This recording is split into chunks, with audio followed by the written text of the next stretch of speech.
glorious dark starry eyes. These glances, veritable lightning flashes coming through her pronounced reserve, finished entirely any wavering there might have been in my own purpose. I was aware now to the full that my heart was quite subjugated. I knew that I was in love, veritably so much in love as to feel that without this woman, be she what she might, by my side my future must be absolutely barren. It was presently apparent that she did not mean to stay as long on this occasion as on the last. When the castle rock struck midnight, she suddenly sprang to her feet with a bound, saying, "I must go. There is midnight." I rose at once, the intensity of her speech having instantly obliterated the sleep which, under the influence of rest and warmth, was creeping upon me. Once more she was in a frenzy of haste, so I hurried towards the window, but as I looked back saw her, despite her haste, still standing. I motioned towards the screen, and slipping behind the curtain, opened the window and went out on the terrace.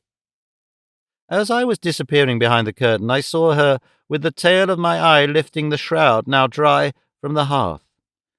She was out through the window in an incredibly short time, now clothed once more in that dreadful wrapping. As she sped past me barefooted on the wet, chilly marble, which made her shudder, she whispered, "Thank you again. You are good to me. You can understand." Once again I stood on the terrace, saw her melt like a shadow down the steps and disappear behind the nearest shrub. Thence she flitted away from point to point with exceeding haste. The moonlight had now disappeared behind heavy banks of cloud, so there was little light to see by. I could just distinguish a pale gleam here and there as she wended her secret way. For a long time I stood there alone, thinking, as I watched the course she had taken, and wondering where might be her ultimate destination. As she had spoken of her abode, I knew there was some definitive objective of her flight. It was no use wondering. I was so entirely ignorant of her surroundings that I had not even a starting place for speculation. So I went in, leaving the window open. It seemed that this being so made one barrier the less between us. I gathered the cushions and rugs from before the fire, which was no longer leaping, but burning with a steady glow, and put them back in their places. Aunt Janet might come in the morning, as she had done before, and I did not wish to set her thinking.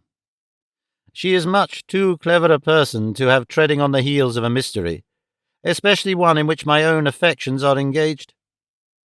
I wonder what she would have said had she seen me kiss the cushion on which my beautiful guest's head had rested. When I was in bed, and the dark save for the fading glow of the fire, my thoughts became fixed that whether she came from earth or heaven or hell, my lovely visitor was already more to me than aught else in the world. At this time she had, on going, said no word of returning. I had been so much taken up with her presence, and so upset by her abrupt departure, that I had omitted to ask her. And so I am driven, as before, to accept the chance of her returning, a chance which I fear I am or may be unable to control. Surely enough, Aunt Janet did come in the morning early. I was still asleep when she knocked at my door. With that purely physical subconsciousness which comes with habit, I must have realized the cause of the sound, for I woke fully conscious of the fact that Aunt Janet had knocked and was waiting to come in. I jumped from bed and back again when I had unlocked the door. When Aunt Janet came in, she noticed the cold of the room. "Save us, laddie, but you'll get your death o' cold in this room." Then, as she looked round and noticed the ashes of the extinct fire in the grate, "Eh, but you're no daft after that, are ye? You've had the sense to light your fire. Glad I am that we had the fire laid, and when the dry logs were ready to your hand." She evidently felt the cold air coming from the window, for she went over and drew the curtain. When she saw the open window, she raised her hands in a sort of dismay, which to me, knowing how little base for concern could be within her knowledge, was comic. Hurriedly she shut the window, and then, coming close over to my bed, said, Yon has been a fearsome nicht again, laddie, for your poor old auntie. Dreaming again, Aunt Janet? I asked, rather flippantly as it seemed to me. She shook her head. Not so, Rupert, unless it be that the Lord gies us in dreams what we in our spiritual darkness think are visions. I roused up at this.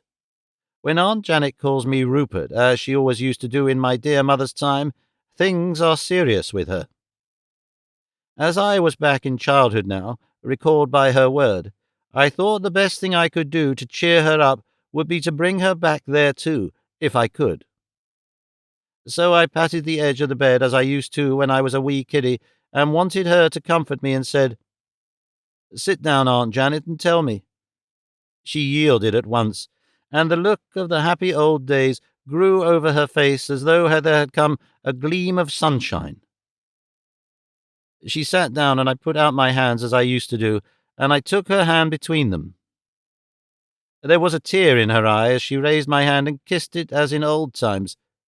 But for the infinite pathos of it, it would have been comic.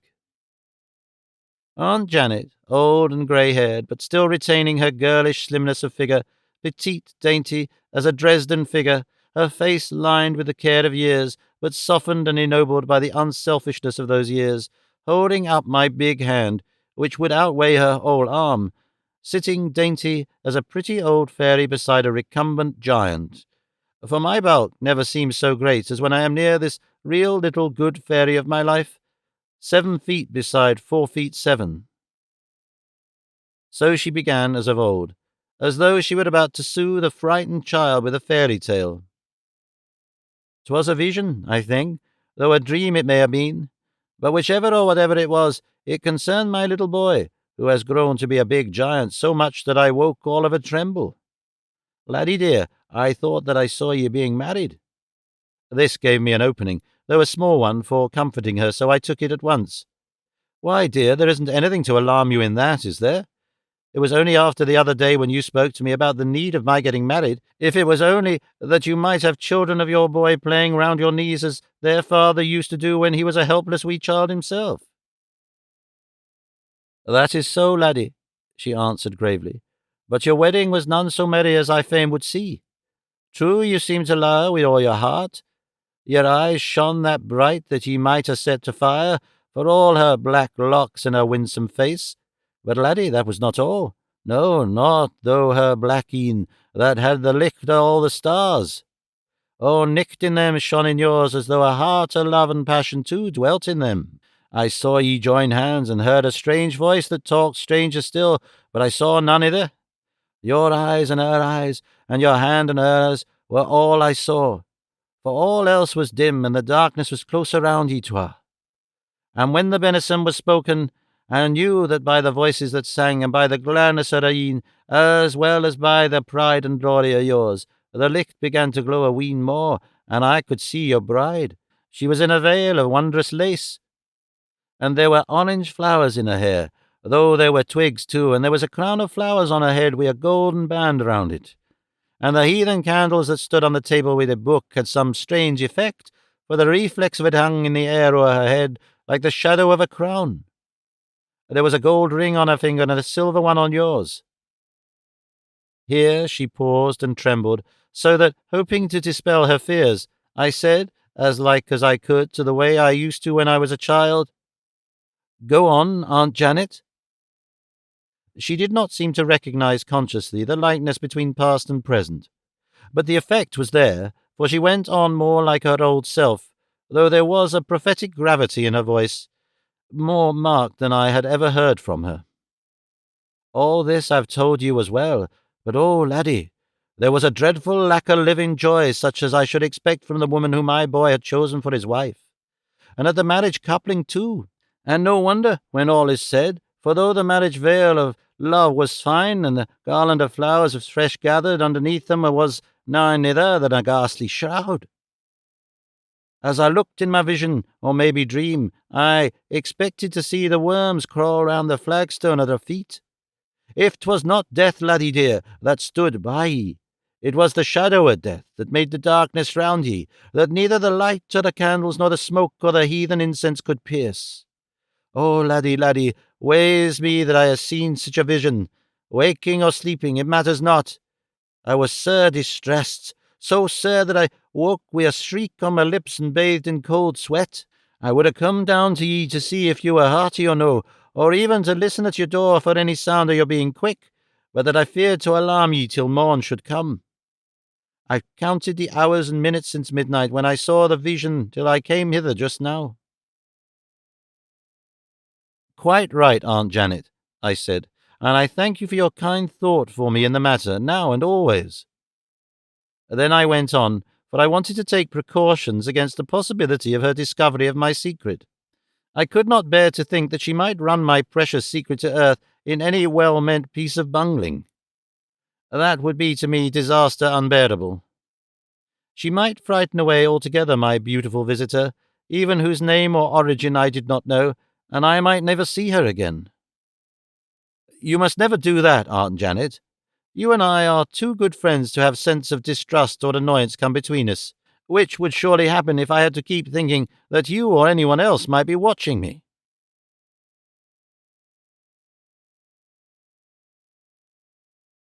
Rupert's Journal, continued. April 27, 1907. After a spell of loneliness which has seemed endless, I have something to write. When the void in my heart was becoming the receptacle for many devils of suspicion and distrust, I set myself a task which might, I thought, keep my thoughts in part at any rate occupied, to explore minutely the neighbourhood round the castle. This might, I hoped, serve as an anodyne to my pain of loneliness, which grew more acute as the days, the hours wore on, even if it should not ultimately afford me some clue to the whereabouts of the woman whom I had now grown to love so madly. My exploration took a systematic form, as I intended that it should be exhaustive. I would take every day a separate line of advance from the castle, beginning at the south and working round by the east to the north. The first day only took me the edge of the creek, which I crossed in a boat and landed at the base of the cliff opposite. I found the cliffs alone worth a visit. Here and there were openings to caves, which I made up my mind to explore later. I managed to climb up the cliff at a spot less beetling than the rest, and continued my journey. It was, though very beautiful, not a specially interesting place. I explored that spoke of the wheel of which Vissarion was the hub, and got back just in time for dinner. The next day I took a course slightly more to the eastward. I had no difficulty in keeping a straight path, for, once I had rowed across the creek, the old church of St. Sava rose before me in stately gloom. This was the spot where many generations of the noblest of the land of the Blue Mountains had from time immemorial been laid to rest, amongst them the Vissarions. Again I found the opposite cliffs pierced here and there with caves, some with wide openings, others the openings of which were partly above and partly below water. I could, however, find no means of climbing the cliff at this part, and had to make a long detour, following up the line of the creek till further on I found a piece of beach from which ascent was possible. Here I ascended and found that I was on a line between the castle and the southern side of the mountains. I saw the church of St. Sava away to my right, and not far from the edge of the cliff. I made my way to it at once, for as yet I had never been near it. Hitherto my excursions had been limited to the castle and its many gardens and surroundings. It was of a style with which I was not familiar, with 4 wings to the points of the compass. The great doorway, set in a magnificent frontage of carved stone of manifestly ancient date, faced west, so that when one entered he went east. To my surprise, for somehow I expected the contrary, I found the door open. Not wide open, but what is called ajar. Manifestly not locked or barred, but not sufficiently open for one to look in. I entered, and after passing through a wide vestibule, more like a section of a corridor than an ostensible entrance, made my way through a spacious doorway into the body of the church. The church itself was almost circular, the openings of the four naves being spacious enough to give the appearance of the interior as a whole, being a huge cross. It was strangely dim, for the window openings were small and high set, and were, moreover, filled with green or blue glass, each window having a colour to itself. The glass was very old, being of the 13th or 14th century. Such appointments as there were, for it had a general air of desolation, were of great beauty and richness, especially so to be in a place, even a church, where the door lay open and no one was to be seen. It was strangely silent, even for an old church, on a lonesome headland. There reigned a dismal solemnity which seemed to chill me, accustomed as I have been to strange and weird places. It seemed abandoned, though it had not that air of being neglected which is so often to be noticed in old churches. There was none of the everlasting accumulation of dust which prevails in places of higher cultivation and larger and more strenuous work.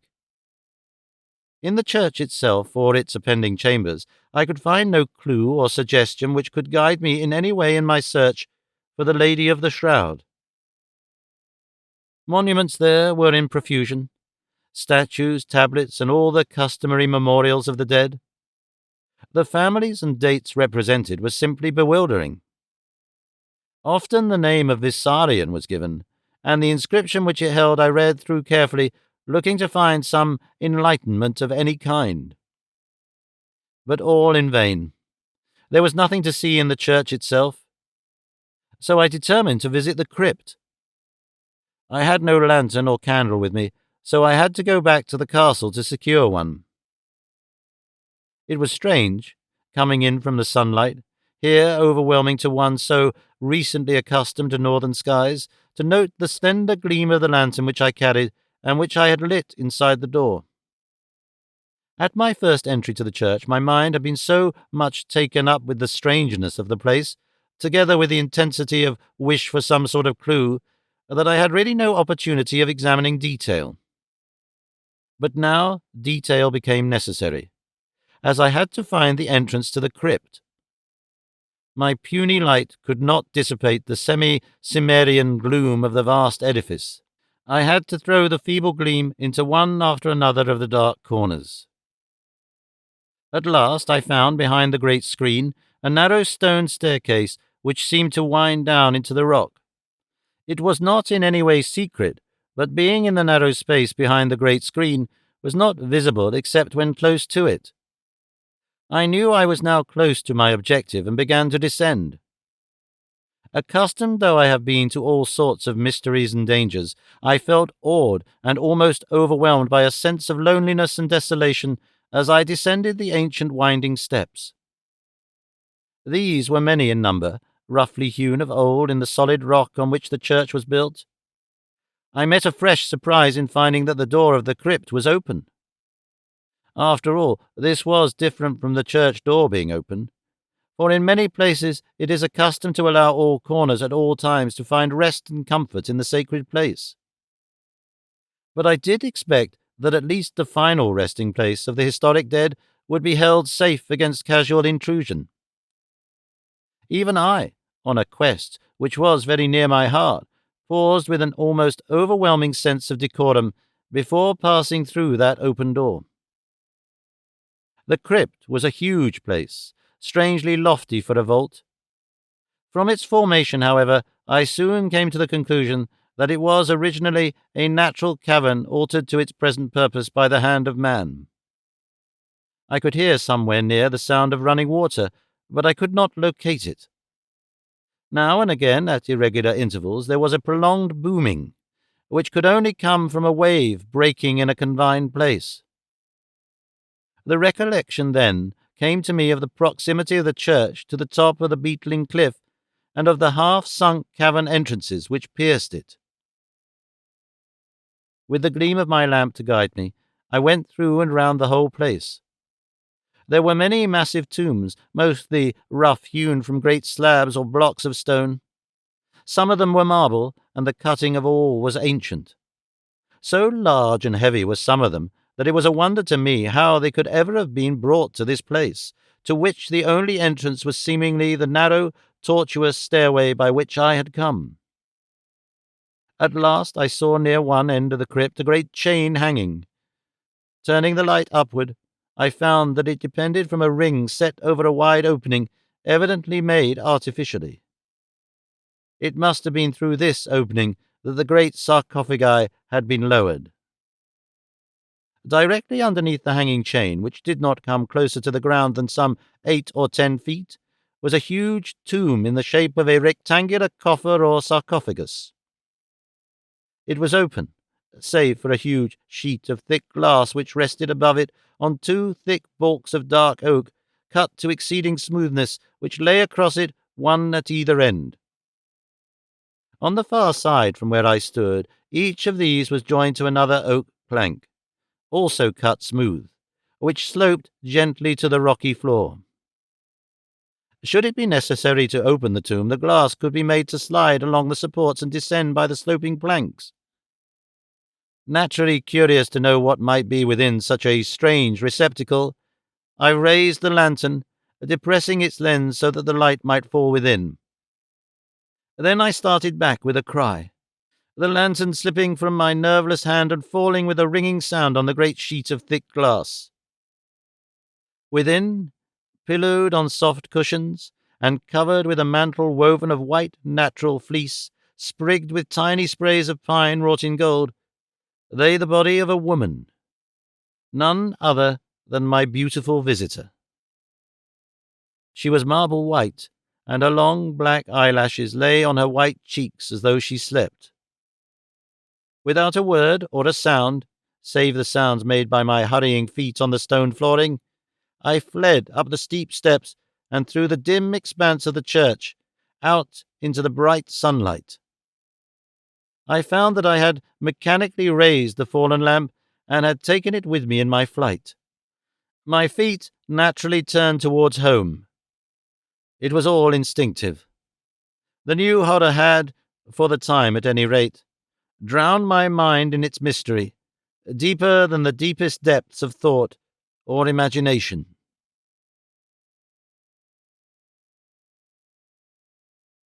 Book 4. Under the Flagstaff. Rupert's Journal, continued. May 1, 1907. For some days after the last adventure, I was in truth in a half-dazed condition, unable to think sensibly, hardly coherently. Indeed, it was as much as I could do to preserve something of my habitual appearance and manner. However, my first test happily came soon, and when I was once through it, I reacquired sufficient self-confidence to go through with my purpose. Gradually, the original phase of stupefaction passed, and I was able to look the situation in the face. I knew the worst now, at any rate, and when the lowest point has been reached, things must begin to mend. Still, I was woefully sensitive regarding anything which might affect my Lady of the Shroud, or even my opinion of her. I even began to dread Aunt Janet's second sight visions or dreams. These had a fatal habit of coming so near to fact that they always made for a danger of discovery. I had to realize now that the Lady of the Shroud might indeed be a vampire, one of that horrid race that survives death and carries on a life-in-death existence eternally and only for evil. Indeed, I began to expect that Aunt Janet would ere long have some prophetic insight to the matter. She had been so wonderfully correct in her prophetic surmises with regard to both the visit to my room that it was hardly possible that she could fail to take cognizance of this last development. But my dread was not justified, at any rate. I had no reason to suspect that by any force or exercise of her occult gift she might cause me concern by the discovery of my secret. Only once did I feel that actual danger in that respect was close to me. That was when she came early one morning and rapped at my door. When I called out, "Who is that? What is it?" she said in an agitated way, "Thank God, laddie, you're all right." Go to sleep again." Later on, when we met at breakfast, she explained that she had had a nightmare in the grey of the morning. She thought she had seen me in the crypt of a great church close beside a stone coffin, and, knowing that such an ominous subject to dream about, came as soon as she dared to see if I was all right. Her mind was evidently set on death and burial, for she went on. "By the way, Rupert, I am told that the great church on top of the cliff across the creek is St. Servers, where the great people of the country used to be buried. I want you to take me there some day. We shall go over it and look at the tombs and monuments there. I really think I should be afraid to go alone, but it will be all right if you are with me." This was getting really dangerous, so I turned it aside. "Really, Aunt Janet, I'm afraid it won't do. If you go off to weird old churches and fill yourself up with a fresh supply of horrors, I don't know what will happen. You'll be dreaming dreadful things about me every night, and neither you nor I shall get any sleep." It went to my heart to oppose her in any wish, and also this kind of chaffy opposition might pain her. But I had no alternative. The matter was too serious to be allowed to proceed. Should Aunt Janet go to the church, she would surely want to visit the crypt.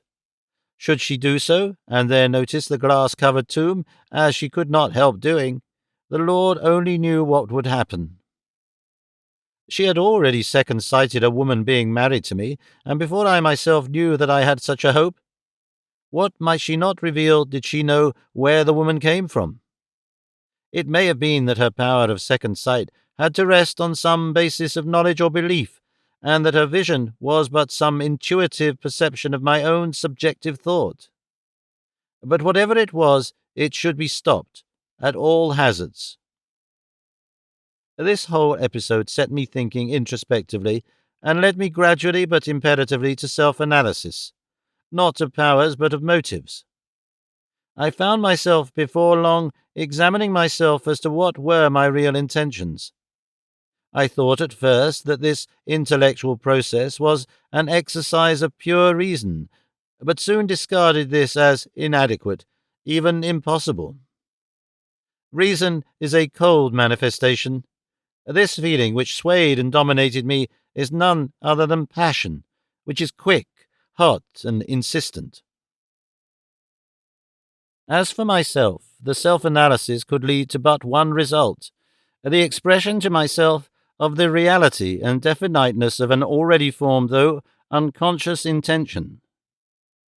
I wished to do the woman good, to serve her in some way, to secure her some benefit by any means, no matter how difficult, which might be within my power. I knew that I loved her most truly and fervently. There was no need for self-analysis to tell me that. And, moreover, no self-analysis or any other mental process that I knew of could help my one doubt, whether she was an ordinary woman, or an extraordinary woman, for the matter of that, in some sore and terrible straits, or else one who lay under some dreadful condition, only partially alive, and not mistress of herself or her acts. Whichever her condition might be, there was in my own feeling a superfluity of affection for her. The self-analysis taught me one thing, at any rate, that I had for her, to start with, an infinite pity which had softened towards her my whole being, and had already mastered merely selfish desire. Out of it, I began to find excuses for her every act. In doing so, I knew now, though perhaps I did not at the time the process was going on, that my view in its true inwardness was of her as a living woman, the woman I loved. In the forming of our ideas, there are different methods of work, as though the analogy with material life holds good. In the building of a house, for instance, there are many persons employed, men of different trades and occupations, architect, builder, masons, carpenters, plumbers, and a host of others, and all these with the officials of each guild or trade. So, in the world of thought and feelings, knowledge and understanding come through various agents, each competent to its task. How far pity reacted with love I knew not. I only knew that whatever her state might be, were she living or dead, I could find in my heart no blame for the Lady of the Shroud. It could not be that she was dead in the real conventional way, for, after all, the dead do not walk the earth in corporal substance, even if there be spirits which take the corporal form. This woman was of actual form and weight. How could I doubt that, at all events, I, who had held her in my arms? Might it not be that she was not quite dead, and that it had been given to me to restore her to life again? Ah, that would be indeed a privilege well worth the giving my life to accomplish. That such a thing may be is possible. Surely the old myths were not absolute inventions. They must have had a basis somewhere, in fact. May not the world-old story of Orpheus and Eurydice have been based on some deep-lying principle or power of human nature? There is not one of us but has wished at some time to bring back the dead. Aye, and who has not felt that in himself or herself was power in the deep love for our dead to make them quick again, did we but know the secret of how it was to be done? For myself, I have seen such mysteries that I am open to conviction regarding things not yet explained. These have been, of course, amongst savages or those old-world people who have brought unchecked traditions and beliefs, aye, and powers too, down the ages from the dim days when the world was young, when forces were elemental, and nature's handiwork was experimental rather than completed. Some of these wonders may have been older still than the accepted period of our own period of creation. May we not have today other wonders, different only in method but not more susceptible of belief? Obeism and Fantyism have been exercised in my own presence, and their results proved by the evidence of my own eyes and other senses. So, too, have stranger rites, with the same object and the same success, in the far Pacific Islands. So, too, in India and China, in Tibet and in the Golden Chersonese. On all and each of these occasions there was, on my own part, enough belief to set in motion the powers of understanding, and there were no moral scruples to stand in the way of realization. Those whose lives are so spent that they achieve the reputation of not fearing man or God or devil are not deterred in their doing or thwarted from a set of purpose by things which might deter others not so equipped for adventure. Whatever may be before them, pleasant or painful, bitter or sweet, arduous or facile, enjoyable or terrible, humorous or full of awe and horror, they must accept, taking them in the onward course as a good athlete takes hurdles in his stride. And there must be no hesitating, no looking back. If the explorer or the adventurer has scruples, he had better give up that special branch of effort and come himself to a more level walk in life. Neither must there be regrets. There is no need for such. Savage life has this advantage. It begets a certain toleration not to be found in conventional existence.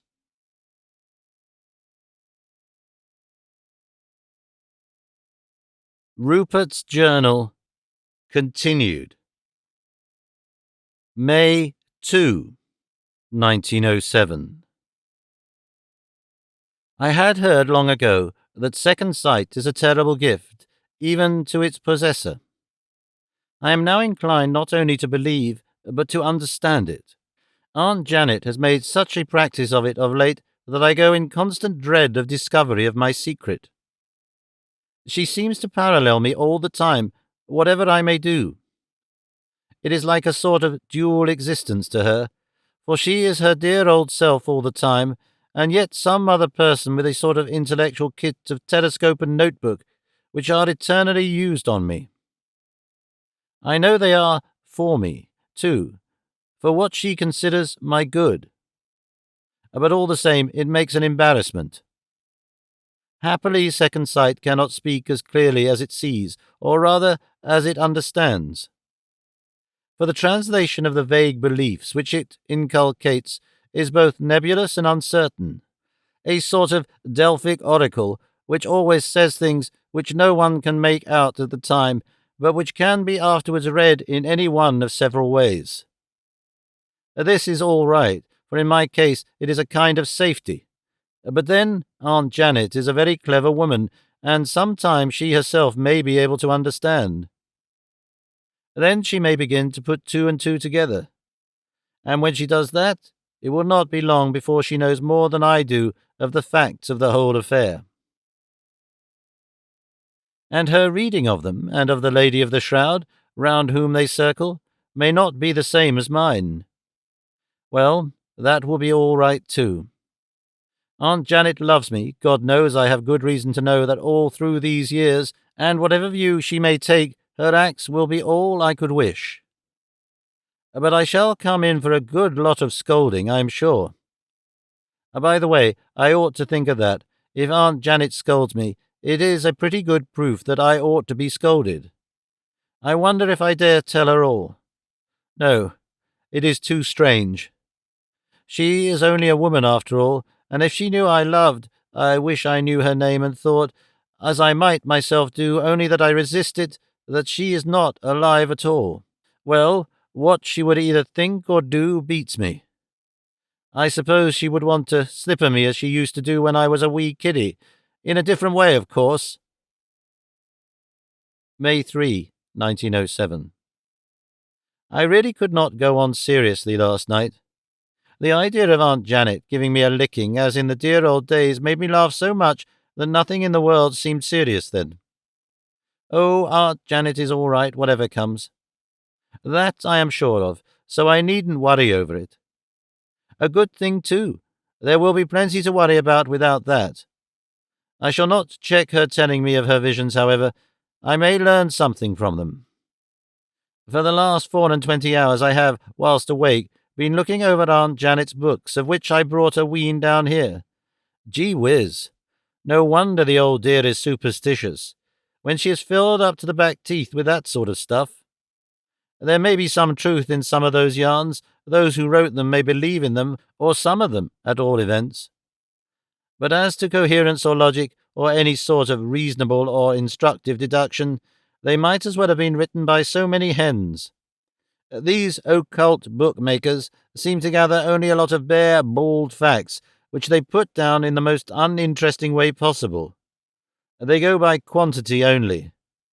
One story of the kind, well examined, and with logical comments, would be more convincing to a third party than a whole hecatomb of them. Rupert's Journal continued. May 4, 1907. There is evidently something up in the country. The mountaineers are more uneasy than they have been as yet. There is a constant going to and fro amongst them, mostly at night and in the grey of the morning. I spend many hours in my room in the eastern tower, from which I can watch the woods and gather from signs the passing to and fro. But with all this activity, no one has said to me a word on the subject. It is undoubtedly a disappointment to me. I had hoped that the mountaineers had come to trust me. That gathering at which they wanted to fire their guns for me gave me strong hopes. But now it is apparent they do not trust me in full, as yet, at all events. Well, I must not complain. It is all only right and just. As yet I have done nothing to prove to them the love and devotion that I feel to the country. I know that such individuals as I have met trust me, and I believe like me. But the trust of a nation is different. That has to be won and tested. He who would win it must justify, and in a way that only troublous times can allow. No nation can, give full meed of honour to a stranger in times of peace. Why should it? I must not forget that I am here a stranger in the land, and that to the great mass of people even my name is unknown. Perhaps they will know me better when Rook comes back with that store of arms and ammunition that he has bought, and the little warship he has got from South America. When they see that I hand over the whole lot to the nation without a string on them, they may begin to believe. In the meantime, all I can do is wait. It will all come right in time, I have no doubt. And if it doesn't come right, well, we can only die once. Is that so? What about my Lady of the Shroud? I must not think of that or of her in this gallery. Love and war are separate and may not mix, cannot mix, if it comes to that. I must be wise in the matter, and if I have got the hump in any degree whatever, must not show it. But one thing is certain. Something is up, and it must be the Turks. From what the Vladika said at that meeting, they have some intention of an attack on the Blue Mountains. If that be so, we must be ready, and perhaps I can help there. The forces must be organized. We must have some method of communication. In this country, where are neither roads nor railways nor telegraphs, we must establish a signaling system of some sort. That I can begin at once. I can make a code or adapt one that I have used elsewhere already. I shall rig up a semaphore on the top of the castle, which can be seen for an enormous distance around. I shall train a number of men to be facile in signalling. And then, should need come, I may be able to show the mountaineers that I am fit to live in their hearts. And all this work may prove an anodyne to pain of another kind. It will help, at any rate, to keep my mind occupied whilst I am waiting for another visit from my Lady of the Shroud. Rupert's Journal, continued. May 18, 1907. The 2 weeks that have passed have been busy, and may, as time goes on, prove eventful. I really think they have placed me in a different position with the Blue Mountaineers, certainly so far as those in this part of the country are concerned. They are no longer suspicious of me, which is much, though they have not yet received me into their confidence. I suppose this will come in time, but I must not try to hustle them. Already they are willing, so far as I can see, to use me to their own ends. They accepted the signalling idea very readily, and are quite willing to drill as much as I like. This can be, and I think is, in its way, a pleasure to them. They are born soldiers, every man of them, and practice together is only a realization of their own wishes and a further development of their powers. I think I can understand the trend of their thoughts, and what ideas of public policy lie behind them. In all that we have attempted together as yet, they are themselves in absolute power. It rests with them to carry out any ideas I may suggest, so they do not fear any assumption of power or governance on my part. Thus, so long as they keep secret from me both their ideas of high policy and their immediate intentions, I am powerless to do them ill, and I may be of service should occasion arise. Well, all told, this is much. Already they accept me as an individual, not merely one of the mass. I am pretty sure that they are satisfied of my personal bona fides. It is policy and not mistrust that hedges me in. Well, policy is a matter of time. They are a splendid people, but if they knew a little more than they do, they would understand that the wisest of all policies is trust, when it can be given. I must hold myself in check, and never be betrayed into a harsh thought towards them. Poor souls! With 1,000 years behind them of Turkish aggression, strenuously attempted by both force and fraud, no wonder they are suspicious. Likewise, every other nation with whom they have ever come in contact, except one, my own, has deceived or betrayed them. Anyhow, they are fine soldiers, and before long we shall have an army that cannot be ignored. If I can get so that they trust me, I shall ask Sir Colin to come out here. He would be a splendid head for their army. His great military knowledge and tactical skill would come in well. It makes me glow to think of what an army he would turn out of this splendid material, and one especially adapted for the style of fighting which would be necessary in this country. If a mere amateur like myself, who has only had experience of organizing the wildest kind of savages, has been able to advance or compact their individual style of fighting into systematic effort, a great soldier like McKelpie will bring them to perfection as a fighting machine.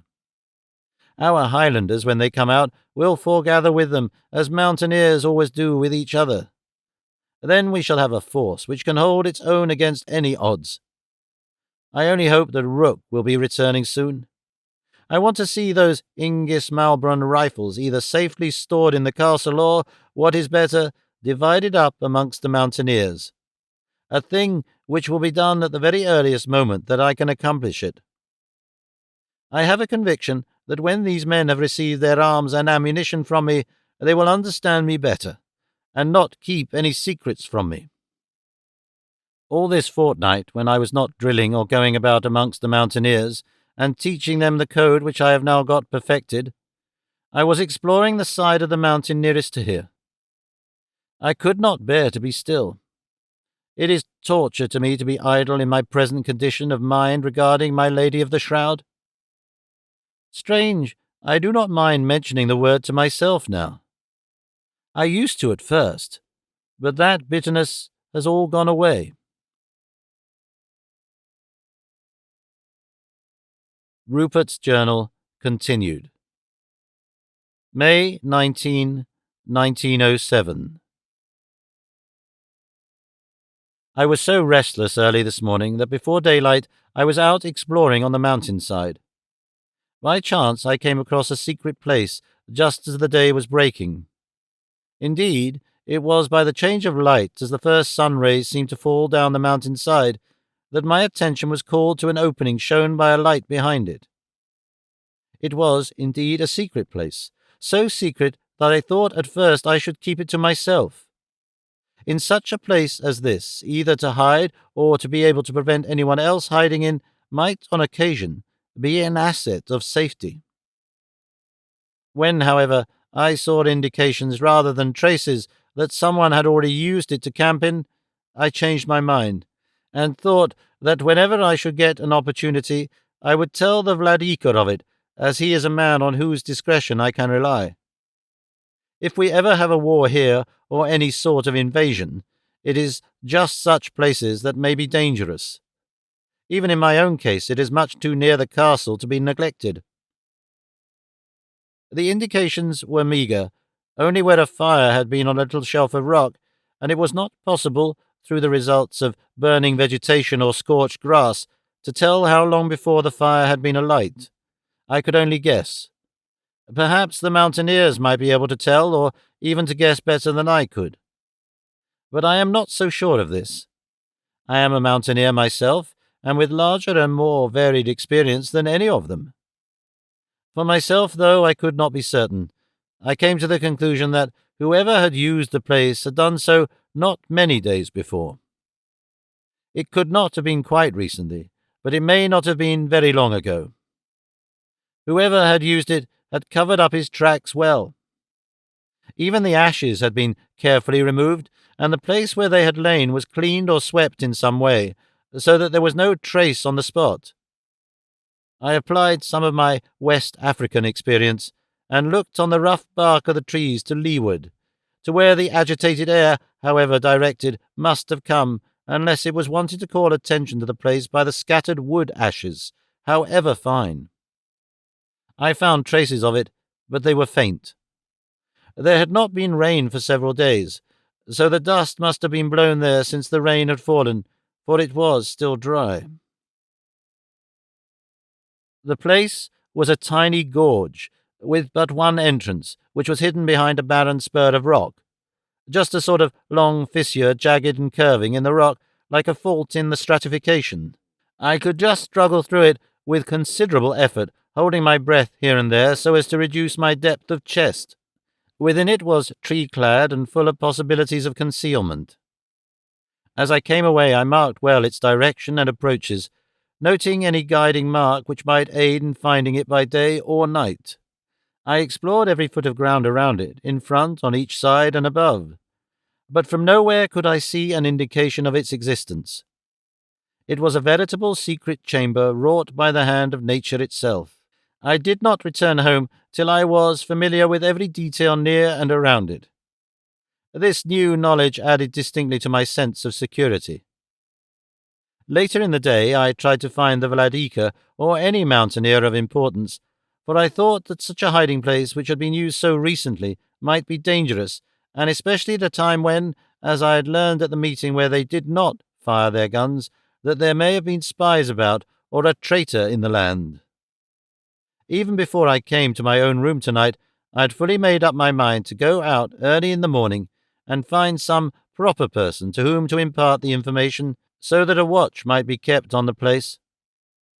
It is now getting on for midnight, and when I have had my usual last look at the garden, I shall turn in. Aunt Janet was uneasy all day, and especially so this evening. I think it must have been my absence at the usual breakfast hour which got on her nerves, and that unsatisfied mental or psychical irritation increased as the day wore on. Rupert's Journal. Continued. May 20, 1907. The clock on the mantelpiece in my room, which chimes on the notes of the clock at St. James's Palace, was striking midnight when I opened the glass door on the terrace. I had put out my lights before I drew the curtain, as I wished to see the full effect of the moonlight. Now that the rainy season is over, the moon is quite as beautiful as it was in the wet, and a great deal more comfortable. I was in evening dress, with a smoking jacket in lieu of a coat, and I felt the air mild and mellow on the warm side as I stood on the terrace. But even in that bright moonlight, the further corners of the great garden were full of mysterious shadows. I peered into them as well as I could, and my eyes are pretty good naturally and are well trained. There was not the least movement. The air was as still as death, the foliage as still as though wrought in stone. I looked for quite a long time in the hope of seeing something of my lady. The quarters chimed several times, but I stood on unheeding. At last I thought I saw far off in the very corner of the old defending wall a flicker of white. It was but momentary, and could hardly have accounted in itself for the way my heart beat. I controlled myself, and stood as though I, too, were a graven image. I was rewarded by seeing presently another gleam of white, and then an unspeakable rapture stole over me as I realized that my lady was coming as she had come before. I would have hurried out to meet her, but I knew well that this would not be in accord with her wishes. So, thinking to please her, I drew back into the room. I was glad I had done so when, from the dark corner where I stood, I saw her steal up the marble steps and stand timidly looking in at the door. Then, after a long pause, came a whisper as faint and sweet as the music of a distant Aeolian harp. "Are you there? May I come in? Answer me. I am lonely and in fear." For answer I emerged from my dim corner so swiftly that she was startled. I could hear from the quivering intake of her breath that she was striving, happily with success, to suppress a shriek. "Come in," I said quietly. "I was waiting for you, for I felt that you would come. I only came in from the terrace when I saw you coming, lest you might fear that anyone might see us. That is not possible, but I thought you wished that I should be careful." "I did. I do," she answered in a low, sweet voice, but very firmly. "But never avoid precaution. There is nothing that may not happen here. There may be eyes where we least expect or suspect them." As she spoke the last words solemnly, and in a low whisper, she was entering the room. I closed the glass door and bolted it, rolled back the steel grille and pulled the heavy curtain. Then, when I had lit a candle, I went over and put a light to the fire. In a few seconds the dry wood had caught, and the flames were beginning to rise and crackle. She had not objected to my closing the window and drawing the curtain, neither did she make any comment on my lighting the fire. She simply acquiesced in it, as though it was now a matter of course. When I made the pile of cushions before it, as on the occasion of her last visit, she sank down on them and held out her white, trembling hands to the warmth. She was different tonight for what she had been on either of the two former visits. From her present bearing I arrived at some gauge of her self-concern, her self-respect. Now that she was dry and not overmastered by wet and cold, a sweet and gracious dignity seemed to shine from her, enwrapping her as it were, with a luminous veil. It was not that she was by this made or shown as cold or distant, or in any way harsh or forbidding.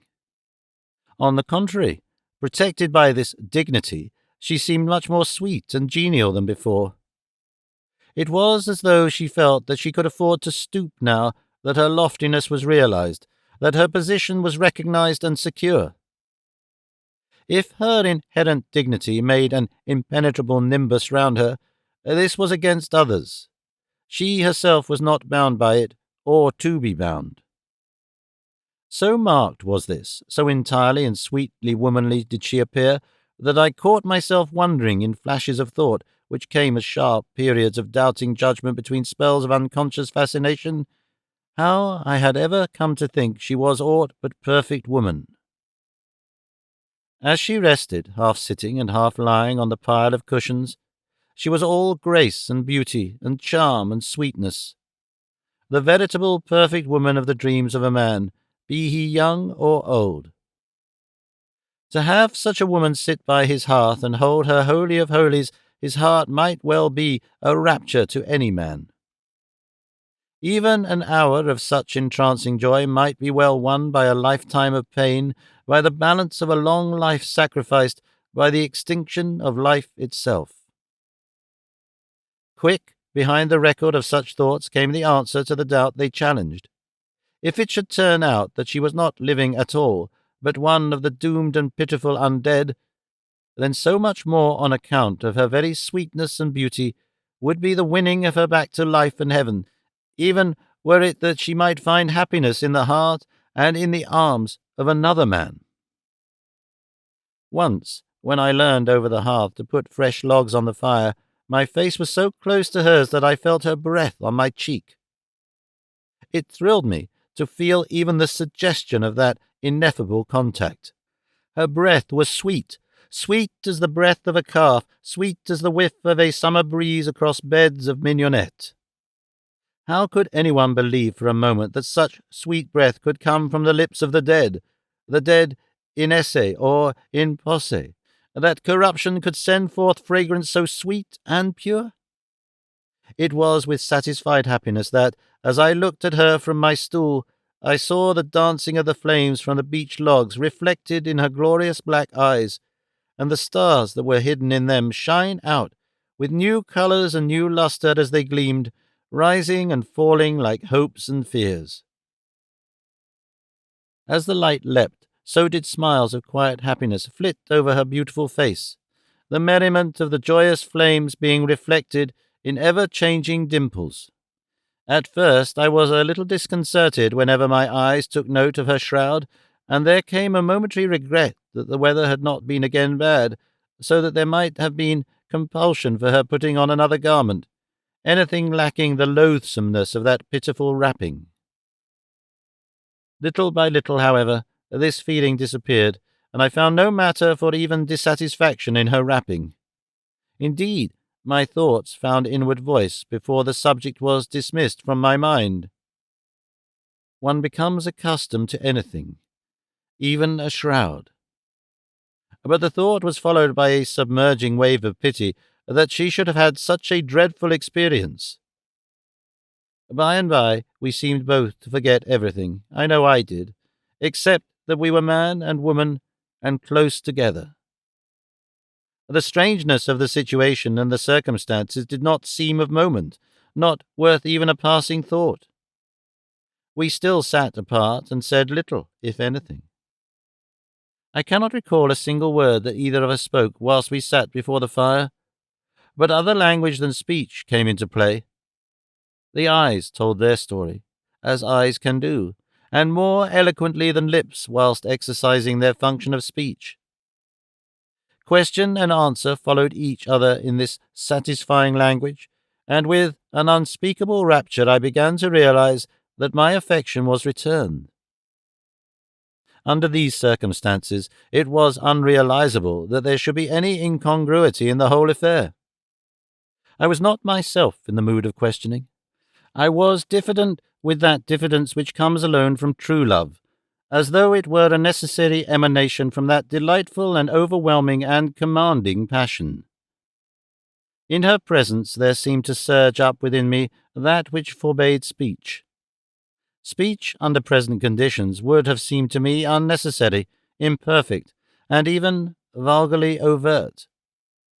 She too was silent. But now that I am alone, and the memory is alone with me, I am convinced that she also had been happy. No, not that exactly. Happiness is not the word to describe either her feeling or my own. Happiness is more active, a more conscious enjoyment. We had been content. That expresses our condition perfectly, and now that I can analyze my own feeling and understand what the word implies, I am satisfied of its accuracy. Content has both a positive and negative meaning or antecedent condition. It implies an absence of disturbing conditions as well as of wants. Also, it implies something positive, which has been won or achieved, or which has accrued.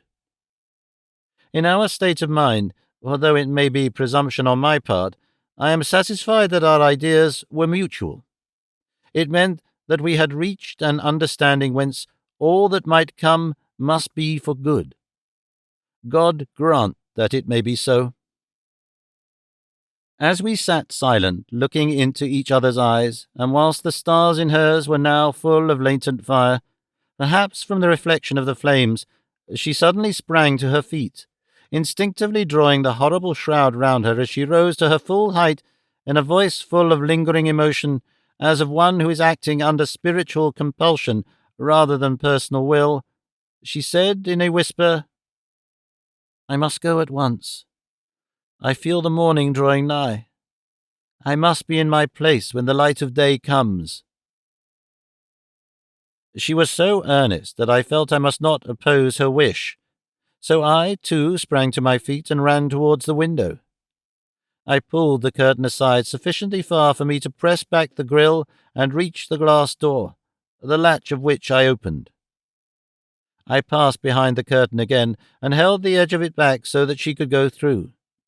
For an instant she stopped as she broke the long silence. "You are a true gentleman and my friend. You understand all I wish. Out of the depth of my heart I thank you." She held out her beautiful high-bred hand. I took it in both mine as I fell on my knees and raised it to my lips. Its touch made me quiver. She, too, trembled as she looked down at me with a glance which seemed to search my very soul. The stars in her eyes, now that the firelight was no longer on them, had gone back to their own mysterious silver. And then she drew her hand from mine very, very gently, as though it would fain linger, and she passed out behind the curtain with a gentle, sweet, dignified little bow which left me on my knees. When I heard the glass door pull to gently behind her, I rose from my knees and hurried without the curtain, just in time to watch her pass down the steps. I wanted to see her as long as I could. The grey of morning was just beginning to war with the night gloom, and by the faint, uncertain light I could see dimly the white figure flit between shrub and statue, till finally it merged in the far darkness. I stood for a long time on the terrace, sometimes looking into the darkness in front of me, in case I might be blessed with another glimpse of her, sometimes with my eyes closed, so that I might recall and hold in my mind her passage down the steps. For the first time since I had met her, she had thrown back at me a glance as she stepped on the white path below the terrace. With the glamour over me of that look, which was all love and enticement, I could have dared all the powers that be. When the grey dawn was becoming apparent through the lightening of the sky, I returned to my room. In a dazed condition, half hypnotized by love, I went to bed, and in dreams continued to think, all happily, of my Lady of the Shroud.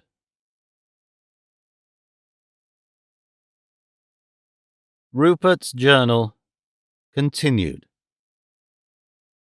May 27, 1907. A whole week has gone since I saw my love. There it is, no doubt, whatever is left in my mind about it now. Since I saw her, my passion has grown and grown by leaps and bounds, as novelists put it. It has now become so vast as to overwhelm me, to wipe out all thought of doubt or difficulty. I suppose it must be what men suffered, suffering need not mean pain, under enchantments in old times. I am but as a straw whirled in the restless eddies of a whirlpool. I feel that I must see her again, even if it be but in her tomb in the crypt. I must, I suppose, prepare myself for the venture, for many things have to be thought of. The visit must not be at night, for in such case I might miss her, did she come to me again here. The morning came and went, but my wish and intention still remained. And so, in the full tide of noon, with the sun in all its fiery force, I set out for the old church of St. Sava. I carried with me a lantern with powerful lens. I had wrapped it up secretly, for I had a feeling that I should not like anyone to know that I had such a thing with me. On this occasion I had no misgivings. On the former visit I had for a moment been overwhelmed by the unexpected sight of the body of the woman I thought I loved. I knew it now, lying in her tomb. But now I knew well, and it was to see this woman, though in her tomb, that I came. When I had lit my lantern, which I did as soon as I had pushed open the great door, which was once again unlocked, I turned my steps to the steps of the crypt, which lay behind the richly carven wooden screen. This, I could see with a better light, was a noble piece of work of priceless beauty and worth. I tried to keep my heart in full courage with thoughts of my lady and of the sweetness and dignity of our last meeting, but, despite all, it sank down, and turned to water as I passed with uncertain feet down the narrow, tortuous steps. My concern, I am now convinced, was not for myself, but that she whom I adored should have to endure such a fearful place. As anodyne to my own pain, I thought what it would be, and how I should feel, when I should have won for her a way out of that horror at any rate. This thought reassured me somewhat, and restored my courage. It was in something of the same fashion which has hitherto carried me out of tight places as well as into them, that at last I pushed open the low, narrow door at the foot of the rock-hewn staircase, and entered the crypt. Without delay, I made my way to the glass-covered tomb set beneath the hanging chain. I could see by the flashing of the light around me that my hand, which held the lantern, trembled. With a great effort I steadied myself, and raising the lantern, turned its light down into the sarcophagus. Once again the fallen lantern rang on the tingling glass, and I stood alone in the darkness, for an instant almost paralyzed with surprised disappointment. The tomb was empty. Even the trappings of the dead had been removed. I knew not what happened till I found myself groping my way up the winding stair. Here, in comparison with the solid darkness of the crypt, it seemed almost light. The dim expanse of the church sent a few straggling rays down the vaulted steps, and as I could see, be it never so dimly, I felt I was not in absolute darkness. With the light came a sense of power and fresh courage, and I groped my way back into the crypt again. There, by now and again lighting matches, I found my way to the tomb and recovered my lantern. Then I took my way slowly, for I wished to prove, if not my own courage, at least such vestiges of self-respect as the venture had left me, through the church, where I extinguished my lantern, and out through the great door into the open sunlight. I seemed to have heard, both in the darkness of the crypt and through the dimness of the church, mysterious sounds as of whispers and suppressed breathing, but the memory of these did not count for much once I was free. I was only satisfied of my own consciousness and identity when I found myself on the broad rock terrace in the front of the church, with the fierce sunlight beating on my upturned face, and looking downward, saw far below me the rippled blue of the open sea.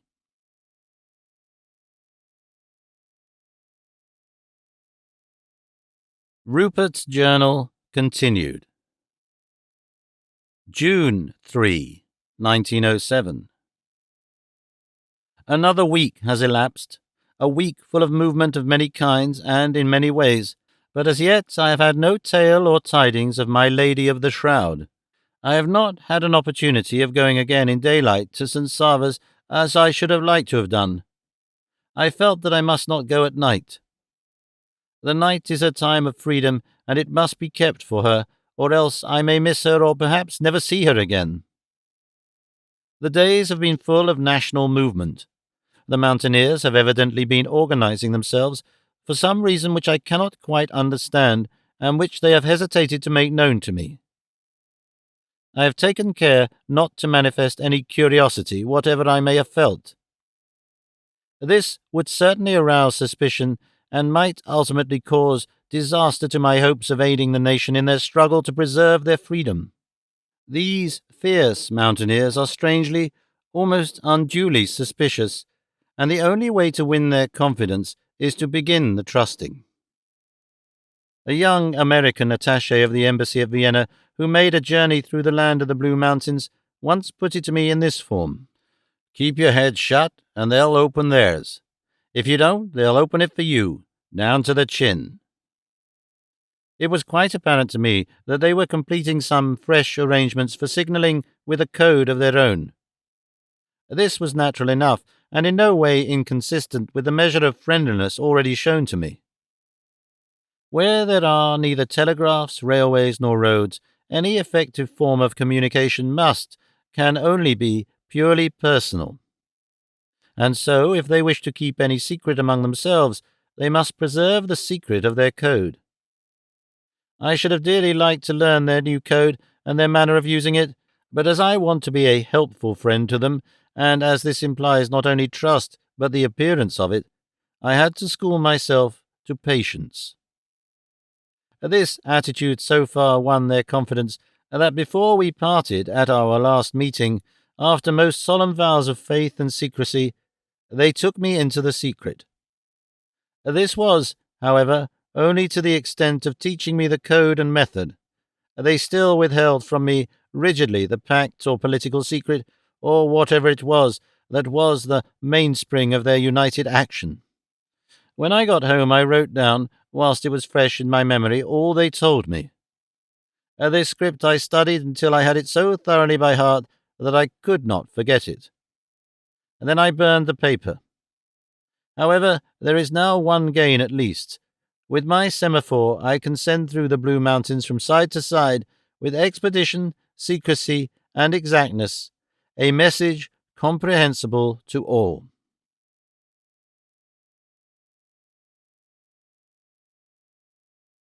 Rupert's Journal continued. June 6, 1907. Last night I had a new experience of my Lady of the Shroud, in so far as form was concerned at any rate. I was in bed and just falling asleep when I heard a queer kind of scratching at the glass door of the terrace. I listened acutely, my heart beating hard. The sound seemed to come from low down close to the floor. I jumped out of bed, ran to the window, and pulling aside the heavy curtains, looked out. The garden looked, as usual, ghostly in the moonlight, but there was not the faintest sign of movement anywhere, and no one was on or near the terrace. I looked eagerly down to where the sound had seemed to come from. There, just inside the glass door, as though it had been pushed under the door, lay a paper closely folded in several laps. I picked it up and opened it. I was all in a tumult, for my heart told me whence it came. Inside it was written in English, in a large, sprawling hand, such as might be from an English child of 7 or 8. Meet me at the Flagstaff on the rock. I knew the place, of course. On the farthest most point of the rock on which the castle stands is set a high flagstaff, whereon, in old time, the banner of the Vissarion family flew. At some far-off time, when the castle had been liable to attack, this point had been strongly fortified. Indeed, in the days when the bow was a martial weapon, it must have been quite impregnable. A covered gallery with loopholes for arrows had been cut in the solid rock, running right round the point, quite surrounding the flagstaff and the great boss of rock on whose centre it was reared. A narrow drawbridge of immense strength and connected, in peaceful times and still remain, the outer point of rock, with an entrance formed in the outer wall, and guarded with flanking towers and a portcullis. Its use was manifestly to guard against surprise. From this point only could be seen the line of the rocks all round the point. Thus, any secret attack by boats could be made impossible. Having hurriedly dressed myself and taking with me both hunting knife and revolver, I went out on the terrace, taking the precaution, unusual to me, of drawing the grille behind me and locking it. Matters around the castle are in a far too disturbed condition to allow the taking of any foolish chances, either in the way of being unarmed or of leaving the private entrance to the castle open.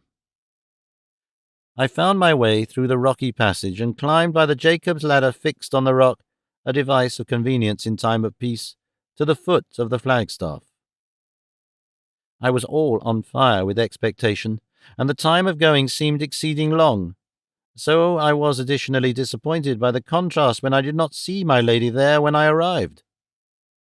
However, my heart beat freely again, perhaps more freely than ever, when I saw her crouching in the shadow of the castle wall. From where she was, she could not be seen from any point save that alone which I occupied. Even from there it was only her white shroud that was conspicuous through the deep gloom of the shadow. The moonlight was so bright that the shadows were almost unnaturally black. I rushed over towards her, and when close was about to say impulsively, "Why did you leave your tomb?" when it suddenly struck me that the question may be malapropos and embarrassing in many ways. So better judgment prevailing, I said instead, "It has been so long since I saw you. It has seemed an eternity to me." Her answer came as quickly as even I could have wished. She spoke impulsively and without thought. "It has been long to me, too. Oh, so long, so long. I have asked you to come out here because I wanted to see you so much that I could not wait any longer. I have been heart-hungry for a sight of you." Her words, her eager attitude, the ineffable something which conveys the messages of the heart, the longing expression in her eyes as the full moonlight fell on her face, showing the stars as living gold, for in her eagerness she had stepped out towards me from the shadow, all set me on fire. Without a thought or a word, for it was nature speaking in the language of love, which is a silent tongue, I stepped towards her and took her in my arms. She yielded with that sweet unconsciousness which is the perfection of love, as if it was in obedience to some command uttered before the beginning of the world. Probably without any conscious effort on either side, I know there was none on mine, our mouths met in the first kiss of love. At the time nothing in the meeting struck me as out of the common. But later in the night, when I was alone and in darkness, whenever I thought of it all, its strangeness and its stranger rapture, I could not but be sensible of the bizarre conditions for a love meeting. The place lonely, the time night, the man young and strong and full of life and hope and ambition, the woman, beautiful and ardent though she was, a woman seemingly dead, clothed in the shroud in which she had been wrapped when lying in her tomb in the crypt of the old church. Whilst we were together anyhow, there was little thought of the kind, no reasoning of any kind on my part. Love has its own laws and its own logic. Under the flagstaff, where the Vissarion banner was wont to flap in the breeze, she was in my arms. Her sweet breath was on my face. Her heart was beating against my own. What need was there for reason at all? Inter arma silent leges. The voice of reason is silent in the stress of passion. Dead she may be, or undead, a vampire with one foot in hell and one on earth. But I love her, and come what may, here or hereafter, she is mine. As my mate, we shall fare along together, whatsoever the end may be, or wheresoever our path may lead. If she is indeed to be won from the nethermost hell, then be mine the task. But to go back to the record. When I had once started speaking to her in words of passion, I could not stop. I did not want to, if I could, and she did not appear to wish it either. Can there be a woman, alive or dead, who would not want to hear the rapture of her lover expressed to her while she is enclosed in his arms? There was no attempt at reticence on my part now. I took it for granted that she knew all that I surmised, and, as she made neither protest nor comment, that she accepted my belief as to her indeterminate existence. Sometimes her eyes would be closed, but even then the rapture of her face was almost beyond belief. Then, when the beautiful eyes would open and gaze on me, the stars that were in them would shine and scintillate as though they were formed of living fire. She said little, very little, but though the words were few, every syllable was fraught with love, and went straight to the very core of my heart. By and by, when our transport had calmed to joy, I asked when I might next see her, and how and where I might find her when I should want to. She did not reply directly, but, holding me close in her arms, whispered in my ear with that breathless softness which is a lover's rapture of speech. I have come here under terrible difficulties, not only because I love you, and that would be enough, but because, as well as the joy of seeing you, I wanted to warn you. To warn me? Why? I queried. Her reply came with a bashful hesitation, with something of a struggle in it, as of one who for some ulterior reason had to pick her words. There are difficulties and dangers ahead of you. You are beset with them, and they are all the greater because they are, of grim necessity, hidden from you. You cannot go anywhere, look in any direction, do anything, say anything, but it may be a signal for danger.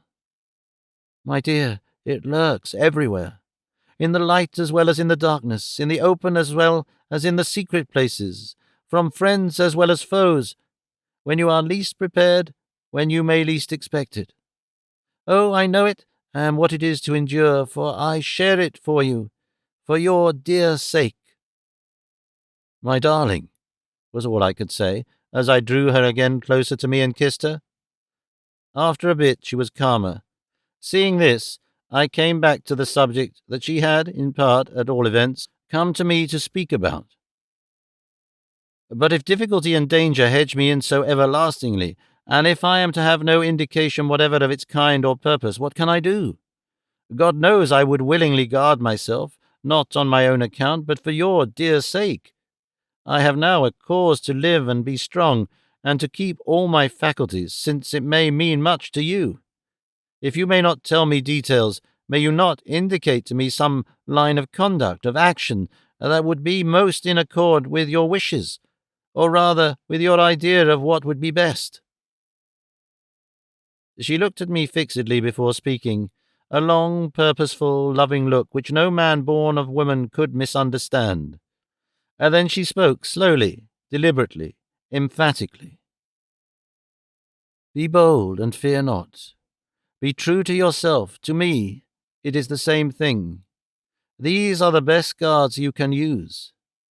Your safety does not rest with me. Ah, I wish it did. I wish God it did. In my inner heart it thrilled me not merely to hear the expression of her wish, but to hear her use the name of God as she did. I understand now, in the calm of this place, and with the sunlight before me, that my belief as to her being all woman, living woman, was not quite dead, but though at the moment my heart did not recognize the doubt, my brain did. And I made up my mind that we should not part this time until she knew that I had seen her, and where but, despite my own thoughts, my outer ears, listened greedily as she went on. As for me, you may not find me, but I shall find you, be sure. And now we must say good night, my dear, my dear.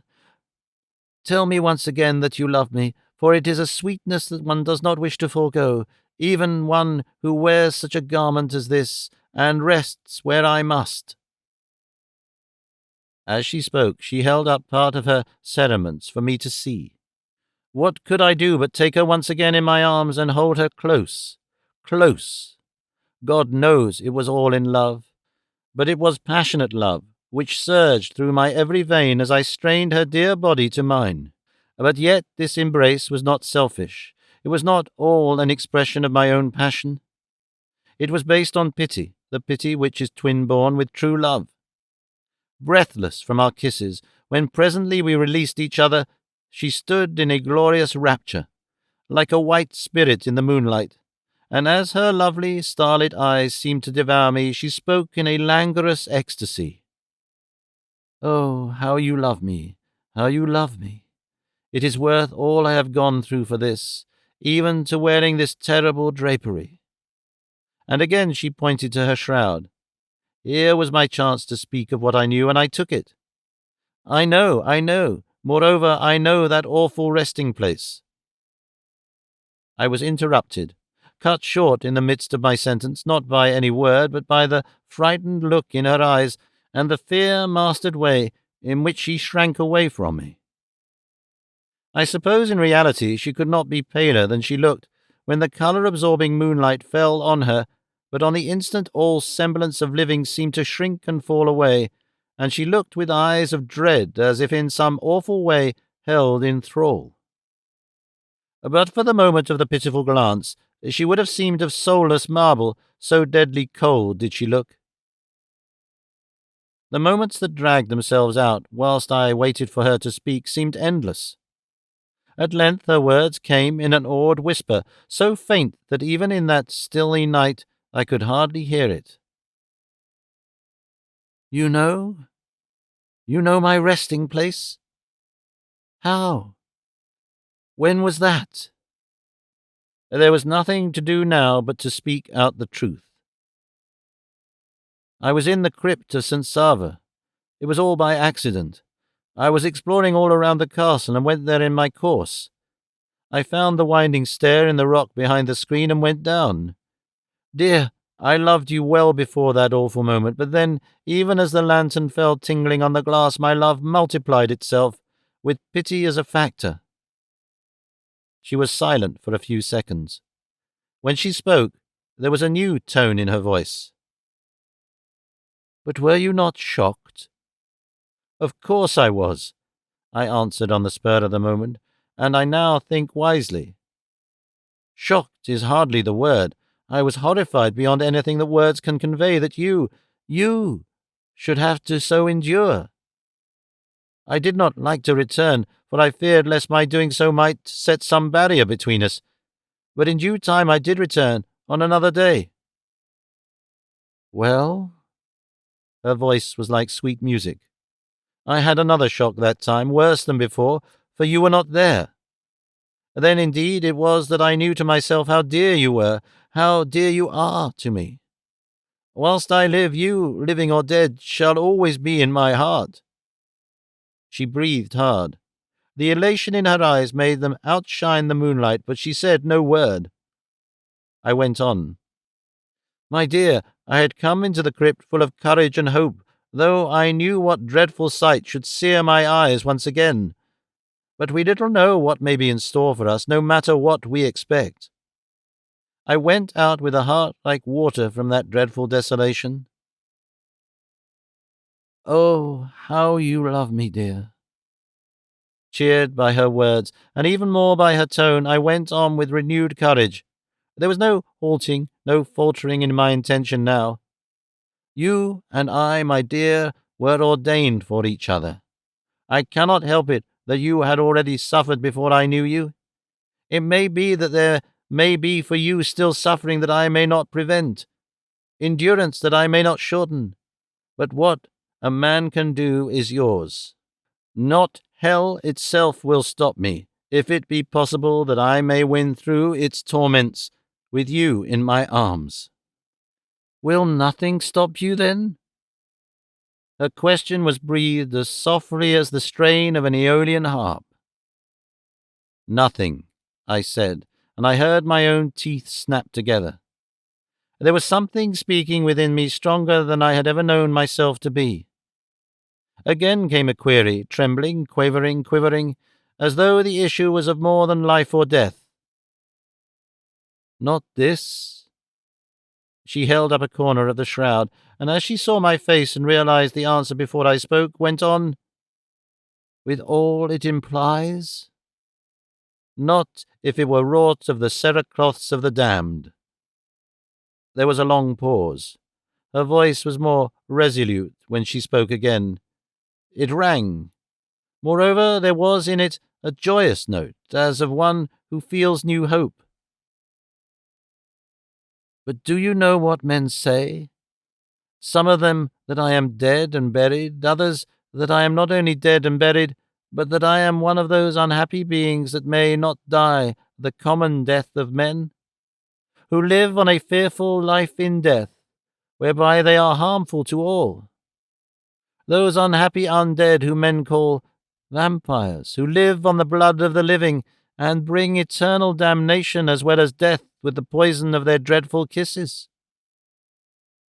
"I know what men say sometimes," I answered, "but I know also what my own heart says, and I rather choose to obey its calling than all the voices of the living or the dead. Come what may, I am pledged to you. If it be that your old life has to be re-won for you out of the very jaws of death and hell, I shall keep the faith I have pledged, and that here I pledge again." As I finished speaking, I sank on my knees at her feet, and putting my arms round her, drew her close to me. Her tears rained down on my face as she stroked my hair with her soft, strong hand and whispered to me, "This is indeed to be one. What more holy marriage can God give to any of his creatures?" We were both silent for a time. I think it was I the first to recover my senses. That I did so was manifest by my asking her, "When may we meet again?" A thing I had never remembered doing at any of our former partings. She answered with a rising and falling of the voice that was just above a whisper, as soft and cooing as the voice of a pigeon. "That will be soon. As soon as I can manage it, be sure. My dear, my dear." The last 4 words of endearment she spoke in a low but prolonged and piercing tone, which made me thrill with delight. "Give me some token," I said, "that I may have always close to me to ease my aching heart till we meet again, and ever after for love's sake." Her mind seemed to leap to understanding, and with a purpose all of her own. Stooping for an instant, she tore off with swift, strong fingers a fragment of her shroud. This, having kissed it, she handed to me, whispering, "It is time that we part. You must leave me now. Take this and keep it forever. I shall be less unhappy in my terrible loneliness whilst it lasts if I know that this, my gift, which for good or ill is a part of me as you know me, is close to you. It may be, my very dear, that some day you may be glad and even proud of this hour, as I am." She kissed me as I took it. "For life or death, I care not which, so long as I am with you," I said as I moved off. Descending the Jacob's ladder, I made my way down the rock-hewn passage. The last thing I saw was the beautiful face of my Lady of the Shroud as she leaned over the edge of the opening. Her eyes were like glowing stars as her looks followed me. That look shall never fade from my memory. After a few agitating moments of thought, I half mechanically took my way down to the garden.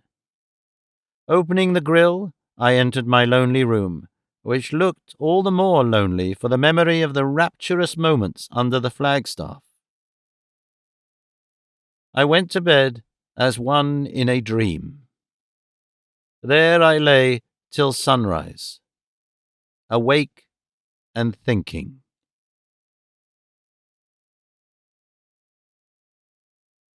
Book 5. A Ritual at Midnight. Rupert's Journal continued. June 20, 1907. The time has gone as quickly as work can effect since I saw my lady. As I told the mountaineers, Rook, whom I had sent on the service, had made a contract for 50,000 Ingis Malbron rifles and as many tons of ammunition as the French experts calculated to be a full supply for a year of warfare. I heard from him by our secret telegraph code that the order had been completed and that the goods were already on the way. The morning after the meeting at the Flagstaff, I had word that at night the vessel, one chartered by Rook for the purpose, would arrive at Vessarion during the night. We were all expectation. I had always now in the castle a signalling party, the signals being renewed as fast as the men were sufficiently expert to proceed with their practice alone or in groups. We hoped that every fighting man in the country would, in time, become an expert signaller. Beyond these, again, we have always a few priests. The church of the country is a militant church, its priests are soldiers, its bishops commanders. But they all serve wherever the battle most needs them. Naturally they, as men of brains, are quicker at learning than the average mountaineers, with the result that they learnt the code and the signalling almost by instinct. We have now at least one such expert in each community of them, and shortly the priests alone will be able to signal, if need be, for the nation, thus releasing for active service the merely fighting man. The men at present with me I took into confidence as to the vessel's arrival, and we were all ready for work when the man on the lookout at the Flagstaff sent word that a vessel without lights was creeping in towards shore. We all assembled on the rocky edge of the creek and saw her steal up the creek and gain the shelter of the harbour. When this had been effected, we ran out the boom which protects the opening, and after that the great armoured sliding gates which Uncle Roger had himself had made so as to protect the harbour in case of need. We then came within and assisted in warping the steamer to the side of the dock. Rook looked fit and was full of fire and vigour. His responsibility and the mere thought of warlike action seemed to have renewed his youth. When we had arranged for the unloading of the cases of arms and ammunition, I took Rook into the room which we call my office, where he gave me an account of his doings. He had not only secured the rifles and the ammunition for them, but he had purchased from one of the small American republics an armoured yacht which had been especially built for war service. He grew quite enthusiastic, even excited, as he told me of her. She is the last word in naval construction, a torpedo yacht, a small cruiser with turbines up to date, oil-fueled and fully armed with the latest and most perfect weapons and explosives of all kinds. The fastest boat afloat today, built by Thornycroft, engined by Parsons, armoured by Armstrong, armed by Crypt. If she ever comes into action, it will be bad for her opponent, but she need not fear to tackle anything less than a dreadnought. He also told me that from the same government, whose nation had just established an unlooked-for peace, he had also purchased a whole park of artillery of the very latest patterns, and that for range and accuracy the guns were held to be supreme. These would follow before long, and with them their proper ammunition, with a shipload of the same to follow shortly after. When he had told me all the rest of his news, and handed me the accounts, we went out to the dock to see the debarkation of the war material. Knowing that it was arriving, I had sent word in the afternoon to the mountaineers to tell them to come and remove it. They had answered the call, and it really seemed to me that the whole of the land must that night have been in motion. They came as individuals, grouping themselves as they came within the defences of the castle. Some had gathered at fixed points on the way.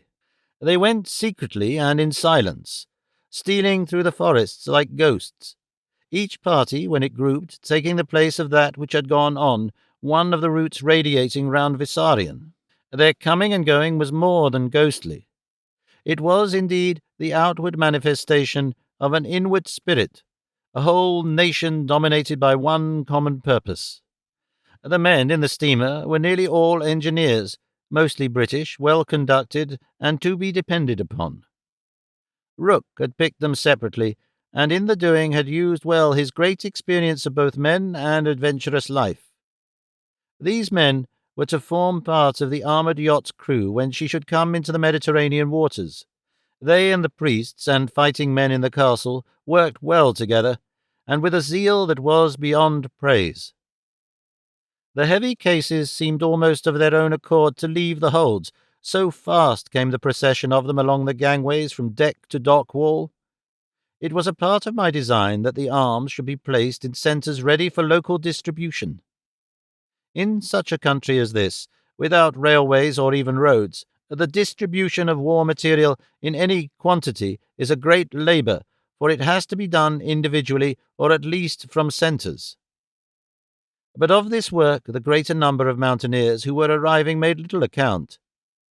As fast as the ship's company, with the assistance of the priests and fighting men, placed the cases on the quay, the engineers opened them and laid the contents ready for portage. The mountaineers seemed to come in a continuous stream. Each in turn shouldered his burden and passed out, the captain of his section giving him, as he passed, his instruction where to go and in what route.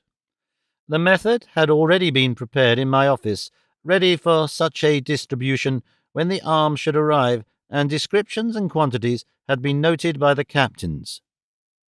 The whole affair was treated by all as a matter of the utmost secrecy. Hardly a word was spoken beyond the necessary directions, and these were given in whispers. All night long the stream of men went and came, and towards the dawn the bulk of the imported material was lessened by half. On the following night the remainder was removed, after my own men had stored in the castle the rifles and ammunition reserved for its defence if necessary. It was advisable to keep a reserve supply in case it should ever be required. The following night Rook went away secretly in the chartered vessel. He had to bring back with him the purchased cannon and heavy ammunition which had been in the meantime stored on one of the Greek islands. The second morning, having had secret word that the steamer was on the way, I had given the signal for the assembling of the mountaineers. A little after dark, the vessel, showing no light, stole into the creek. The barrier gates were once again closed, and when a sufficient number of men had arrived to handle the guns, we began to unload. The actual deportation was easy enough, for the dock had all necessary appliances quite up to date, including a pair of shears for gun lifting which could be raised into position in a very short time.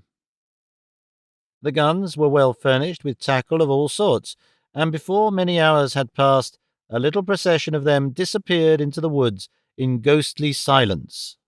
A number of men surrounded each, and they moved as well as if properly supplied with horses. In the meantime, and for a week after the arrival of the guns, the drilling went on without pause. The gun drill was wonderful. In the arduous work necessary for it, the great strength and stamina of the mountaineers showed out wonderfully. They did not seem to know fatigue any more than they knew fear. For a week this went on, till a perfect discipline and management was obtained. They did not practice the shooting, for this would have made secrecy impossible. It was reported all along the Turkish frontier that the Sultan's troops were being massed, and though this was not on a war footing, the movement was more or less dangerous. The reports of our own spies, although vague as to the purpose and extent of the movement, were definite as to something being on foot. And Turkey does not do something without a purpose that bodes ill to someone. Certainly the sound of cannon, which is a far-reaching sound, would have given them warning of our preparations, and would so have sadly minimized their effectiveness. When the cannon had all been disposed of, except, of course, those destined for defence of the castle or to be stored there, Rook went away with the ship and crew. The ship was to return to the owners. The men would be shipped on the war yacht, of whose crew they would form a part. The rest of them had been carefully selected by Rook himself and were kept in secrecy at Cataro, ready for service the moment required.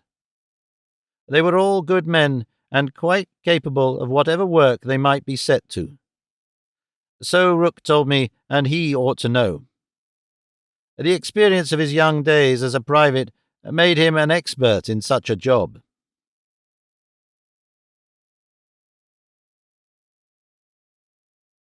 Rupert's Journal continued. June 24, 1907. Last night I got from my lady a similar message to the last, and delivered in a similar way. This time, however, our meeting was to be on the leads of the keep. I dressed myself very carefully before going on this adventure, lest by any chance of household concern any of the servants should see me, for if this should happen, Aunt Janet would be sure to hear of it, which would give rise to endless surmises and questionings, a thing I was far from desiring. I confess that in thinking the matter over during the time I was making my hurried preparations, I was at a loss to understand how any human body, even though it be of the dead, could go or be conveyed to such a place without some sort of assistance, or at least collusion on the part of some of the inmates. At the visit to the Flagstaff, circumstances were different. This spot was actually outside the castle, and in order to reach it I myself had to leave the castle privately, and from the garden ascend to the ramparts. But here was no such possibility. The keep was an imperium in imperio. It stood within the castle, though separated from it, and it had its own defences against intrusion. The roof of it was, so far as I knew, as little approachable as the magazine. The difficulty did not, however, trouble me beyond a mere passing thought. In the joy of the coming meeting and the longing rapture at the mere thought of it, all difficulties disappeared. Love makes its own faith, and I have never doubted that my lady would be waiting for me at the place designated. When I had passed through the little arched passages and up the doubly grated stairways contrived in the massiveness of the walls, I let myself out on the leads. It was well that as yet the times were sufficiently peaceful not to necessitate guards or sentries at all such points. There, in a dim corner, where the moonlight and passing clouds threw deep shadows, I saw her, clothed as ever in her shroud. Why, I know not. I felt somehow that the situation was even more serious than ever. But I was steeled to whatever might come. My mind had been already made up. To carry out my resolve to win the woman I loved, I was ready to face death. But now, after we had for a few brief moments held each other in our arms, I was willing to accept death or more than death. Now, more than before, was she sweet and dear to me. Whatever qualms there might have been at the beginning of our love-making or during the progress of it did not now exist. We had exchanged vows and confidences, and acknowledged our loves.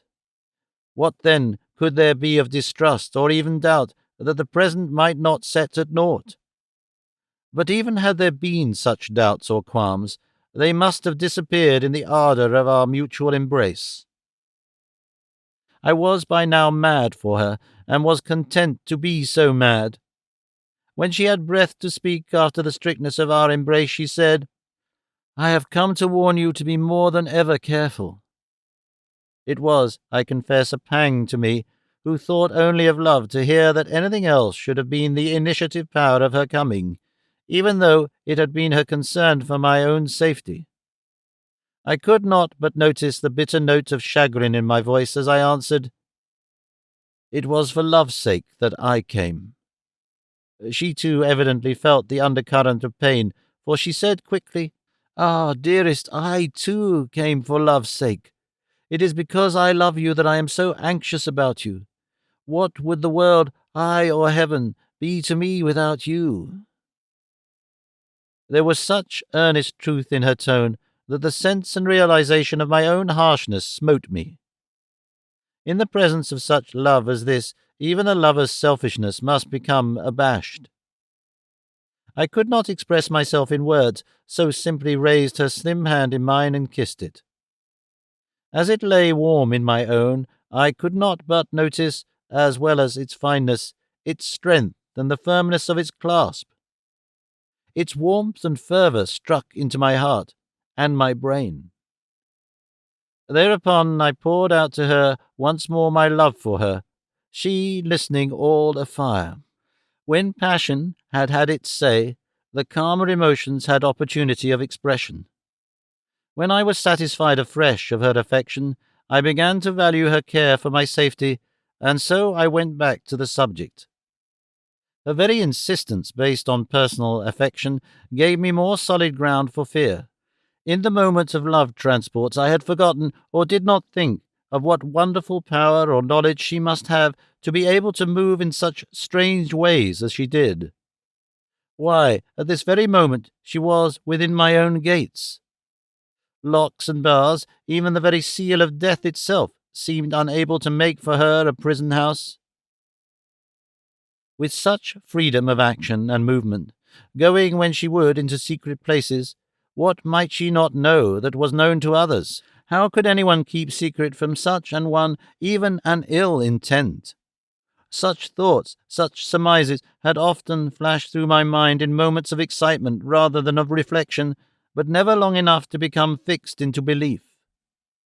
But yet the consequence, the convictions of them were with me, though unconsciously, though the thoughts themselves were perhaps forgotten or withered before development. "And you?" I asked her earnestly. "What about danger to you?" She smiled, her little pearl-white teeth gleaming in the moonlight as she spoke. "There is no danger for me.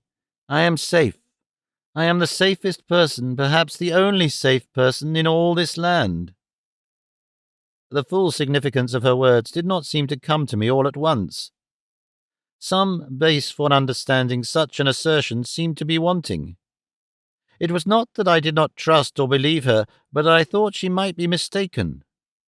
I wanted to reassure myself, so in my distress I asked unthinkingly, "How the safest? What is your protection?" For several moments that spun themselves out endlessly, she looked me straight in the face, the stars in her eyes seeming to glow like fire. Then, lowering her head, she took a fold of her shroud and held it up to me. "This." The meaning was complete and understandable now. I could not speak at once for the wave of emotion which choked me. I dropped on my knees, and taking her in my arms, held her close to me. She saw that I was moved, and tenderly stroked my hair, and with delicate touch pressed down my head on her bosom, as a mother might have done to comfort a frightened child. Presently we got back to the realities of life again. I murmured, "Your safety, your life, your happiness are all in all to me. When will you let them be my care?" She trembled in my arms, nestling even closer to me. Her own arms seemed to quiver with delight as she said, "Would you indeed like me to be always with you? To me it would be a happiness unspeakable, and to you, what would it be?" I thought that she wished to hear me speak my love to her, and that, womanlike, she had led me to the utterance, and so I spoke again of the passion that now raged in me, she listening eagerly as we strained each other tight in our arms. At last there came a pause, a long, long pause, and our hearts beat consciously in unison as we stood together. Presently she said in a sweet, low, intense whisper, as soft as the sighing of summer wind, "It shall be as you wish. But, oh, my dear, you will have to first go through an ordeal, which may try you terribly. Do not ask me anything.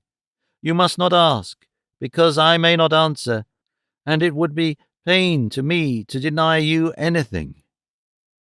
Marriage with such a one as I am has its own ritual which may not be foregone.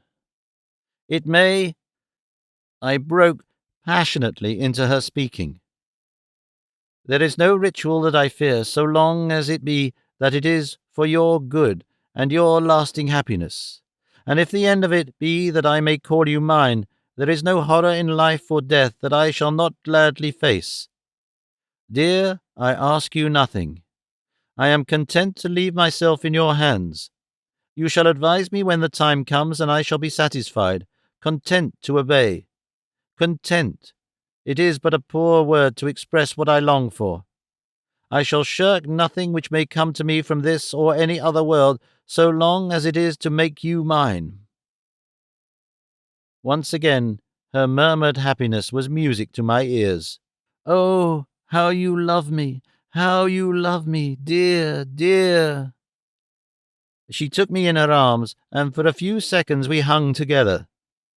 Suddenly she tore herself apart from me and stood, drawn up to the full height, with a dignity I cannot describe or express.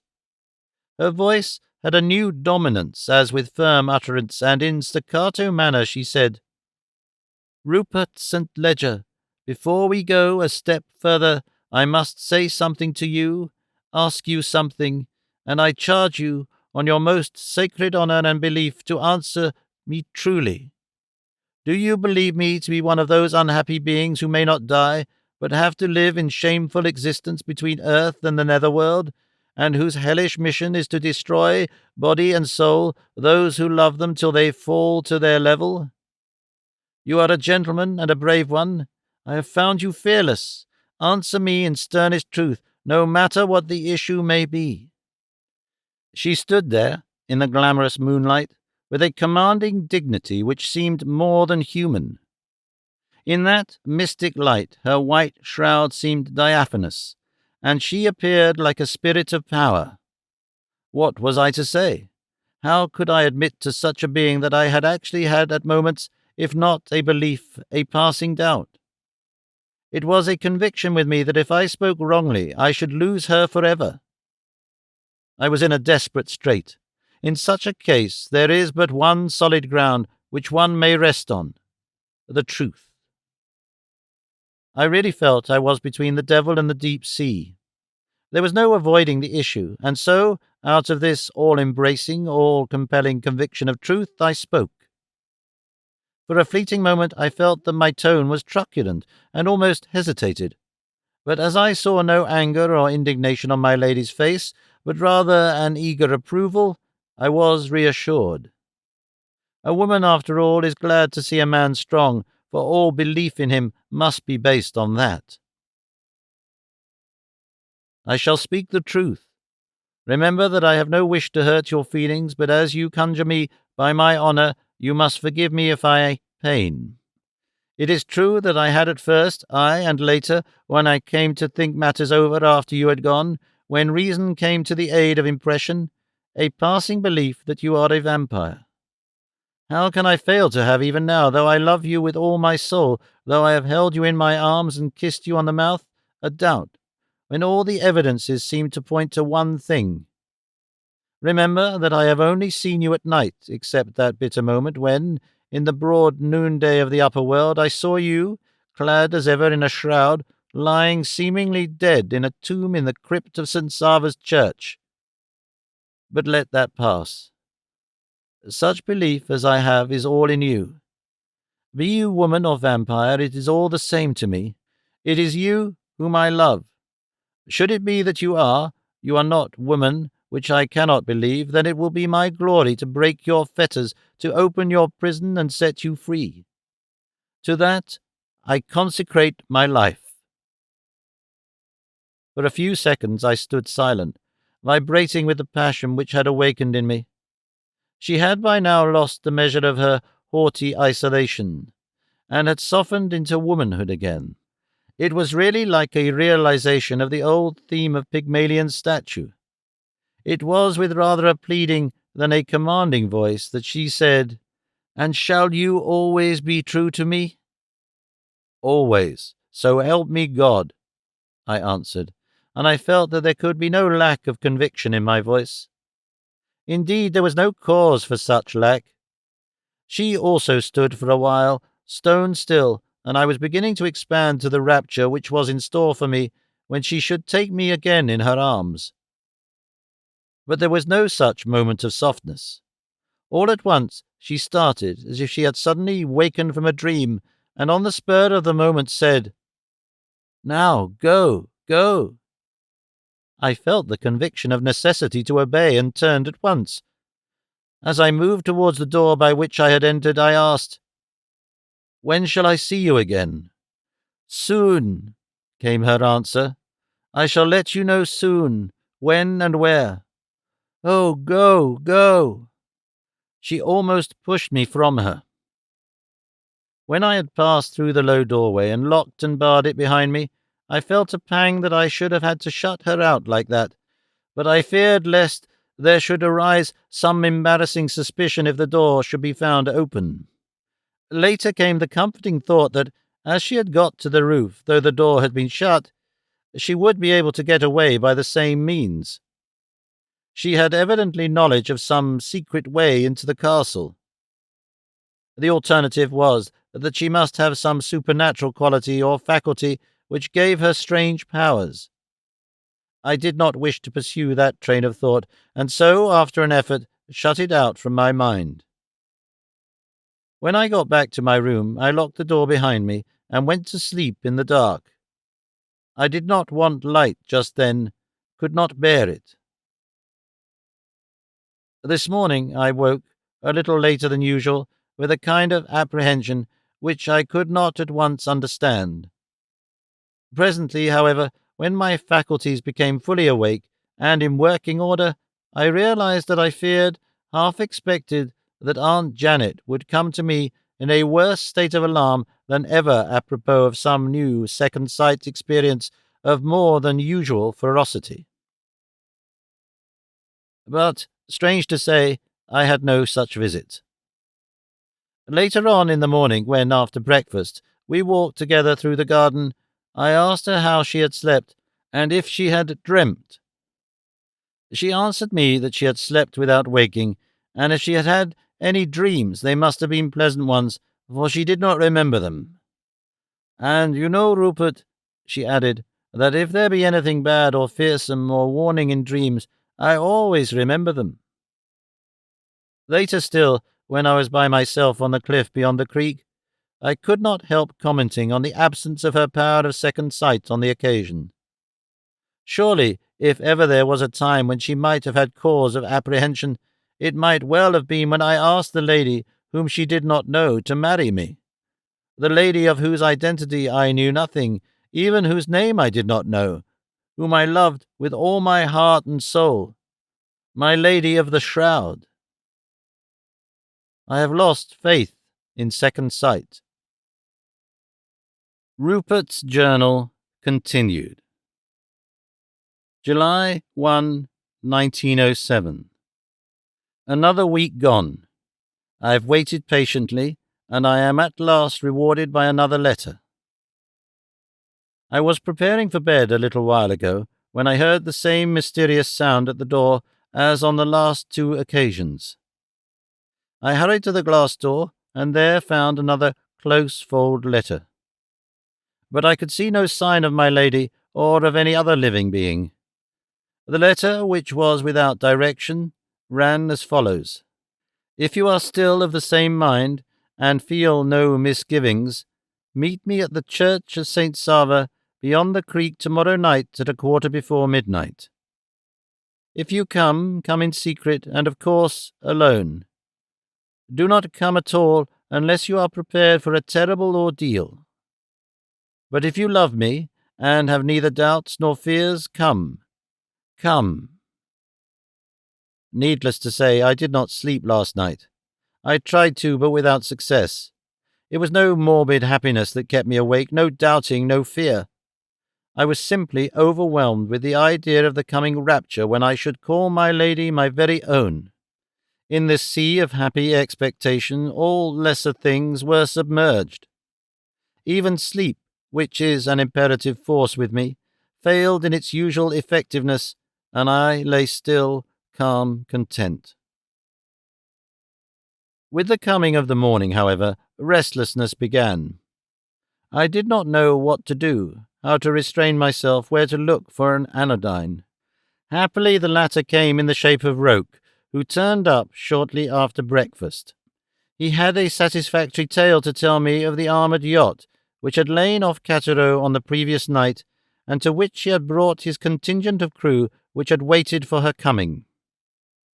He did not like to take the risk of going into any port with such a vessel, lest he might be detained or otherwise hampered by forms, and had gone out upon the open sea before daylight. There was on board the yacht a tiny torpedo boat, for which provision was made both for hoisting on deck and housing there. This last would run into the creek at 10 o'clock that evening, at which time it would be dark. The yacht would then run to near Otranto, to which she would send a boat to get any message I might send. This was to be in a code, which we arranged, and would convey instructions as to what night and approximate hour the yacht would come to the creek. The day was well on before we made certain arrangements for the future, and not till then did I feel again the pressure of my personal restlessness. Rook, like a wise commander, took rest whilst he could. Well he knew that for a couple of days and nights at least there would be little, if any, sleep for him. For myself, the habit of self-control stood to me, and I managed to get through the day somehow without exciting the attention of anyone else. The arrival of the torpedo boat and the departure of Rook made for me a welcome break in my uneasiness. An hour ago I said good night to Aunt Janet and shut myself up alone here. My watch is on the table before me, so that I may make sure of starting to the moment. I have allowed myself half an hour to reach St. Sava. My skiff is waiting, moored at the foot of the cliff on the hither side, where the zigzag comes close to the water. It is now 10 minutes past 11. I shall add the odd 5 minutes to the time for my journey so as to make safe.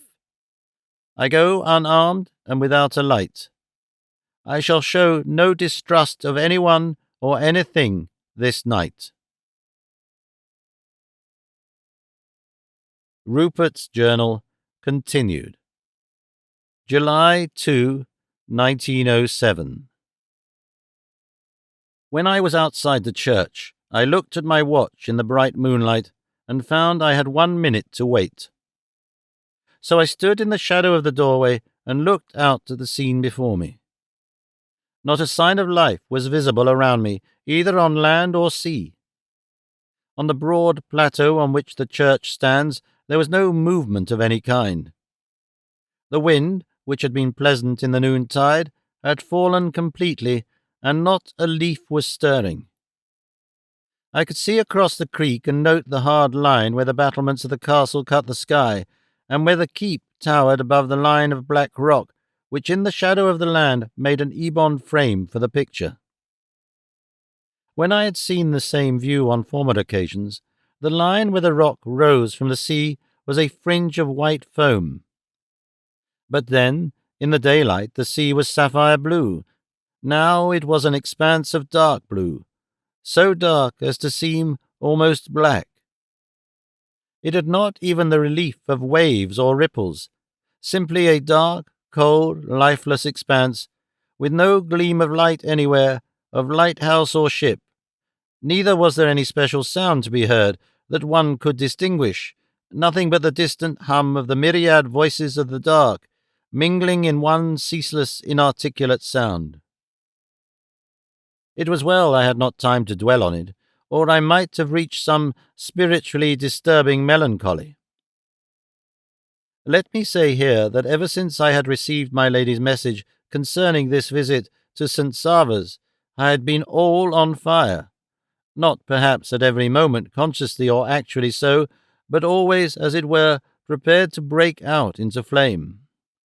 Did I want a simile, I might compare myself to a well-banked furnace, whose present function it is to contain heat rather than to create it, whose crust can at any moment be broken by a force external to itself, and burst into raging, all-compelling heat. No thought of fear really entered my mind. Every other emotion there was, coming and going as occasion excited or lulled, but not fear. Well I knew in the depths of my heart the purpose which that secret quest was to serve. I knew not only from my lady's words, but from the teachings of my own senses and experiences, that some dreadful ordeal must take place before happiness of any kind could be won. And that ordeal, though method or detail was unknown to me, I was prepared to undertake. This was one of those occasions when a man must undertake, blindfold, ways that may lead to torture or death, or unknown terrors beyond. But then a man, if indeed he have the heart of a man, can always undertake. He can at least make the first step, though it may turn out that through the weakness of mortality he may be unable to fulfill his own intent or justify his belief in his own powers. Such, I take it, was the intellectual attitude of the brave souls who of old faced the tortures of the Inquisition.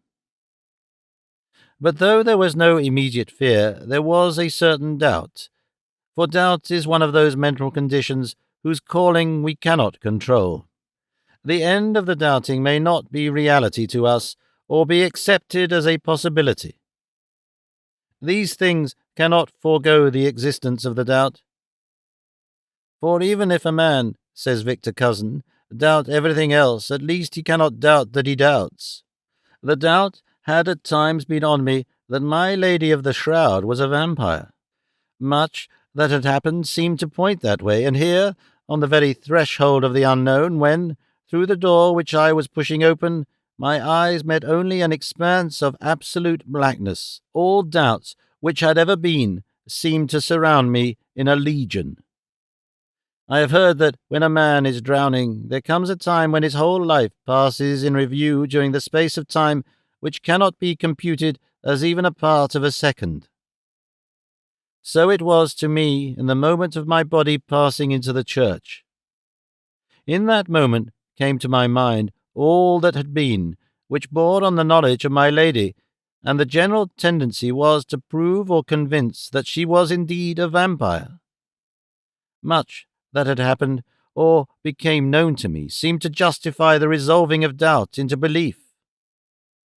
Even my own reading of the books in Aunt Janet's little library, and the dear lady's comments on them, mingled with their own uncanny beliefs, left little opening for doubt. My having to help my lady over the threshold of my house on her first entry was in accord with vampire tradition. So, too, her flying at cock-crow from the warmth in which she revelled on that strange first night of our meeting. So, too, her swift departure at midnight on the second. Into the same category came the facts of her constant wearing of her shroud, even her pledging herself, and me also, on the fragment torn from it, which she had given to me as a souvenir. Her lying still in the glass-covered tomb, her coming alone to the most secret places in a fortified castle where every aperture was secured by unopened locks and bolts. Her very movements, though all of grace, as she flitted noiselessly through the gloom of the night. All these things and 1,000 others of lesser import seemed for the moment to have consolidated an initial belief. But then came the supreme recollections of how she had lain in my arms, of her kisses on my lips, of the beating of her heart against my own, of her sweet words of belief and faith breathed in my ear in intoxicating whispers, of— I paused. No, I could not accept belief as to her being other than a living woman of soul and sense, of flesh and blood, of all the sweet and passionate instincts of true and perfect womanhood. And so, in spite of all beliefs, fixed or transitory, with a mind whirling amid contesting forces and compelling beliefs, I stepped into the church, overwhelmed with the most receptive of atmospheres, doubt. In one thing only was I fixed. Here at least was no doubt or misgiving whatever. I intended to go through what I had undertaken. Moreover, I felt that I was strong enough to carry out my intention, whatever might be of the unknown, however horrible, however terrible. When I had entered the church and closed the heavy door behind me, the sense of darkness and loneliness in all their horror enfolded me round. The great church seemed a living mystery, and served as an almost terrible background to thoughts and remembrances of unutterable gloom. My adventurous life has had its own schooling to endurance and upholding one's courage in trying times, but it has its contra in fullness of memory. I felt my way forward with both hands and feet. Every second seemed as if it had brought me at last to a darkness which was actually tangible. All at once, and with no heed of sequence or order, I was conscious of all around me, the knowledge or perception of which, or even speculation on the subject, had never entered my mind. They furnished the darkness with which I was encompassed with all the crowded phases of a dream. I knew that all around me were memorials of the dead, that in the crypt deep wrought in the rock below my feet lay the dead themselves. Some of them, perhaps, one of them I knew, had even passed the grim portals of time unknown, and had, by some mysterious power or agency, come back again to material earth. There was no resting place for thought, when I knew that the very air which I breathed might be full of denizens of the spirit world. In that impenetrable blackness was a world of imagining whose possibilities of horror were endless. I almost fancied that I could see with mortal eyes down through that rocky floor to where, in the lonely crypt, lay in her tomb of massive stone and under that bewildering coverlet of glass, the woman whom I love. I could see her beautiful face, her long black lashes, her sweet mouth, which I had kissed, relaxed in the sleep of death. I could note the voluminous shroud, a piece of which as a precious souvenir lay even then so close to my heart, the snowy woolen coverlet wrought over in gold with sprigs of pine, the soft dent in the cushion on which her head must for so long have lain. I could see myself within my eyes the memory of that first visit, coming once again with glad step to renew that dear sight, dear though it scorched my eyes and harrowed my heart, and finding the greater sorrow, the greater desolation of the empty tomb. There, I felt that I must think no more of that, lest the thought should unnerve me when I should most want all my courage. That way madness lay. The darkness had already sufficient terrors of its own without bringing to it such grim remembrances and imaginings.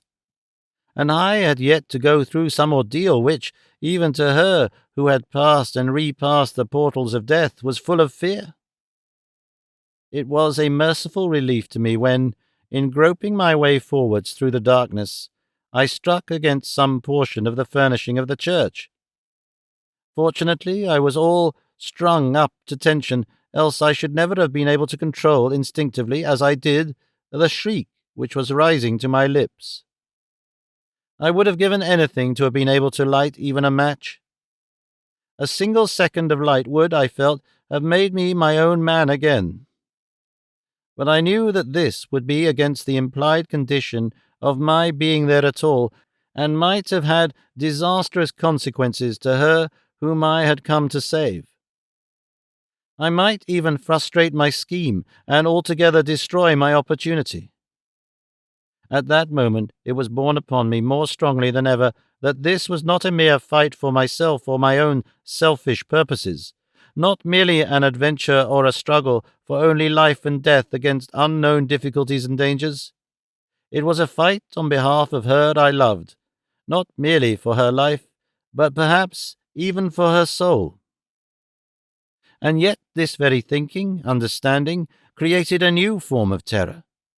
For in that grim, shrouding darkness came memories of other moments of terrible stress, of wild, mystic rites held in the deep gloom of African forests, when, amid scenes of revolting horror, Obi and the devils of his kind seemed to reveal themselves to reckless worshippers, surfeited with horror, whose lives counted for naught, when even human sacrifice was an episode, and the reek of old deviltries and recent carnage tainted the air, till even I, who was, at the risk of my life, a privileged spectator who had come through dangers without end to behold the scene, rose and fled in horror.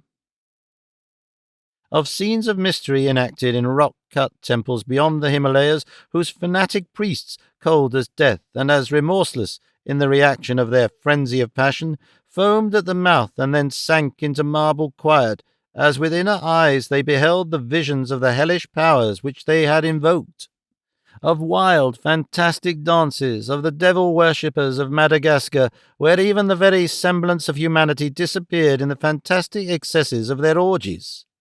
Of strange doings of gloom and mystery in the rock-perched monasteries of Tibet, of awful sacrifices, all to mystic ends in the innermost recesses of Cathay, of weird movements with masses of poisonous snakes by the medicine men of the Zuni and Moki Indians in the far southwest of the Rockies, beyond the Great Plains, of secret gatherings in vast temples of old Mexico and by dim altars of forgotten cities in the heart of great forests in South America, of rites of inconceivable horror in the fastnesses of Patagonia,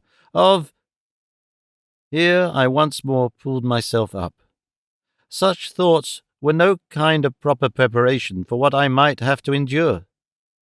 My work that night was to be based on love, on hope, on self-sacrifice for the woman who in all the world was the closest to my heart, whose future I was to share, whether that sharing might lead me to hell or heaven. The hand which undertook such a task must have no trembling. Still, those horrible memories had, I am bound to say, a useful part in my preparation for the ordeal. They were a fact which I had seen, of which I had myself been in part a sharer, and which I had survived. With such experiences behind me, could there be aught before me more dreadful? Moreover, if the coming ordeal was of supernatural or superhuman order, could it transcend in living horror the vilest and most desperate acts of the basest men? With renewed courage I felt my way before me, till my sense of touch told me that I was at the screen behind which lay the stair to the crypt. There I waited, silent, still. My own part was done so far as I knew how to do it. Beyond this, what was to come was, so far as I knew, beyond my own control. I had done what I could. The rest must come from others. I had exactly obeyed my instructions, fulfilled my warranty to the utmost in my knowledge and power. There was, therefore, left for me in the present nothing but to wait. It is a peculiarity of absolute darkness that it creates its own reaction. The eye, wearied of the blackness, begins to imagine forms of light. How far this is effected by imagination pure and simple, I know not. It may be that nerves have their own senses that bring thought to the depository common to all the human functions, but whatever may be the mechanism or the objective, the darkness seems to people itself with luminous entities. So it was with me as I stood lonely in the dark, silent church. Here and there seemed to flash tiny points of light. In the same way, the silence began to be broken now and again by strange, muffled sounds, the suggestion of sounds rather than actual vibrations. These were all at first of the minor importance of movement, rustlings, creakings, faint stirrings, fainter breathings. Presently, when I had somewhat recovered from the sort of hypnotic trance to which the darkness and stillness had, during the time of waiting, reduced me, I looked around in wonder. The phantoms of light and sound seemed to have become real. There were most certainly actual little points of light in places, not enough to see details by, but quite sufficient to relieve the utter gloom. I thought, though it may have been a mingling of recollection and imagination, that I could distinguish the outlines of the church. Certainly the great altar screen was dimly visible. Instinctively I looked up, and thrilled. There, hung high above me, was, surely enough, a great Greek cross, outlined by tiny points of light.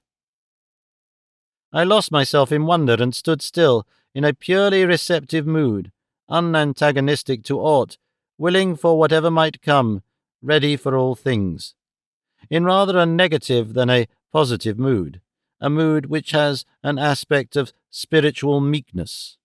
This is the true spirit of the neophyte, and though I did not think of it at the time, the proper attitude for what is called by the church in whose temple I stood a neo-nymph. As the light grew a little in power, though never increasing enough for distinctness, I saw dimly before me a table on which rested a great open book, whereon lay 2 rings, one of silver, the other of gold, and 2 crowns wrought of flowers, bound at the joining of their stems with tissue, one of gold, the other of silver. I do not know much of the ritual of the old Greek church, which is the religion of the Blue Mountains, but the things which I saw before me could be none other than enlightening symbols.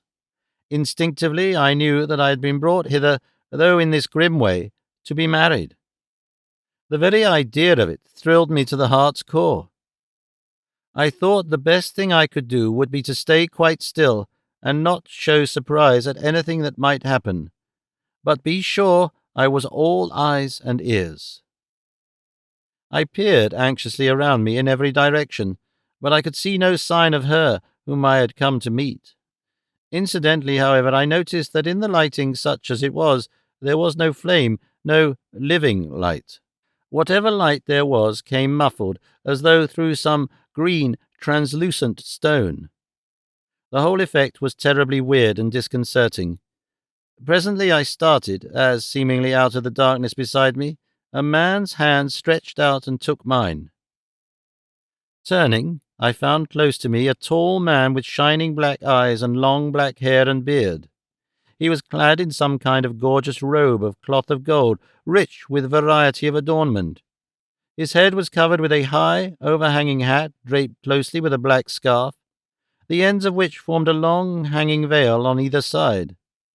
These veils, falling over the magnificent robes of cloth of gold, had an extraordinarily solemn effect.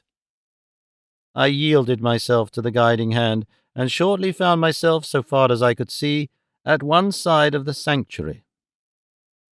In the floor close to my feet was a yawning chasm, into which, from so high over my head that in the uncertain light I could not distinguish its origin, hung a chain. At the sight a strange wave of memory swept over me. I could not but remember the chain which hung over the glass-covered tomb in the crypt, and I had an instinctive feeling that the grim chasm in the floor of the sanctuary was but the other side of the opening in the roof of the crypt from which the chain over the sarcophagus depended. There was a creaking sound, the groaning of a windlass and the clanking of a chain. There was a heavy breathing close to me somewhere. I was so intent on what was going on that I did not see that one by one, seeming to grow out of the surrounding darkness, several black figures in monkish garb appeared with the silence of ghosts. Their faces were shrouded in black cowls, wherein were holes through which I could see dark gleaming eyes. My guide held me tightly by the hand. This gave me a feeling of security in the touch, which helped to retain within my breast some semblance of calm. The strain of the creaking windlass and the clanking chain continued for so long that the suspense became almost unendurable.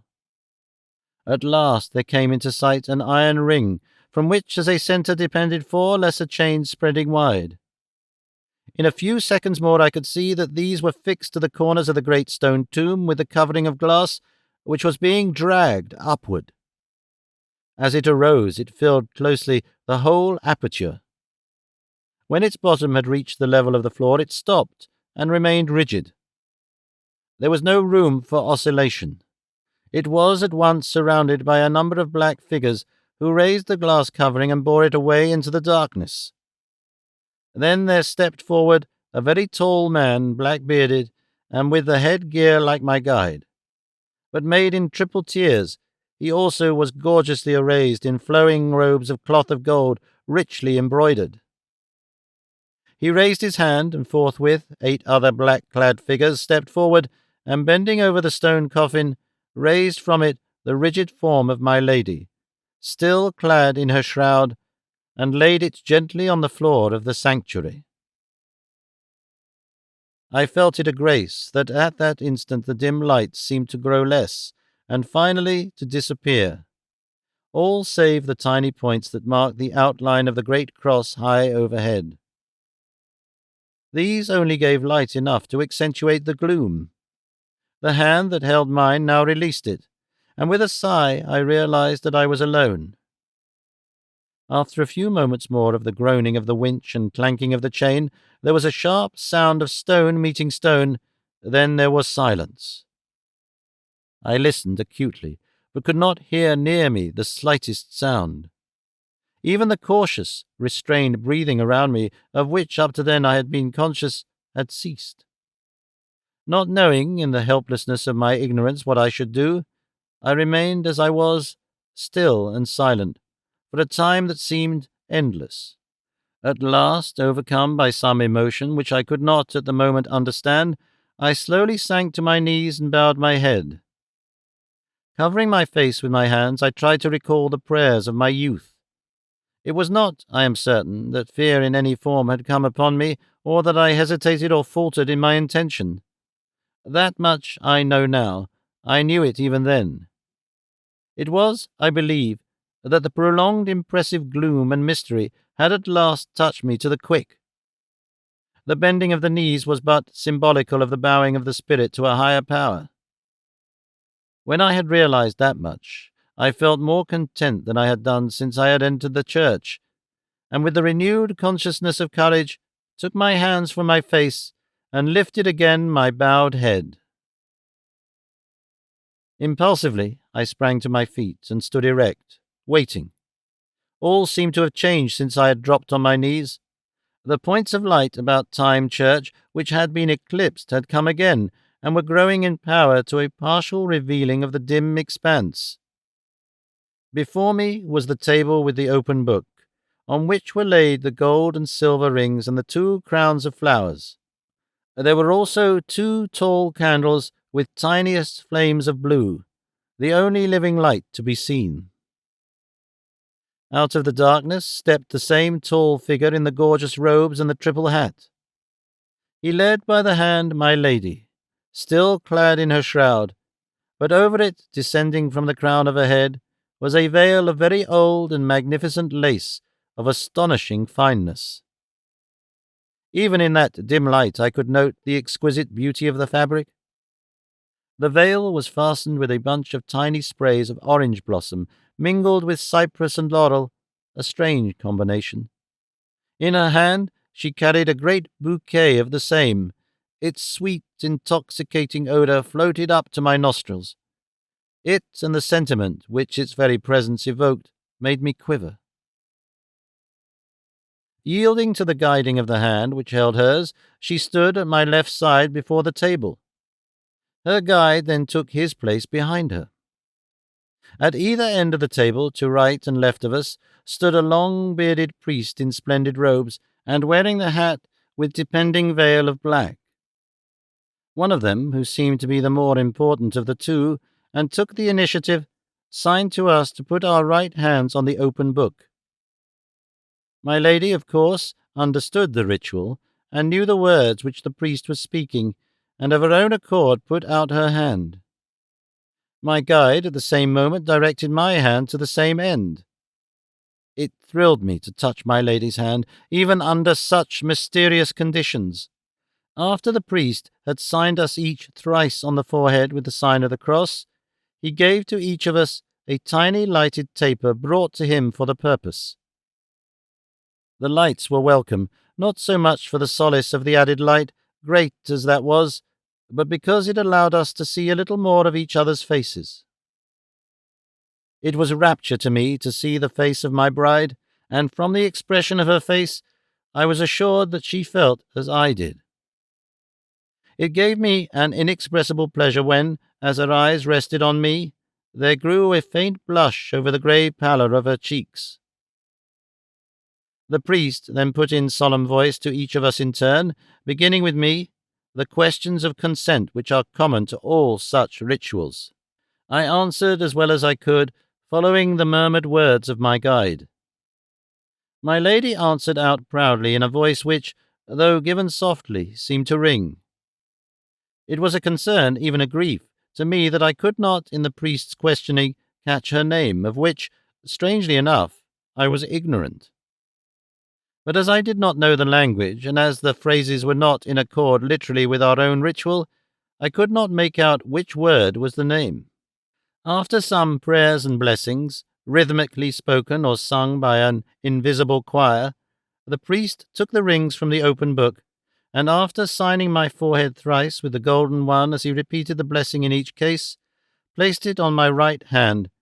Then he gave my lady the silver one, with the same ritual thrice repeated. I suppose it was the blessing which is the effective point in making two into one. After this, those who stood behind us exchanged our rings thrice, taking them from one finger and placing them on the other, so that at the end my wife wore the gold ring and I the silver one. Then came a chant, during which the priest swung the censer himself, and my wife and I held our tapers. After that he blessed us, the responses coming from the voices of the unseen singers in the darkness. After a long ritual of prayer and blessing sung in triplicate, the priest took the crowns of flowers and put one on the head of each, crowning me first, and with the crown tied with gold.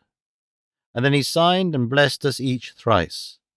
The guides, who stood behind us, exchanged our crowns thrice, as they had exchanged the rings, so that at the last I was glad to see my wife wore the crown of gold, and I that of silver. And then there came, if it is possible to describe such a thing, a hush over even that stillness, as though some form of added solemnity were to be gone through. I was not surprised, therefore, when the priest took in his hands the great golden chalice. Kneeling, my wife and I partook together thrice. When we had risen from our knees and stood for a little while, the priest took my left hand in his right, and I, by direction of my guide, gave my right hand to my wife. And so, in a line, the priest leading, we circled round the table in rhythmic measure. Those who supported us moved behind us, holding the crowns over our heads, and replacing them when we stopped. After a hymn, sung through the darkness, the priest took off our crowns. This was evidently the conclusion of the ritual, for the priest placed us in each other's arms to embrace each other. Then he blessed us, who were now man and wife. The lights went out at once, some as if extinguished, others slowly fading down to blackness. Left in the dark, my wife and I sought each other's arms again, and stood together for a few moments, heart to heart, tightly clasping each other, and kissed each other fervently. Instinctively we turned to the door of the church, which was slightly open, so that we could see the moonlight stealing in through the aperture. With even steps, she holding me tightly by the left arm, which is the wife's arm, we passed through the old church and out into the free air. Despite all that the gloom had brought me, it was sweet to be in the open air and together, this quite apart from our new relations to each other. The moon rode high, and the full light, coming after the dimness or darkness in the church, seemed as bright as day. I could now, for the first time, see my wife's face properly. The glamour of the moonlight may have served to enhance its ethereal beauty, but neither moonlight nor sunlight could do justice to that beauty in its living human splendor. As I gloried in her starry eyes, I could think of nothing else, but when for a moment my eyes, roving round for the purpose of protection, caught sight of her whole figure, there was a pang to my heart. The brilliant moonlight showed every detail in terrible effect, and I could see that she wore only her shroud. In the moment of darkness, after the last benediction, before she returned to my arms, she must have removed her bridal veil. This may, of course, have been in accordance with the established ritual of her church, but, all the same, my heart was sore. The glamour of calling her my very own was somewhat obscured by the bridal adornment being shorn.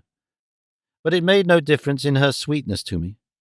Together we went along the path through the wood, she keeping equal step with me in wifely way. When we had come through the trees near enough to see the roof of the castle, now gilded with the moonlight, she stopped, and looking at me with eyes full of love, said, "Here I must leave you." "What?" I was all aghast, and I felt that my chagrin was expressed in the tone of horrified surprise in my voice. She went on quickly. "Alas, it is impossible that I should go farther, at present." "But what is to prevent you?" I queried. "You are now my wife. This is our wedding night, and surely your place is with me." The wail in her voice as she answered touched me to the quick. "Oh, I know, I know. There is no dearer wish in my heart, there can be none, than to share my husband's home. Oh, my dear, if you only knew what it would be to me to be with you always. But indeed I may not yet. I am not free.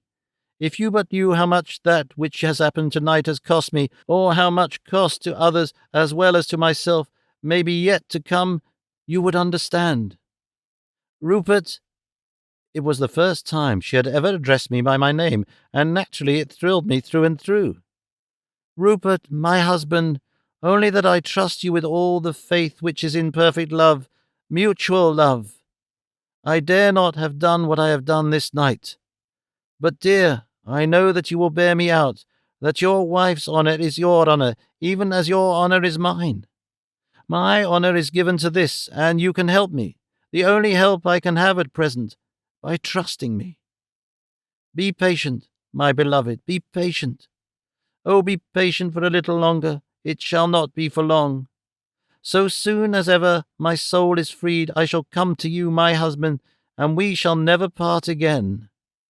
Be content for a while.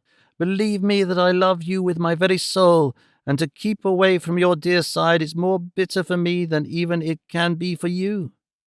Think, my dear one, I am not as other women are, as some day you shall clearly understand. I am at the present, and shall be for a little longer, constrained by duties and obligations put upon me by others, and for others, and to which I am pledged by the most sacred promises, given not only by myself but by others, and which I must not forego. These forbid me to do as I wish. Oh, trust me, my beloved, my husband."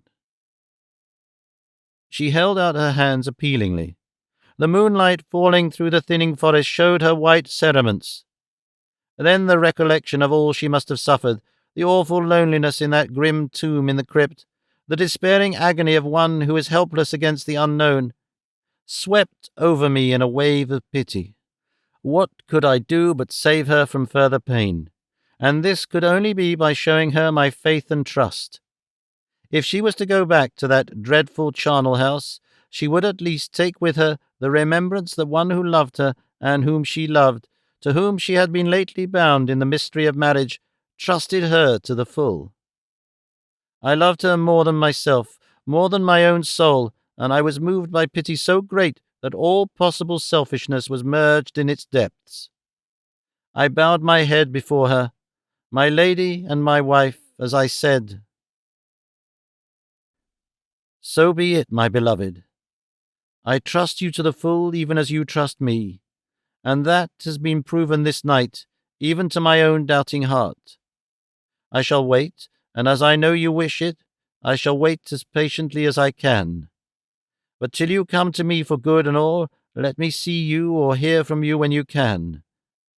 The time, dear wife, must go heavily with me, as I think of you suffering and lonely. So be good to me, and let not too long a time elapse between my glimpses of hope. And, sweetheart, when you do come to me, it shall be for ever." There was something in the intonation of the last sentence. I felt its sincerity myself, some implied yearning for a promise that made her beautiful eyes swim. The glorious stars in them were blurred as she answered with a fervour which seemed to me as more than earthly. "For ever. I swear it." With one long kiss, and a straining in each other's arms, which left me tingling for long after we had lost sight of each other, we parted. I stood and watched her as a white figure, gliding through the deepening gloom, faded as the forest thickened. It surely was no optical delusion, or a phantom of the mind, that her shrouded arm was raised as though in blessing or farewell, before the darkness swallowed her up.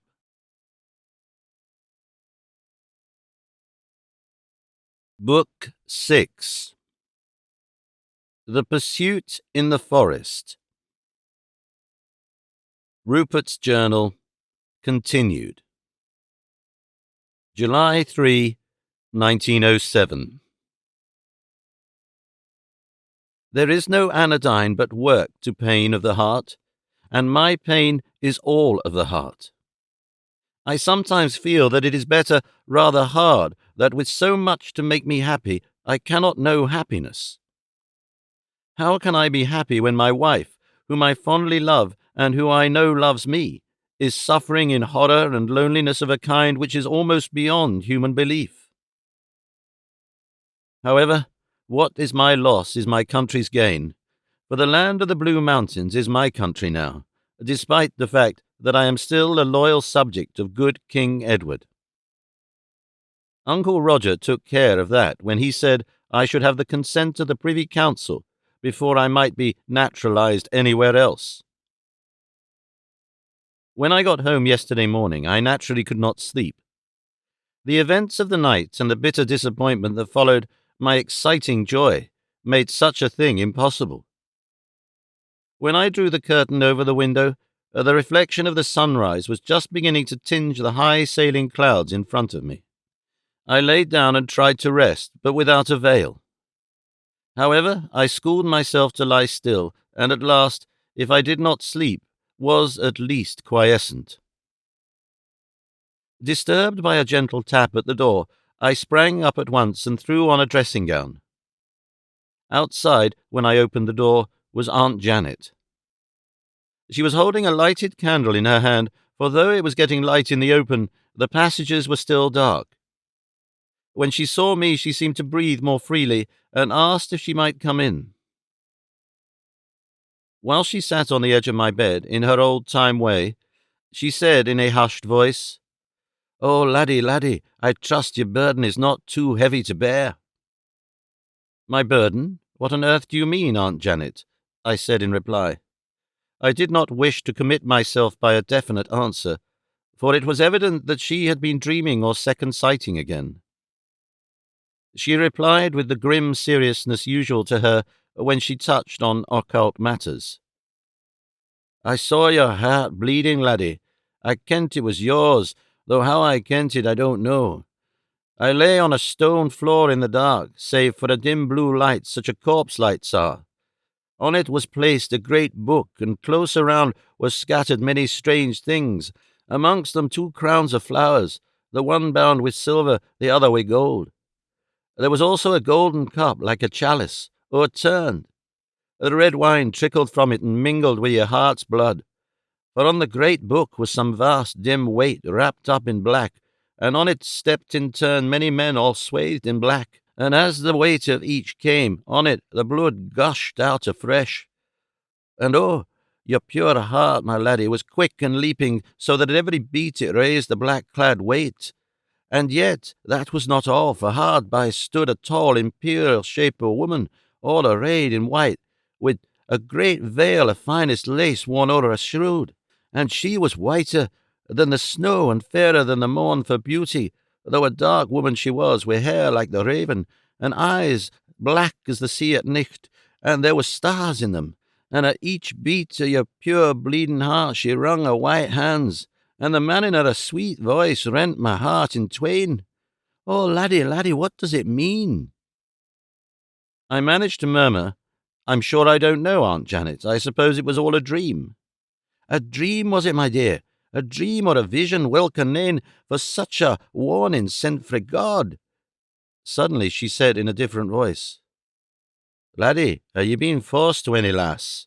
I'm no blaming ye, for ye men are different frae us women, and ye regard on recht and wrang differs from ours. But oh, laddie, a woman's tears fall heavy when her heart is for sore. with a yielding to force words. 'Tis a heavy burden for any man to carry with him as he goes, and may well cause pain to others that he fain would spare." She stopped, and in dead silence waited for me to speak. I thought it would be best to set her poor loving heart at rest, and as I could not divulge my special secret, spoke in general terms. "Aunt Janet, I am a man, and have led a man's life, such as it is. But I can tell you, who have always loved me and taught me to be true, that in all the world there is no woman who must weep for any falsity of mine. If close there be any who, sleeping or waking, in dreams or visions or in reality, weeps because of me, it is surely not for my doing, but because of something outside me. It may be that her heart is sore because I must suffer, as all men must in some degree, but she does not weep for or through any act of mine." She sighed happily at my assurance, and looked up through her tears, for she was much moved, and after tenderly kissing my forehead and blessing me, stole away. She was more sweet and tender than I have words to say, and the only regret that I have in all that is gone is that I have not been able to bring my wife to her and let her share in the love she has for me. But that too will come, please God. In the morning I sent a message to Rook at Otranto, instructing him by code to bring the yacht to Vissarion in the coming night. All day I spent in going about amongst the mountaineers, drilling them and looking after their arms. I could not stay still. My only chance of peace was to work, my only chance of sleep to tire myself out. Unhappily, I am very strong, so even when I came home at dark I was quite fresh. However, I found a cable message from Rook that the yacht would arrive at midnight. There was no need to summon the mountaineers, as the men in the castle would be sufficient to make preparations for the yacht's coming. Later. The yacht has come. At 11:30, the lookout signalled that a steamer without lights was creeping in towards the creek. I ran out to the Flagstaff and saw her steal in like a ghost. She is painted a steely blue-grey, and it is almost impossible to see her at any distance. She certainly goes wonderfully. Although there was not enough throb from the engines to mar the absolute silence, she came on at a fine speed, and within a few minutes was close to the boom. I had only time to run down to give orders to draw back the boom when she glided in and stopped dead at the harbour wall. Rook steered her himself, and he says he never was on a boat that so well or so quickly answered her helm. She certainly is a beauty, and so far as I can see at night, perfect in every detail. I promised myself a few pleasant hours over her in the daylight. The men seem a splendid lot. But I did not feel sleepy. I despair of sleep tonight. But work demands that I be fit for whatever may come, and so I shall try to sleep, to rest at any rate. Rupert's Journal, continued. July 4, 1907. I was up with the first ray of sunrise, so by the time I had my bath and was dressed there was ample light. I went down to the dock at once and spent the morning looking over the vessel, which fully justifies Rook's enthusiasm about her. She is built on lovely lines, and I can quite understand that she is enormously fast. Her armour I can only take on the specifications, but her armament is really wonderful. And there are not only all the very newest devices of aggressive warfare, indeed, she has the newest up-to-date torpedoes and torpedo guns, but also the old-fashioned rocket tubes, which in certain occasions are so useful. She has electric guns and the latest Massillon water guns, and Reinhardt electro-pneumatic deliverers for pyroxylene shells. She is even equipped with war balloons easy of expansion and with compressible Kitson aeroplanes. I don't suppose that there is anything quite like her in the world. The crew are worthy of her. I can't imagine where Rook picked up such a splendid lot of men. They are nearly all man-of-warsmen, of various nationalities, but mostly British. All young men, the oldest of them hasn't got into the 40s, and so far as I can learn, all experts of one kind or another in some special subject of warfare. It will go hard with me, but I shall keep them together. How I got through the rest of the day I know not. I tried hard not to create any domestic trouble by my manner, lest Aunt Janet should, after her lurid dream or vision of last night, attach some new importance to it. I think I succeeded, for she did not, so far as I could tell, take any special notice of me. We parted, as usual, at 10:30, and I came here and made this entry in my journal. I am more restless than ever tonight, and no wonder. I would give anything to be able to pay a visit to St. Savres and see my wife again, if it were only sleeping in her tomb. But I dare not do even that, lest she should come to see me here, and I should miss her. So I have done what I can. The glass door to the terrace is open, so that she can enter at once if she comes. The fire is lit and the room is warm. There is food ready in case she should care for it. I have plenty of light in the room, so that through the aperture where I have not fully drawn the curtain, there may be light to guide her. Oh, how the time drags! The clock has struck midnight. 1, 2. Thank goodness it will shortly be dawn, and the activity of the day may begin. Work may again prove, in a way, to be an anodyne. In the meantime I must write on, lest despair overwhelm me. Once during the night I thought I heard a footstep outside. I rushed to the window and looked out, but there was nothing to see, no sound to hear. That was a little after 1 o'clock. I feared to go outside, lest that should alarm her, so I came back to my table. I could not write, but I sat as if writing for a while. But I could not stand it, so rose and walked about the room. As I walked, I felt that my lady— it gives me a pang every time I remember that I do not know even her name— was not quite so far away from me. It made my heart beat to think that it might mean that she was coming to me. Could not I, as well as Aunt Janet, have a little second sight? I went towards the window, and standing behind the curtain, listened. Far away, I thought, I heard a cry, and ran out on the terrace, but there was no sound to be heard, and no sign of any living thing anywhere. So I took it for granted that it was the cry of some night bird, and came back to my room, and wrote at my journal till I was calm. I think my nerves must be getting out of order, when every sound of the night seems to have a special meaning for me. Rupert's Journal continued. July 7, 1907.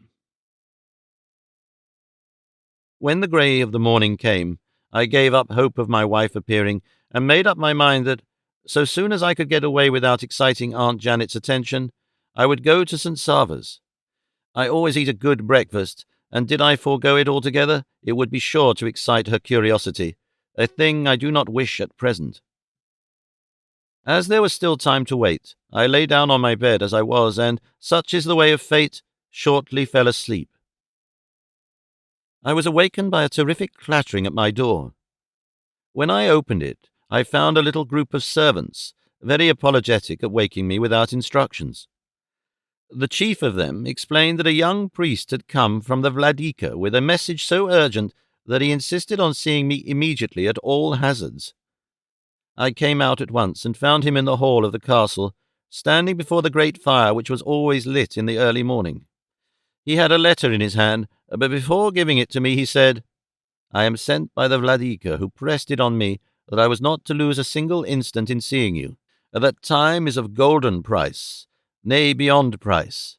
This letter, amongst other things, vouches for me. A terrible misfortune has occurred. The daughter of our leader has disappeared during last night.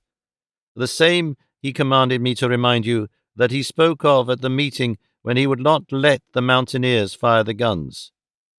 No sign of her can be found, and it is believed that she has been carried off by the emissaries of the Sultan of Turkey, who once before brought our nations to the verge of war by demanding her as a wife. I was also to say that the Vladika Plamanik would have come himself, but that it was necessary that he should at once consult with the archbishop, Stephen Paleolog, as to what step is best to take in this dire calamity. He sent out a search party under the Archimandrite of Spezak, Petrov Vlastimir, who is to come here with any news he can get, as you have commanded of the signalling, and can best spread the news. He knows that you, Gospodar, are in your great heart one of our compatriots, and that you have already proved your friendship by many efforts to strengthen our hands for war.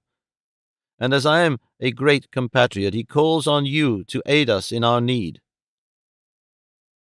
He then handed me the letter and stood by respectfully whilst I broke the seal and read it.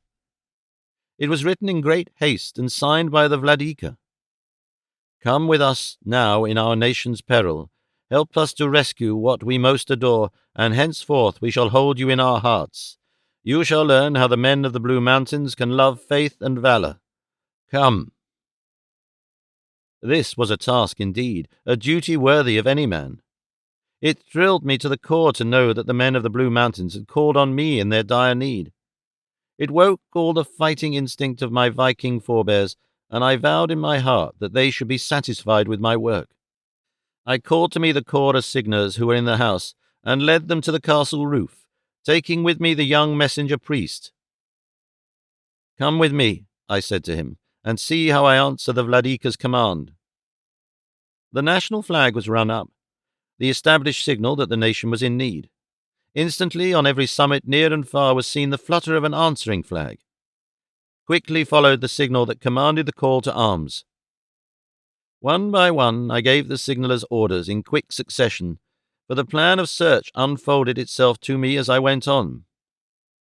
The arms of the semaphore whirled in a way that made the young priest stare. One by one, as they took their orders, the signallers seemed to catch fire. Instinctively they understood the plan and worked like demigods. They knew that so widespread a movement had its best chance in rapidity and in unity of action. From the forest which lay in sight of the castle came a wild cheering which seemed to interpret the former stillness of the hills. It was good to feel that those who saw the signals, types of many, were ready. I saw the look of expectation on the face of the messenger priest, and rejoiced at the glow that came as I turned to him to speak. Of course, he wanted to know something of what was going on. I saw the flashing of my own eyes reflected in his as I spoke. Tell the Vladika that within a minute of his message being read, the land of the Blue Mountains was awake.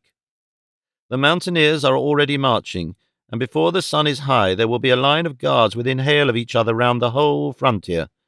From Angusa to Ilsin, from Ilsin to Bayana, from Bayana to Ispazar, from Ispazar to Volok, from Volok to Tatra, from Tatra to Domitan, from Domitan to Gravaya, and from Gravaya back to Angusa. The line is double. The old men keep guard on the line, and the young men advance. These will close in at the advancing line so that nothing can escape them. They will cover mountain top and forest depth, and will close in finally on the castle here, which they can behold from afar. My own yacht is here, and will sweep the coast from end to end. It is the fastest boat afloat, and armed against a squadron. Here will all signals come. In an hour, where we stand, will be a signal bureau, where trained eyes will watch night and day till the lost one has been found and the outrage has been avenged. The robbers are even now within a ring of steel and cannot escape. The young priest, all on fire, sprang on the battlements and shouted to the crowd, which was massing round the castle in the gardens far below. The forest was giving up its units till they seemed like the nucleus of an army. The men cheered lustily, till the sound swung high up to us like the roaring of a winter sea. With bared heads they were crying, "God and the Blue Mountains! God and the Blue Mountains!" I ran down to them as quickly as I could and began to issue their instructions. Within a time to be computed by minutes, the whole number, organized by sections, had started to scour the neighboring mountains. At first they had only understood the call to arms for general safety, but when they learned that the daughter of a chief had been captured, they simply went mad. From something which the messenger first said, but which I could not catch or did not understand, the blow seemed to have for them some sort of personal significance which wrought them to a frenzy. When the bulk of the men had disappeared, I took with me a few of my own men and several of the mountaineers whom I had asked to remain, and together we went to the hidden ravine which I knew. We found the place empty, but there were unmistakable signs that a party of men had been encamped there for several days. Some of our men, who were skilled in woodcraft and in signs generally, agreed that there must have been some 20 of them. As they could not find any trail either coming to or going from the place, they came to the conclusion that they must have come separately from different directions and gathered there, and that they must have departed in something of the same mysterious way. However, this was, at any rate, some sort of beginning, and the men separated, having agreed amongst themselves to make a wide cast round the place in the search for tracks. Whoever should find a trail was to follow with it at least one comrade, and when there was any definite news, it was to be signalled to the castle. I myself returned at once, and set the signallers to work to spread amongst our own people such news as we had. When, presently, such discoveries as had been made were signalled with flags to the castle, it was found that the marauders had, in their flight, followed a strangely zigzag course. It was evident that, in trying to baffle pursuit, they had tried to avoid places which they thought might be dangerous to them. This may have been simply a method to disconcert pursuit. If so, it was, in a measure, excellent, for none of those immediately following could possibly tell in what direction they were heading. It was only when we worked the course on the great map in the signaller's room, which was the old guard-room of the castle, that we could get an inkling of the general direction of their flight. This gave added trouble to the pursuit, for the men who followed, being ignorant of their general intent, could not ever take chance to head them off, but had to be ready to follow in any or every direction.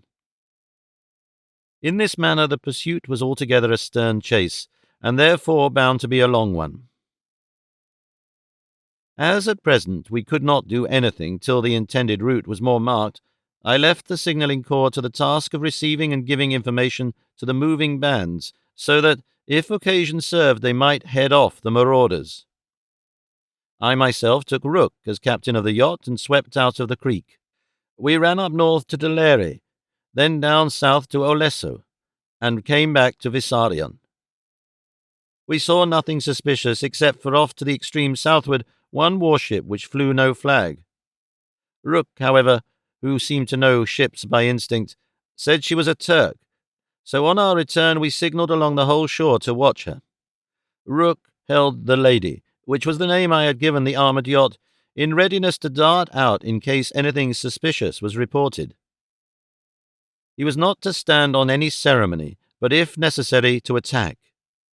We did not intend to lose a point in this desperate struggle which we had undertaken. We had placed in different likely spots a couple of our own men to look after the signalling. When I got back, I found that the route of the fugitives, who had now joined into one party, had been definitely ascertained. They had gone south, but manifestly taking alarm from the advancing line of guards, had headed up again to the northeast, where the country was broader and the mountains wilder and less inhabited. Forthwith, leaving the signalling altogether in the hands of the fighting priests, I took a small chosen band of the mountaineers of our own district, and made, with all the speed we could, to cut across the track of the fugitives a little ahead of them. The Archimandrite abbot of Spazak, who had just arrived, came with us. He is a splendid man, a real fighter as well as a holy cleric, as good with his hand-jar as with his Bible, and a runner to beat the band. The marauders were going at a fearful pace, considering that they were all afoot, so we had to go fast also. Amongst these mountains there is no other means of progressing. Our own men were so aflame with ardour that I could not but notice that they, more than any of the others whom I had seen, had some special cause for concern. When I mentioned to the Archimandrite, who moved by my side, he answered, "All natural enough. They are not only fighting for their country, but for their own." I did not quite understand his answer, and so began to ask him questions, to the effect that I soon began to understand a good deal more than he did. Letter from Archbishop Stephen Paleolog, head of the Eastern Church of the Blue Mountains, to the Lady Janet McKelpie, Vissarion. Written July 9, 1907. Honored Lady, as you wish for an understanding regarding the late lamentable occurrence in which so much danger was incurred to this our land of the Blue Mountains, and one dear to us, I send these words by request of the Gospodar Rupert, beloved of our mountaineers. When the voivode Peter Vissarion made his journey to the great nation to whom we looked in our hour of need, it was necessary that he should go in secret. The Turk was at our gates, and full of the malice of baffled greed. Already he had tried to arrange a marriage with the voivodin, so that in time to come he, as her husband, might have established a claim to the inheritance of the land. Well he knew, as do all men, that the Blue Mountaineers owe allegiance to none that they themselves do not appoint to rulership. This has been the history in the past. But now and again an individual has arisen or come to the front adapted personally for such government as this land requires. And so the Lady Tuta, voivodin of the Blue Mountains, was put for her proper guarding in the charge of myself, as head of the Eastern Church in the land of the Blue Mountains, steps being taken in such wise that no capture of her could be effected by unscrupulous enemies of this our land. This task and guardianship was gladly held as an honor by all concerned. For the voivodin tutor of Vissarion must be taken as representing in her own person the glory of the old Serb race, inasmuch as being the only child of the voivode Vissarion, last male of his princely race, the race which ever, during the 10 centuries of our history, unflinchingly gave life and all they held for the protection, safety, and well-being of the land of the Blue Mountains. Never during those centuries had any one of the race been known to fail in patriotism, or to draw back from any loss or hardship enjoined by high duty or stress of need. Moreover, this was the race of that first voivode Vissarion, of whom, in legend, it was prophesied that he, once known as the Sword of Freedom, a giant amongst men, would some day, when the nation had need of him, come forth from his water tomb in the lost lake of Reo, and lead once more the men of the Blue Mountains to lasting victory. This noble race, then, had come to be known as the last hope of the land, so that when the voivode was away on his country's service, his daughter should be closely guarded. Soon after the voivode had gone, it was reported that he might be long delayed in his diplomacies, and also in studying the system of constitutional monarchy for which it had been hoped to exchange our imperfect political system. I may say, inter alia, that he was mentioned as to be the first king when the new constitution should have been arranged. Then a great misfortune came on us, a terrible grief overshadowed the land. After a short illness, the voivodin Tuta Vissarion died mysteriously of a mysterious ailment. The grief of the mountaineers was so great that it became necessary for the governing council to warn them not to allow their sorrow to be seen. It was imperatively necessary that the fact of her death should be kept secret, for there were dangers and difficulties of several kinds. In the first place, it was advisable that even her father should be kept in ignorance of his terrible loss. It was well known that he held her as the very core of his heart, and that if he should hear of her death, he would be too much prostrated to be able to do the intricate and delicate work which he had undertaken. Nay more, he would never remain afar off, under the sad circumstances, but would straightway return, so as to be in the land where she lay. Then suspicions would crop up, and the truth must shortly be known afield, and the inevitable result that the land would become the very center of a war of many nations.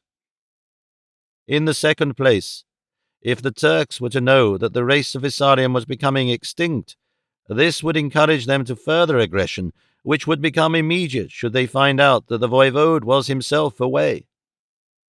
It was well known that they were already only suspending hostilities until a fitting opportunity should arise.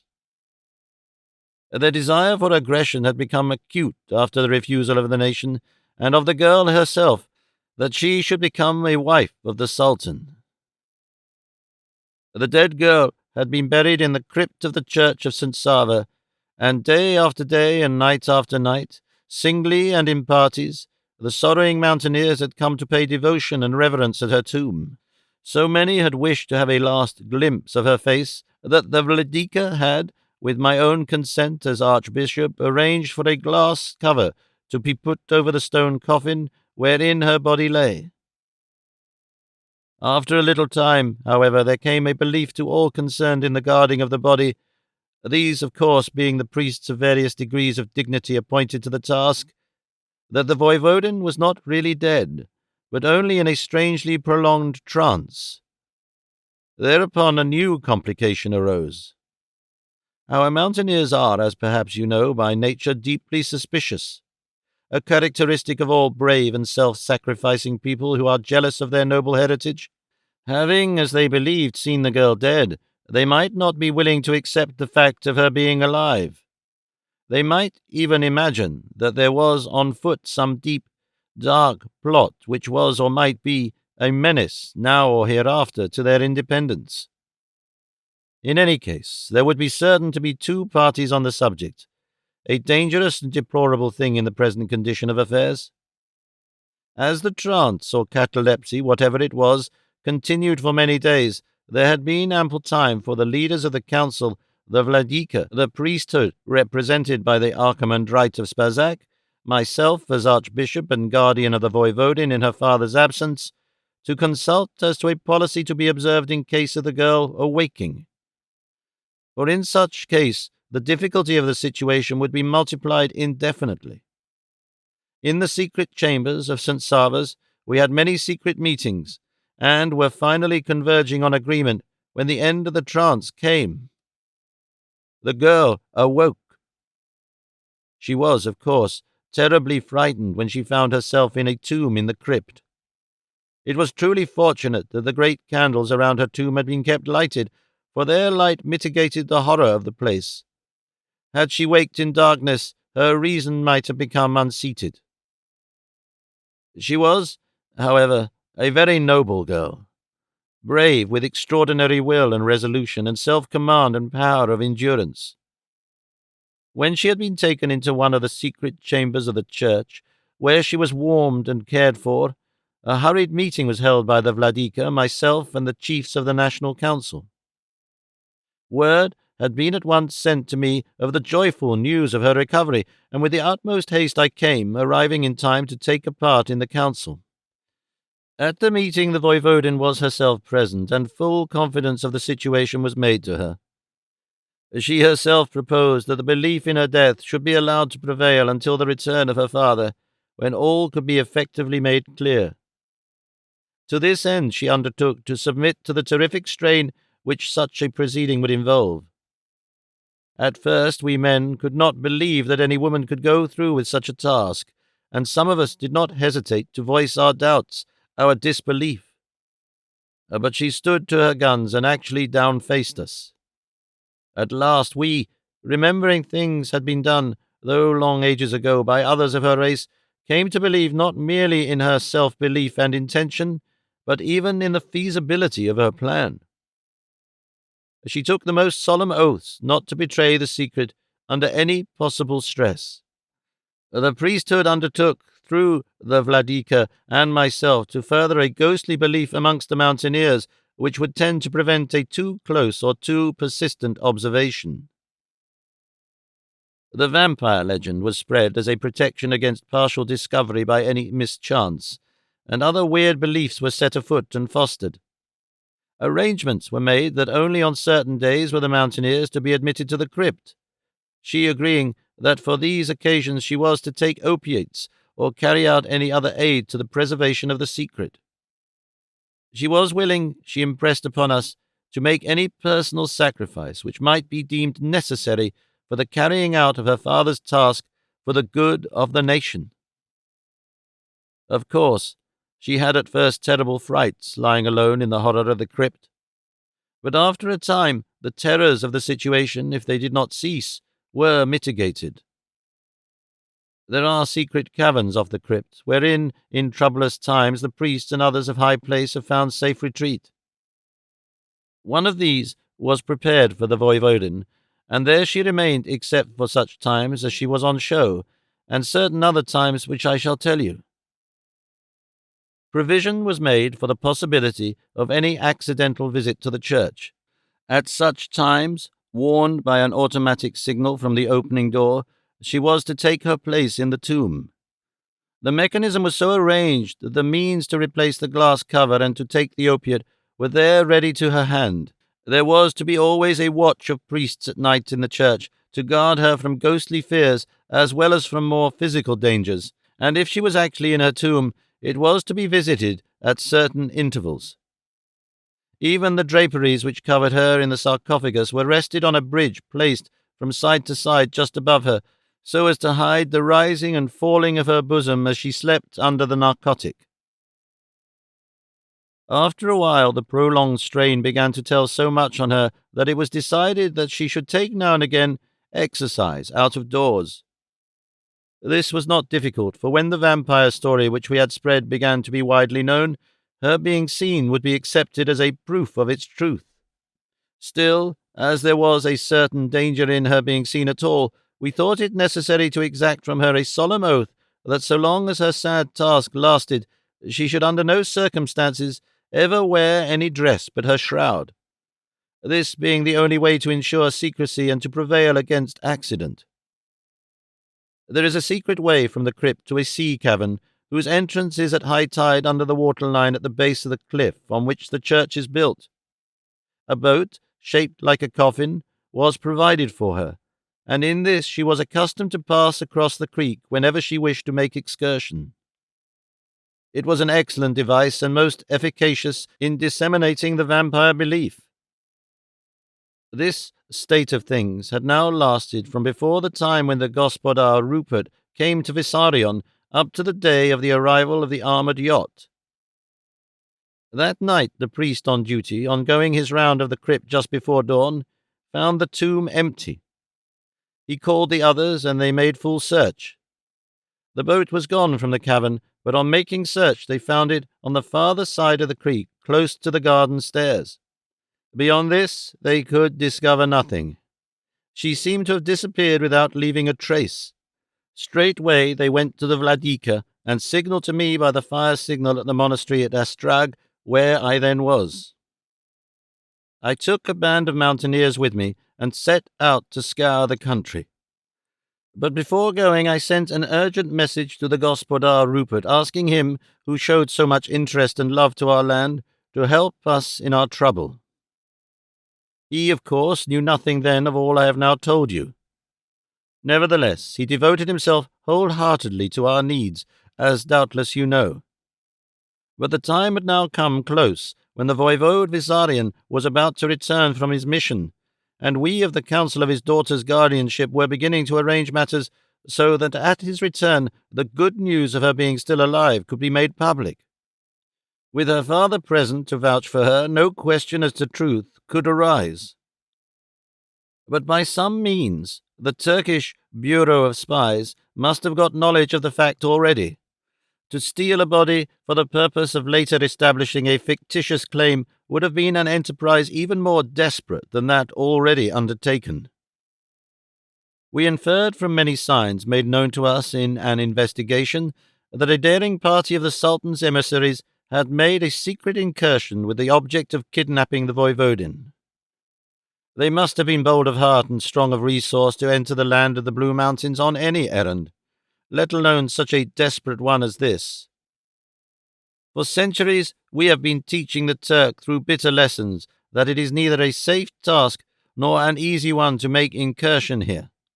How they did it we know not at present, but enter they did, and after waiting in some secret hiding place for a favourable opportunity, secured their prey.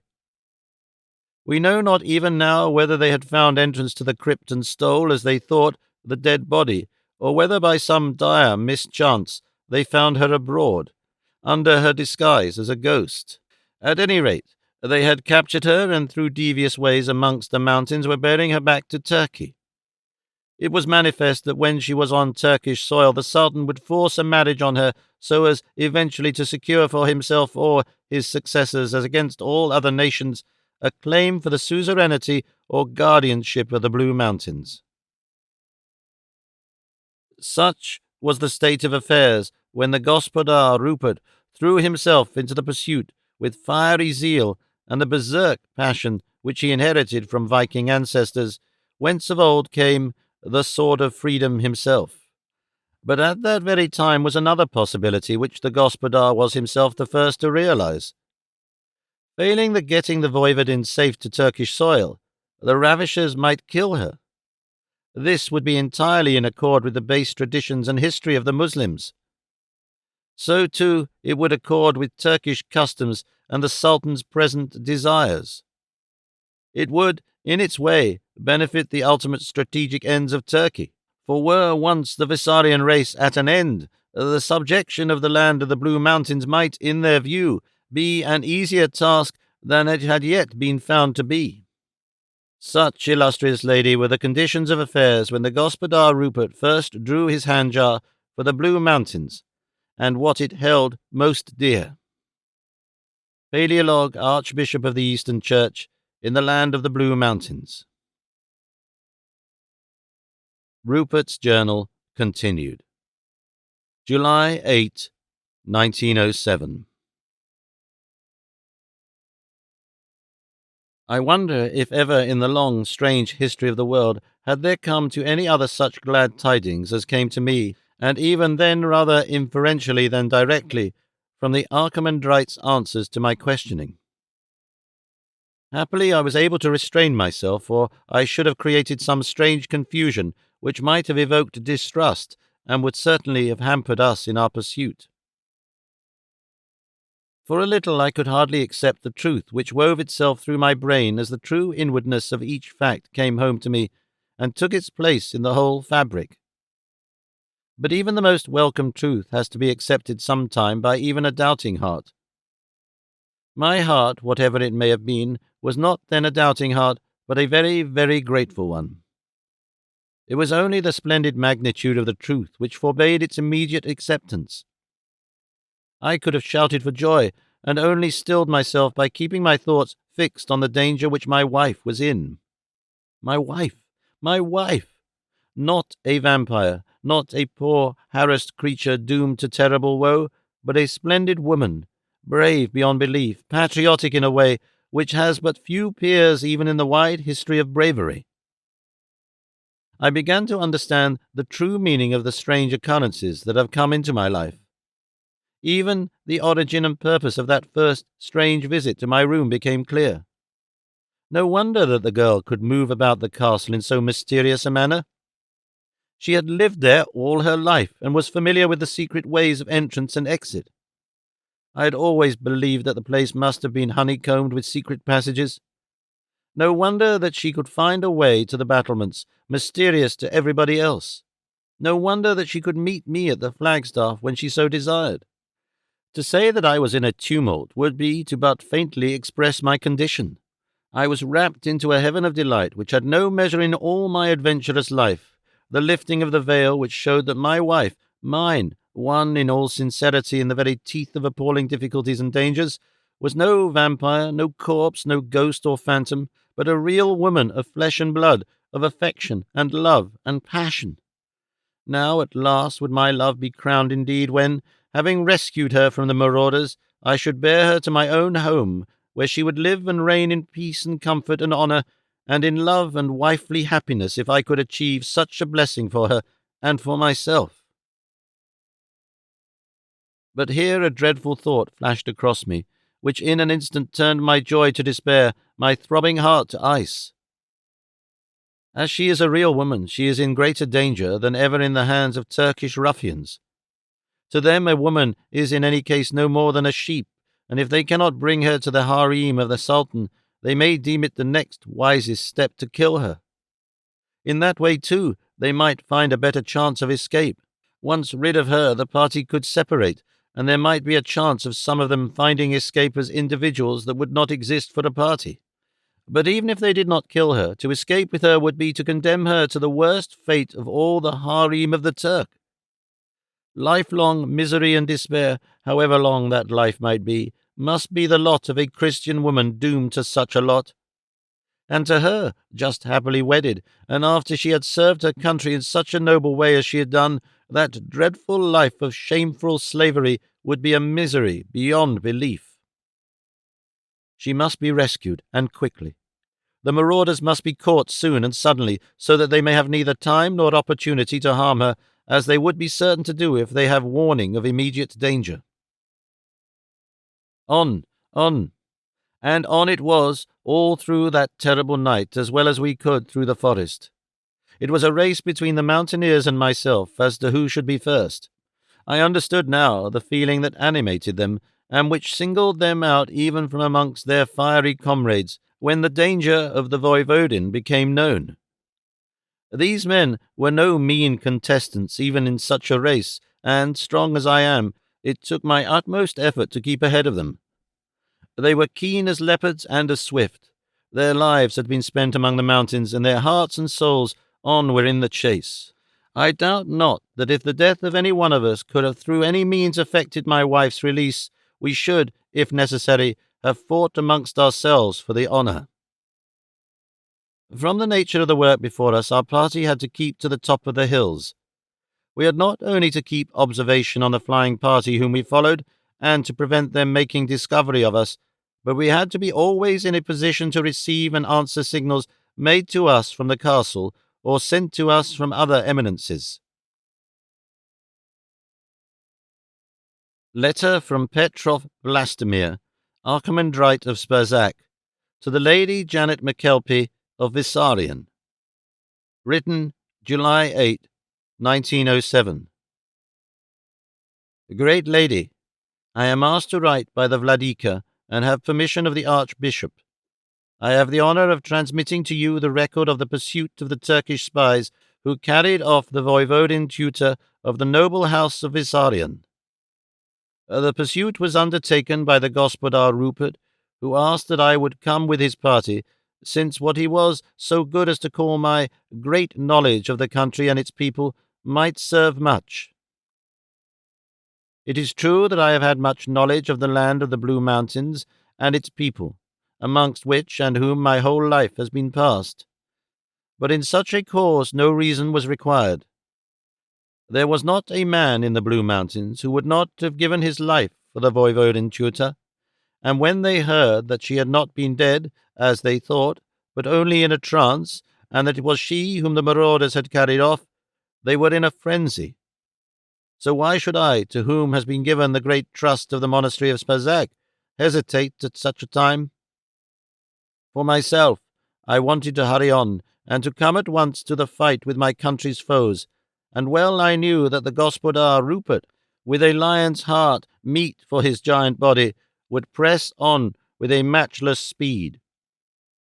We of the Blue Mountains do not lag when our foes are in front of us. Most of all do we of the Eastern Church press on when the crescent wars against the cross. We took with us no gear or hamper of any kind, no coverings except what we stood in, no food, nothing but our hand-jars and our rifles, with a sufficiency of ammunition. Before starting, the Gospodar gave hurried orders by signal from the castle to have food and ammunition sent to us, as we might signal, by the nearest hamlet. It was high noon when we started, only 10 strong, for our leader would take none but approved runners who could shoot straight and use the hand-jar as it should be used. So, as we went light, we expected to go fast. By this time we knew, from the reports signalled to Vissarion, that the enemies were chosen men of no despicable prowess. The keeper of the green flag of Islam is well served, and as though the Turk is an infidel and a dog, he is sometimes brave and strong. Indeed, except when he passes the confines of the Blue Mountains, he has been known to do stirring deeds. But as none who have dared to wander in amongst our hills ever return to their own land, we may not know of how they speak at home of their battles here.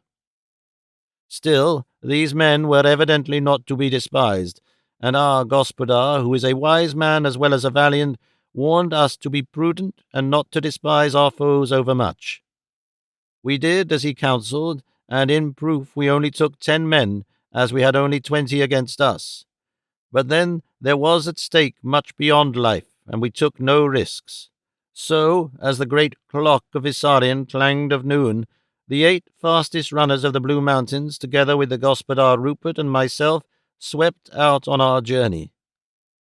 It had been signalled to us that the course which the marauders had as yet taken in their flight was a zigzag one, running eccentrically at all sorts of angles in all sorts of directions. But our leader had marked out a course where we might intercept our foes across the main line of their flight, and until we had reached that region we paused not a second, but went as fast as we could all night long. Indeed, it was amongst us a race, as was the Olympic race of old Greece, each one vying with his fellows, though not in jealous emulation, but in high spirit, to best serve his country and the Voivodin tutor. Foremost amongst us went the Gospodar, bearing himself as a paladin of old, his mighty form pausing for no obstacle. Perpetually did he urge us on. He did not stop or pause for a moment, but often as he and I ran together, for, lady, in my youth I was the fleetest of all the race, and even that now can head a battalion when duty calls, he would ask me certain questions as to the lady tutor, and of the strange manner of her reputed death, as it was gradually unfolded in my answers to his questioning. And, as each new phase of knowledge came to him, he would rush on as one possessed of fiends, whereat our mountaineers, who seemed to respect even fiends for their thoroughness, would strive to keep pace with him, till they too seemed worked into diabolic possession. And I myself, left alone in the calmness of sacerdotal office, forgot even that. With surging ears and eyes that saw blood, I rushed along with the best of them. Then, truly, the spirit of a great captain showed itself in the Gospodar. For when others were charged with fury, he began to force himself into calm, so that out of his present self-command and the memory of his exalted position came a worthy strategy and thought for every contingency that might arise. So that when some new direction was required for our guidance, there was no hesitation in its coming. We, 9 men of varying kinds, all felt that we had a master, and so, being willing to limit ourselves to strict obedience, we were free to use such thoughts as well as such powers as we had to the best advantage of the doing.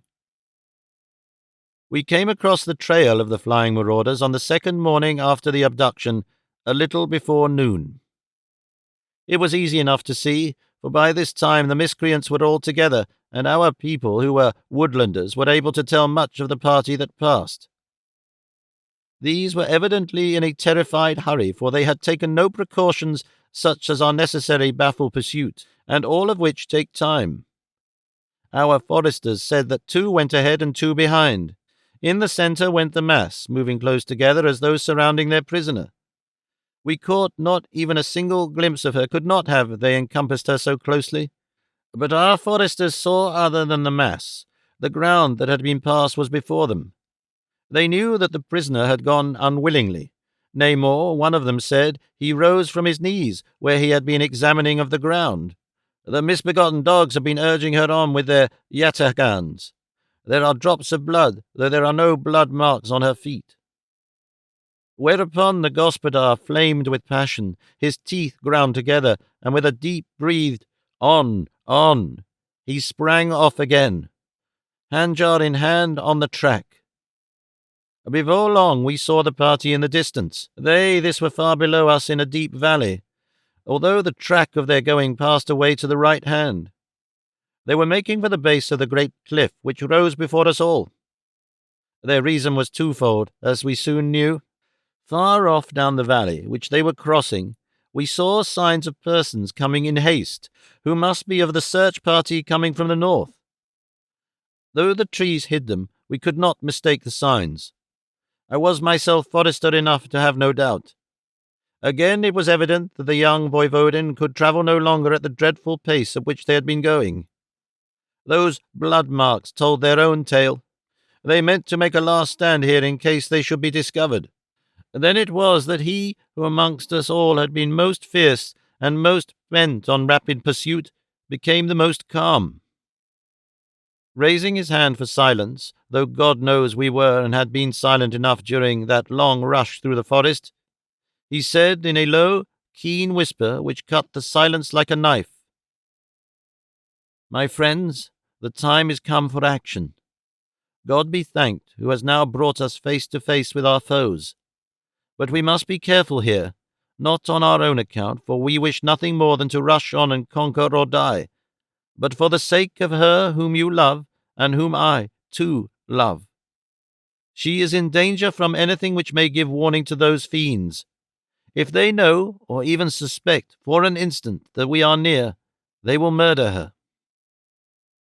Here his voice broke for an instant, with the extremity of his passion or the depth of his feeling. I hardly know which. I think both acted on him. "We know from those blood marks what they can do, even to her." His teeth ground together, but he went on without stopping further. "Let us arrange the battle. Though we are but little distance from them as the crow flies, the way is far to travel. There is, I can see, but one path down to the valley from this side. That they have gone by, and that they will sure to guard. To watch, at any rate, let us divide as to surround them. The cliff towards which they make runs far to the left without a break. That to the right we cannot see from this spot, but from the nature of the ground it is not unlikely that it turns round in this direction, making the hither end of the valley like a vast pocket or amphitheatre. As they have studied the ground in other places, they may have done so in this, and have come hither as to a known refuge. Let one man, a marksman, stay here." As he spoke, a man stepped to the front. He was, I knew, an excellent shot. "Let 2 others go to the left and try to find a way down the cliff before us.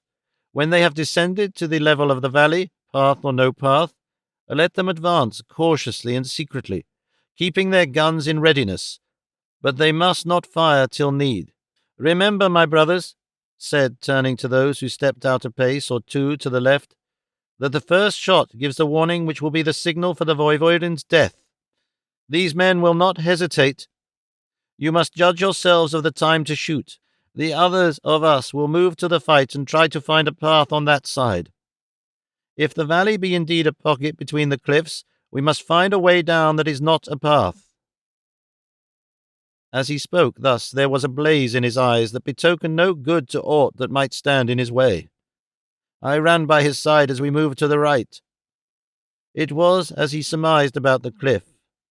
When we got a little on our way, we saw how the rocky formation tended to our right till, finally, with a wide curve, it came round to the other side.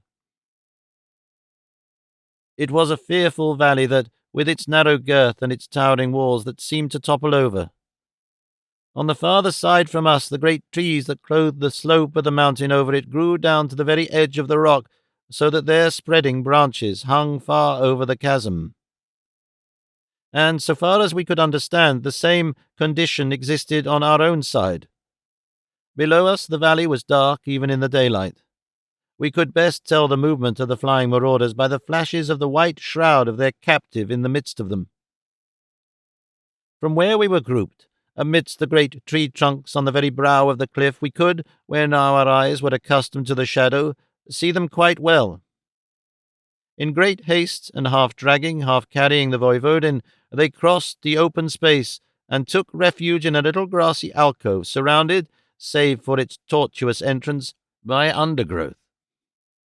From the valley level it was manifestly impossible to see them, though we from our altitude could see over the stunted undergrowth. When within the glade, they took their hands from her. She, shuddering instinctively, withdrew to a remote corner of the dell. And then, oh shame on their manhood! Turks and heathens though they were, we could see that they had submitted her to the indignity of gagging her and binding her hands. Our Voivodin tutor bound.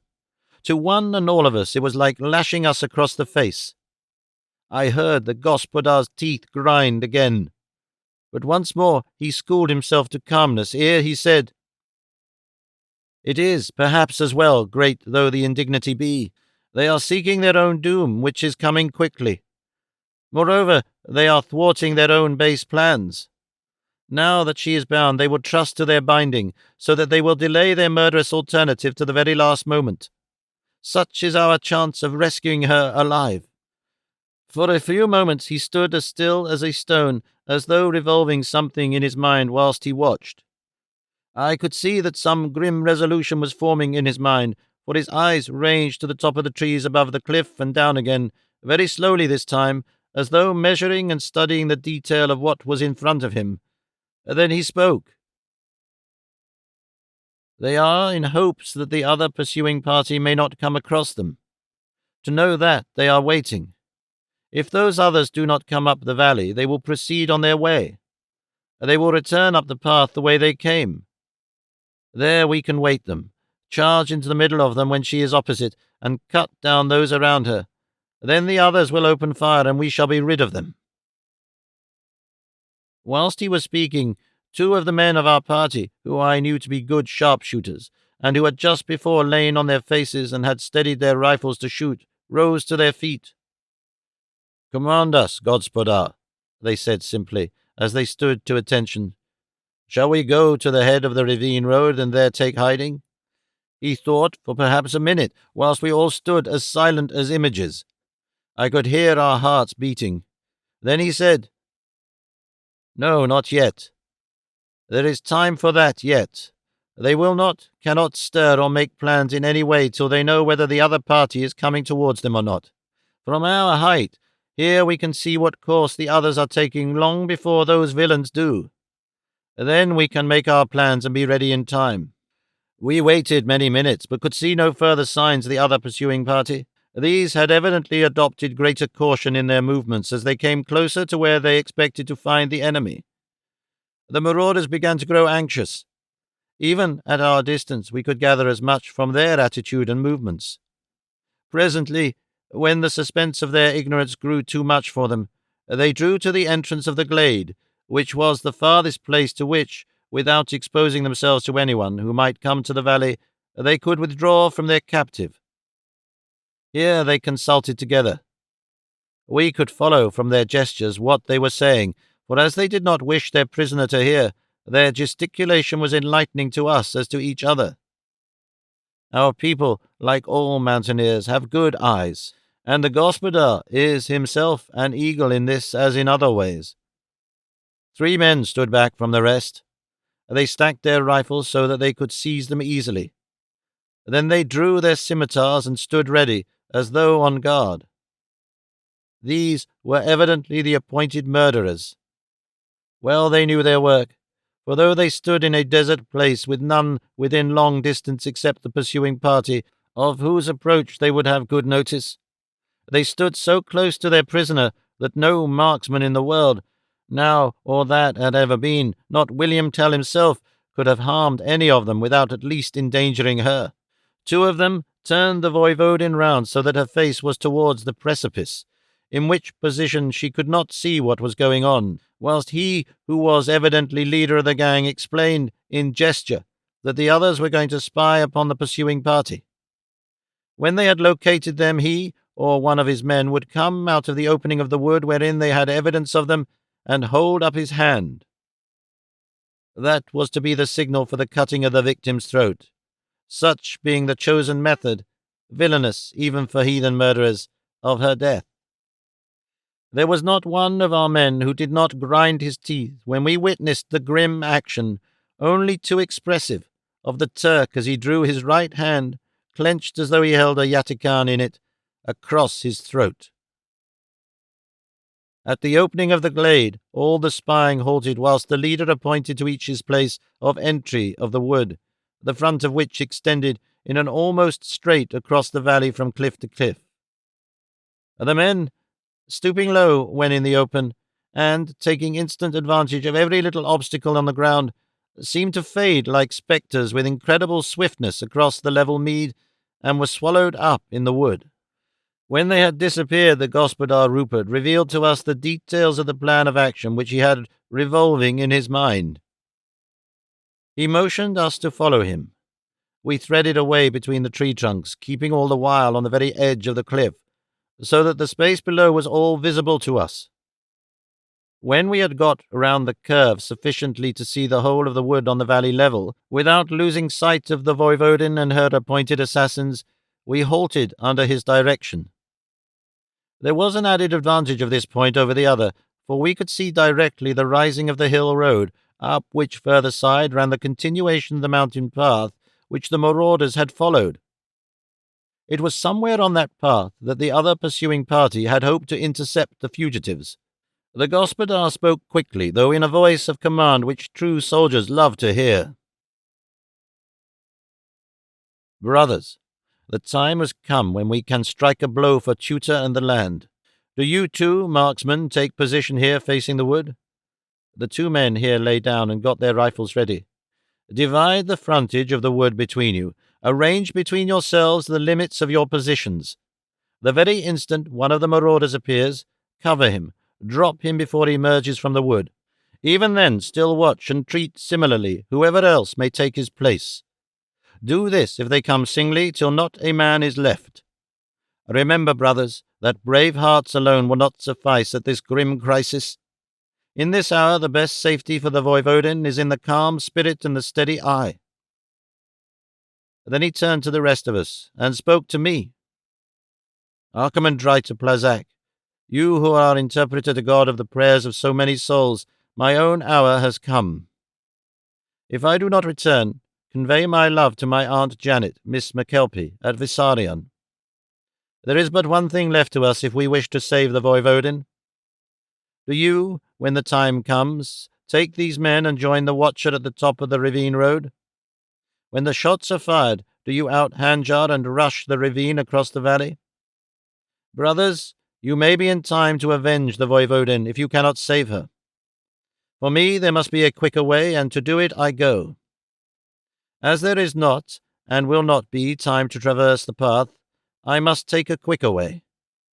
Nature finds me a path that man has made it necessary for me to travel. See that giant beech tree that towers above the glade where the Voivodin is held? There is my path. When you from here have marked the return of the spies, give me a signal with your hat. Do not use a handkerchief, as others might see its white and take warning.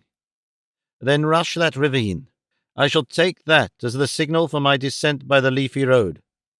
If I can do naught else, I can crush the murderers with my falling weight, even if I have to kill her too. At least we shall die together, and free. Lay us together in the tomb of St. Savas. Farewell, if it be the last." He threw down the scabbard in which he carried his handjar, adjusted the naked weapon in his belt behind his back, and was gone. We who were not watching the wood kept our eyes fixed on the great beech tree, and with new interest noticed the long trailing branches which hung low and swayed even in the gentle breeze. For a few minutes, which seemed amazingly long, we saw no sign of him. Then, high up on one of the great branches which stood clear of obscuring leaves, we saw something crawling flat against the bark. He was well out on the branch, hanging far over the precipice.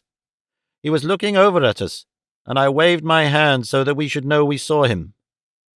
He was clad in green, his usual forest dress, so that there was not any likelihood of any other eyes noticing him. I took off my hat, and held it ready to signal when the time should come. I glanced down at the glade and saw the Voivodin standing, still safe, with her guard so close to her as to touch. Then I, too, fixed my eyes on the wood. Suddenly, the man standing beside me seized my arm and pointed. I could just see through the trees, which were lower than elsewhere in the front of the wood, a Turk moving stealthily. So I waved my hat.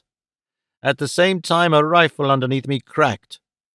A second or two later, the spy pitched forward on his face and lay still. At the same instant, my eyes sought the beech tree, and I saw the close-lying figure raise itself and slide forward to a joint of the branch. Then the gospodar, as he rose, hurled himself forward amid the mass of the trailing branches. He dropped like a stone, and my heart sank. But an instant later he seemed in poise. He had clutched the thin trailing branches as he fell, and as he sank a number of leaves which his motion had torn off floated out around him. Again the rifle below me cracked, and then again, And again, and again. The marauders had taken warning, and were coming out in mass. But my own eyes were fixed on the tree. Almost as a thunderbolt falls, fell the giant body of the gospodar, his size lost in the immensity of his surroundings.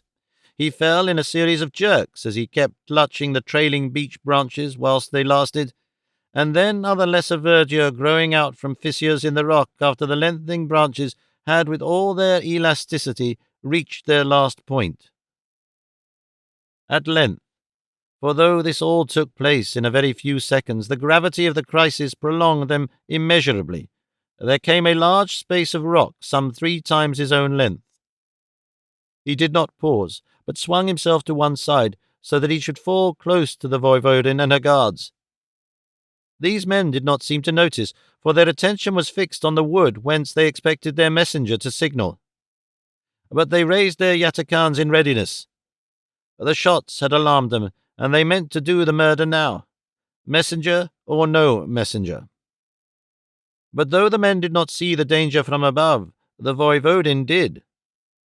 She raised her eyes quickly at the first sound, and even from where we were, before we began to run towards the ravine path, I could see the triumphant look in her glorious eyes when she recognized the identity of the man who was seemingly coming straight down from heaven itself to help her, as indeed she and we too can very well imagine that he did, for if ever heaven had a hand in a rescue on earth, it was now. Even during the last drop from the rocky foliage, the gospodar kept his head. As he fell, he pulled his hanja free, and almost as he was falling, its sweep took off the head of one of the assassins. As he touched ground, he stumbled for an instant, but it was towards his enemies. Twice, with lightning rapidity, the hanja swept the air, and at each sweep a head rolled on the sward. The Voivodin held up her tied hands. Again the hanja flashed, this time downwards, and the lady was free. With an instant's pause, the gospodar tore off the gag, and with his left arm round her and hanja in right hand, stood, face towards his living foes. The Voivodin stooped suddenly, and then, raising the yatakan which had fallen from the hand of one of the dead marauders, stood armed beside him. The rifles were now cracking fast, and as the marauders, those that were left of them, came rushing out into the open. But well the marksmen knew their work. Well they bore in mind the gospodar's command regarding calmness. They kept picking off the foremost men only, so that the onward rush never seemed to get more forward. As we rushed down the ravine, we could see clearly all before us. But now, just as we were beginning to fear lest some mischance might allow some of them to reach the glade, there was another cause of surprise, of rejoicing. From the face of the wood seemed to burst all at once a body of men all wearing the national cap, so we knew them as our own. They were all armed with the handjar only, and they came like tigers. They swept on the rushing Turks as though, for all their swiftness, they were standing still, literally wiping them out as a child wipes a lesson from its slate. A few seconds later, these were followed by a tall figure with long hair and a beard of black mingled with grey. Instinctively we all, as did those in the valley, shouted with joy. For this was the Vladika Miloš Plamenek himself. I confess that, knowing what I knew, I was for a short space of time anxious lest in the terrific excitement in which we were all lapped, someone might say or do something which might make for trouble later on. The gospodar's splendid achievement, which was worthy of any hero of old romance, had set us all on fire. He himself must have been wrought to a high pitch of excitement to dare such an act, and it is not at such a time that discretion must be expected from any man. Most of all did I fear danger from the womanhood of the Voivodin. Had I not assisted at her marriage, I might not have understood then what it must have been to her to be saved from such a doom at such a time by such a man, who was so much to her, and in such a way. It would have been only natural if, at such a moment of gratitude and triumph, she had proclaimed the secret which we of the Council of the Nation and her father's commissioners had so religiously kept. But none of us knew then either the Voivodin or the Gospodar Rupert as we do now. It was well that they were as they are, for the jealousy and suspicion of our mountaineers might, even at such a moment, and even whilst they throbbed at such a deed, have so manifested themselves as to have left a legacy of distrust. The Vladika and I, who of all, save the two immediately concerned, alone knew, looked at each other apprehensively. But at that instant the Voivodin, with a swift glance at her husband, laid a finger on her lip, and he, with quick understanding, gave assurance by a similar sign. Then she sank before him on one knee, and raising his hand to her lips, kissed it and spoke. Gospodar Rupert, I owe you all that a woman may owe, except to God. You have given me life and honor. I cannot thank you adequately for what you have done. My father will try to do so when he returns. But I am right sure that the men of the Blue Mountains, who so value honor and freedom and liberty and bravery, will hold you in their hearts forever. This was spoken so sweetly, with lips that trembled and eyes that swam in tears, so truly womanly and so in accord with the custom of our nation regarding the reverence that women owe to men, that the hearts of our mountaineers were touched to the quick. Their noble simplicity found expression in tears. But if the gallant Gospodar could have for a moment thought that so to weep was unmanly, his error would have had instant correction. When the Voivodin had risen to her feet, which she did with queenly dignity, the men around closed in on the Gospodar like a wave of the sea, and in a second held him above their heads, tossing on their lifted hands as if on stormy breakers. It was as though the old Vikings of whom we have heard, and whose blood flows in Rupert's veins, were choosing a chief in old fashion. I was myself glad that the men were so taken up with the Gospodar that they did not see the glory of the moment in the Voivodin's starry eyes, or else they might have guessed the secret. I knew from the Vladika's look that he shared my own satisfaction, even as he had shared my anxiety. As the Gospodar Rupert was tossed high on the lifted hands of the mountaineers, their shouts rose to such a sudden volume that around us, as far as I could see, the frightened birds rose from the forest, and their noisy alarm swelled the tumult. The Gospodar, ever thoughtful for others, was the first to calm himself. "Come, brothers," he said, "let us gain the hilltop, where we can signal to the castle. It is right that the whole nation should share in the glad tidings that the Voivodin tutor of Vissarion is free. But before we go, let us remove the arms and clothing of these carrion marauders. We may have use for them later on." The mountaineers set him down, gently enough, and he, taking the Voivodin by the hand, and calling the Vladika and myself close to them, led the way up the ravine path which the marauders had descended, and thence through the forest to the top of the hill that dominated the valley. Here we could, from an opening amongst the trees, catch a glimpse far off of the battlements of Vissarion. Forthwith the Gospodar signalled, and on the moment a reply of their awaiting was given. And then the Gospodar signalled the glad news. It was received with manifest rejoicing. We could not hear any sound so far away, but we could see the movement of lifted faces and waving hands, and knew that it was well. But an instant after came a calm so dread that we knew before the semaphore had begun to work that there was bad news in store for us. When the news did come, a bitter wailing arose amongst us, for the news that was signalled ran, "The Voivode has been captured by the Turks on his return, and is held by them at Ilsin." In an instant the temper of the mountaineers changed. It was as though by a flash summer had changed to winter, as though the yellow glory of the standing corn had been obliterated by the dreary waste of snow. Nay, more, it was as when one beholds the track of the whirlwind when the giants of the forest are levelled with a sword. For a few seconds there was silence, and then with an angry roar, as when God speaks in the thunder, came the fierce determination of the men of the Blue Mountains. To Ilsen! To Ilsen! And a stampede in the direction of the south began.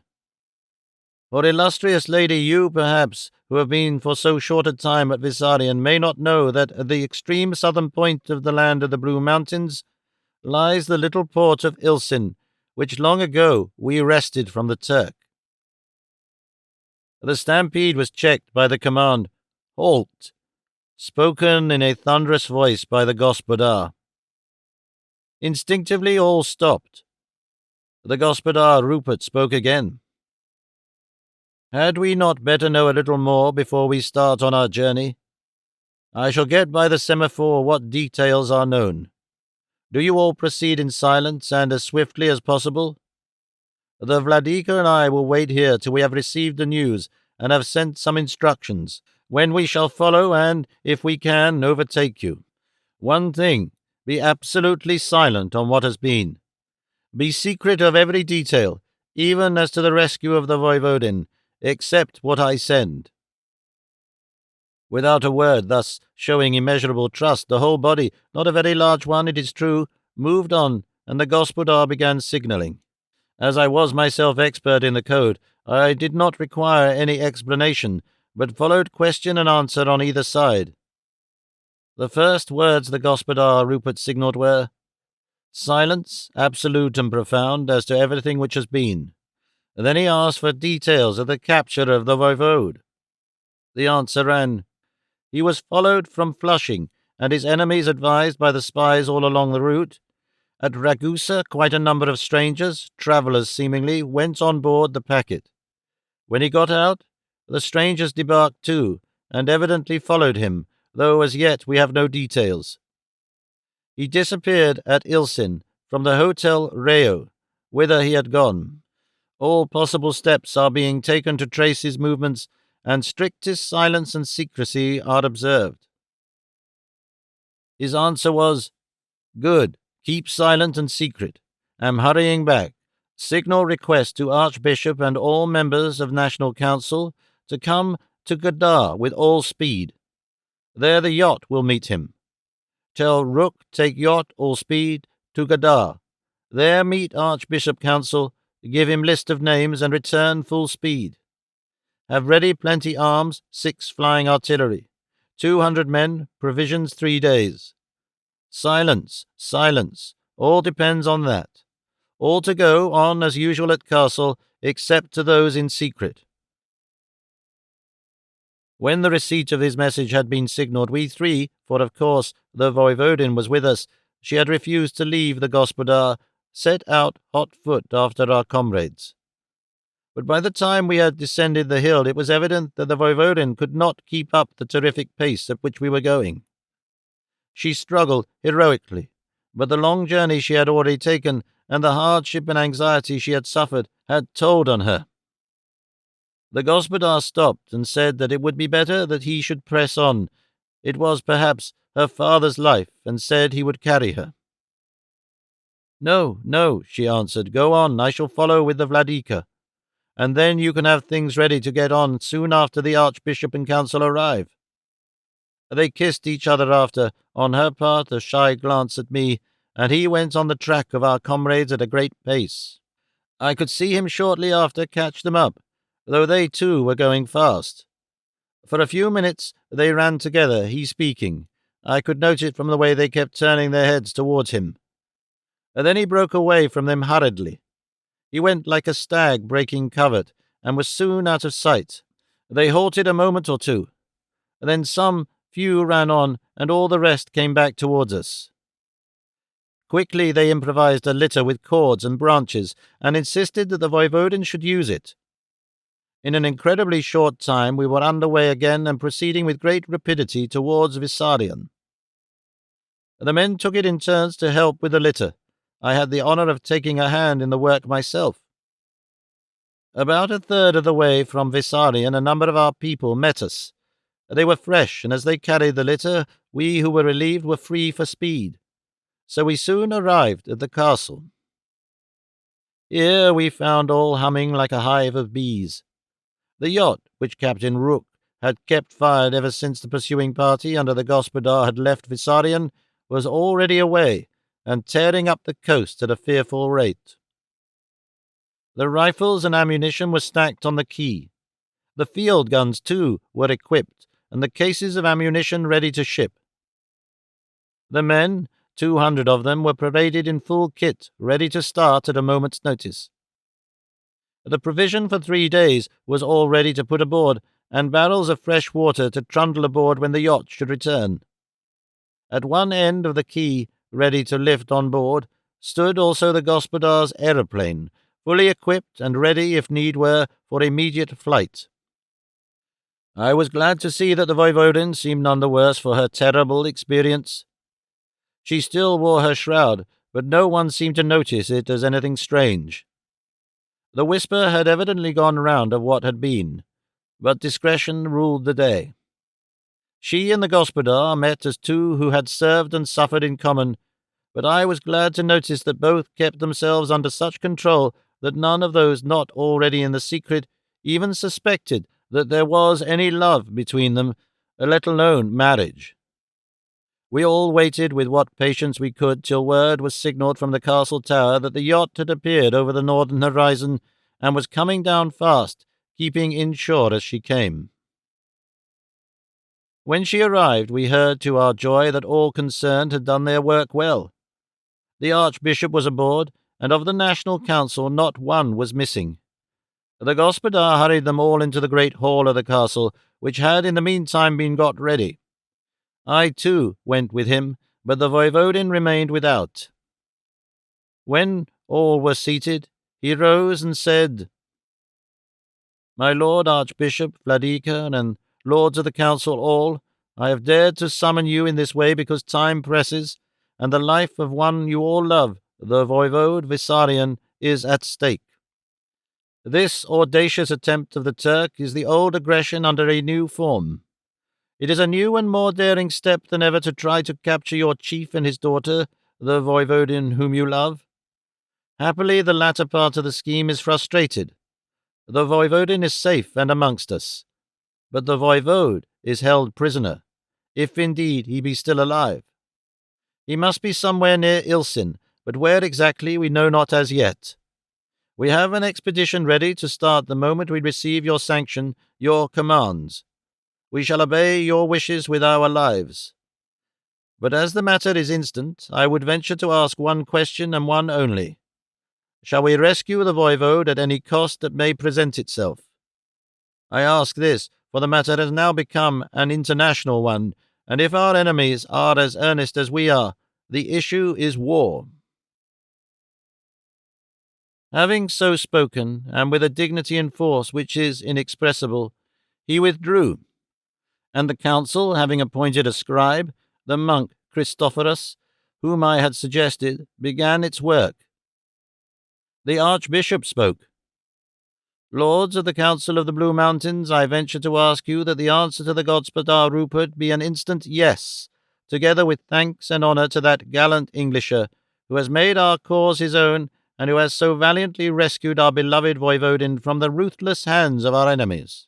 Forthwith, the oldest member of the council, Nicholas of Volok, rose, and after throwing a searching look round the faces of all, and seeing grave nods of assent, for not a word was spoken, said to him who held the door, "Summon the Gospodar Rupert forthwith." When Rupert entered, he spoke to him. "Gospodar Rupert, the Council of the Blue Mountains, has only one answer to give. Proceed. Rescue the Voivode Vissarion, whatever the cost may be. You hold henceforth in your hand the handjar of our nation, as already what you have done in your valiant rescue of our beloved Voivodin. Your breast holds the heart of our people. Proceed at once. We give you, I fear, little time, but we know that such is your own wish. Later, we shall issue formal authorization, so that if war may ensue, our allies may understand that you have acted for the nation, and also such letters credential as may be required by you in this exceptional service. These shall follow you within an hour. For our enemies we take no account. See, we draw the handjar that we offer you." As one man, All in the hall drew their hand-jars, which flashed as a blaze of lightning. There did not seem to be an instant's delay. The councils broke up, and its members, mingling with the people without, took active part in the preparations. Not many minutes had elapsed when the yacht, manned and armed and stored as arranged, was rushing out of the creek.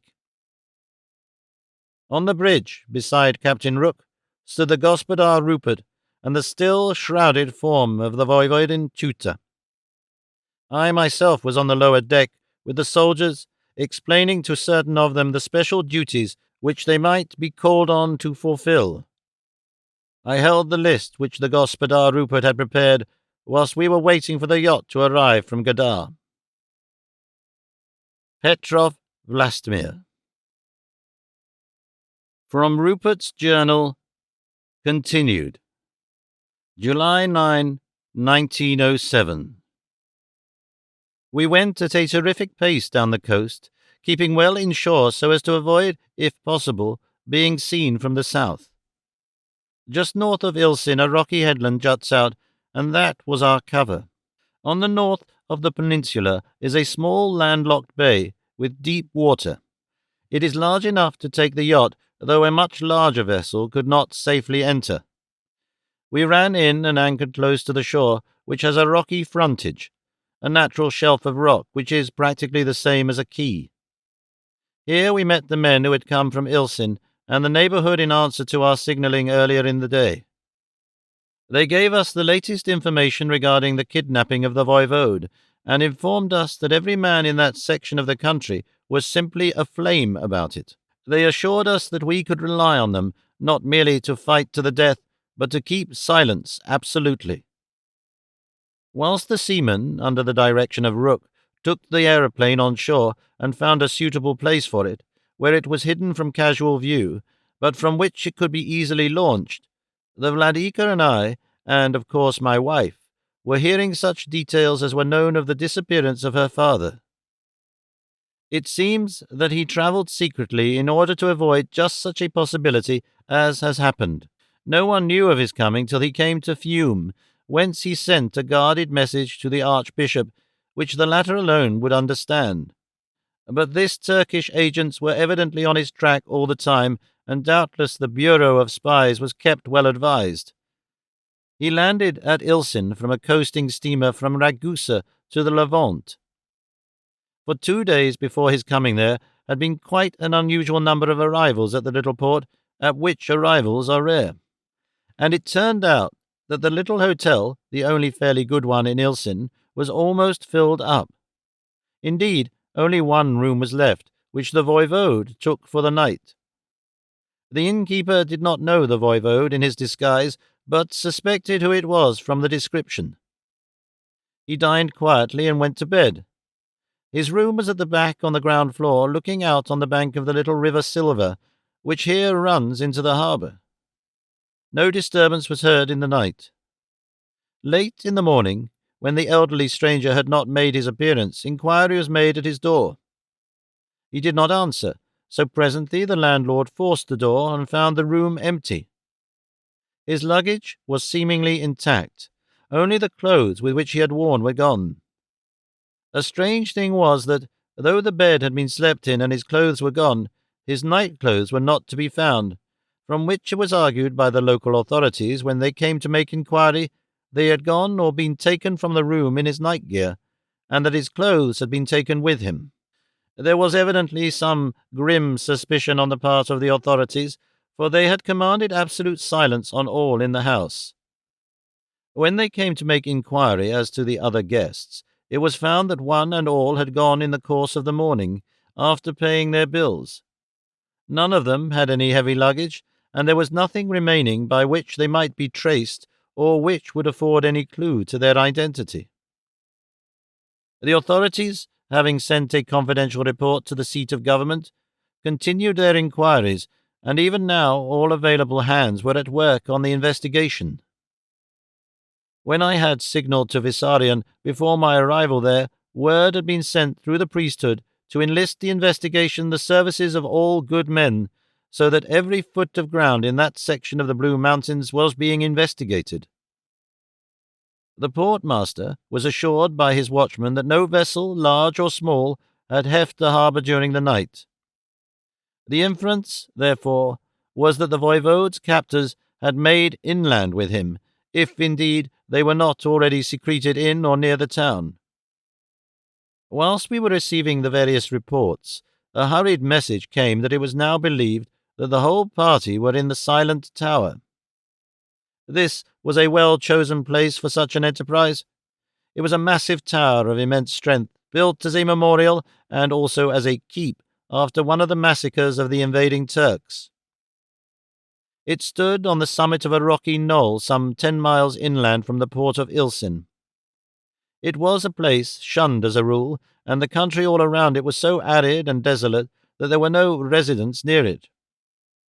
As it was kept for state use and might be serviceable in time of war, it was closed with massive iron doors, which were kept locked except under certain occasions. The keys were at the seat of government at Plazak. If, therefore, it had been possible to the Turkish marauders to gain entrance and exit, it might be a difficult as well as a dangerous task to try to cut the voivode out. His presence with them was a dangerous menace to any force attacking them, for they would hold his life as a threat. I consulted with the Vladika at once as to what was best to be done, and we decided that, though we should put a cordon of guards around it at a safe distance to prevent them receiving warning, we should, at present, make no attack.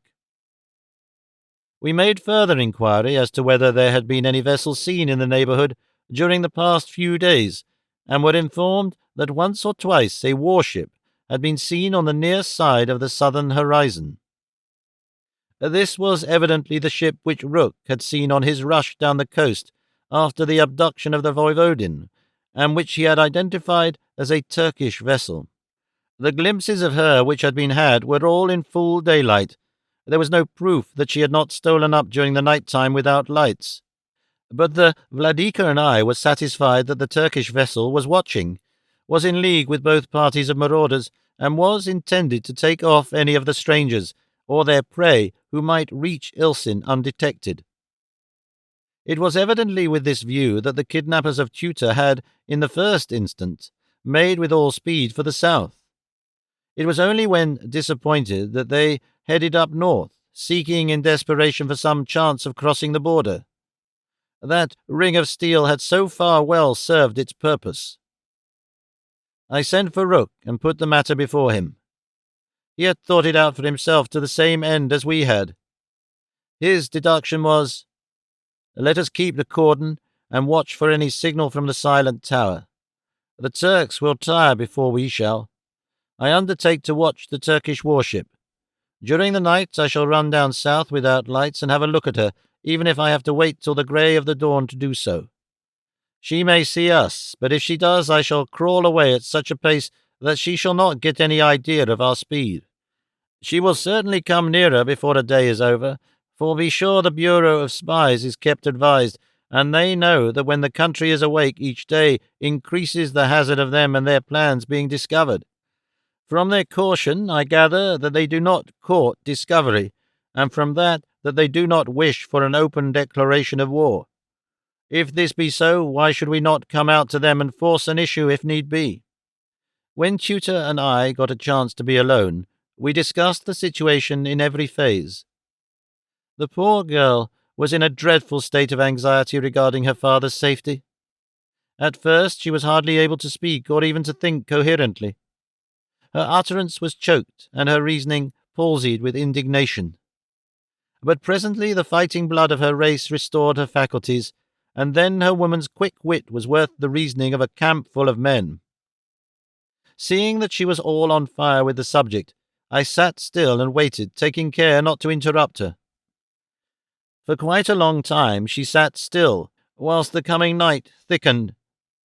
When she spoke, the whole plan of action, based on subtle thinking, had mapped itself out in her mind.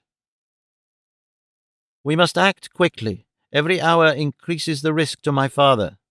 Here her voice broke for an instant, but she recovered herself and went on. "If you go to the ship, I must not go with you. It would not do for me to be seen. The captain doubtless knows of both attempts, that to carry me off as well as that against my father. As yet he is in ignorance of what has happened. You and your party of brave, loyal men did their work so well that no news could go forth. So long, therefore, as the naval captain is ignorant, he must delay till the last. But if he saw me, he would know that branch of the venture had miscarried. He would gather from our being here that we had news of my father's capture, and as he would know that the marauders would fail unless they were relieved by force, he would order the captive to be slain. Yes, dear, tomorrow you had perhaps better see the captain, but tonight we must try to rescue my father. Here I think I see a way. You have your aeroplane. Please take me with you into the silent tower." "Not for a world of chrysolite," said I, horrified. She took my hand and held it tight while she went on. "Dear, I know. Be satisfied. But it is the only way. You can, I know, get there and in the dark. But if you were to go in it, it would give warning to the enemies, and besides, my father would not understand. Remember, he does not know you. He has never seen you, and does not, I suppose, even know as yet of your existence. But he would know me at once, and in any dress. You can manage to lower me into the tower by a rope from the aeroplane. The Turks as yet do not know of our pursuit, and doubtless rely, at all events in part, on the strength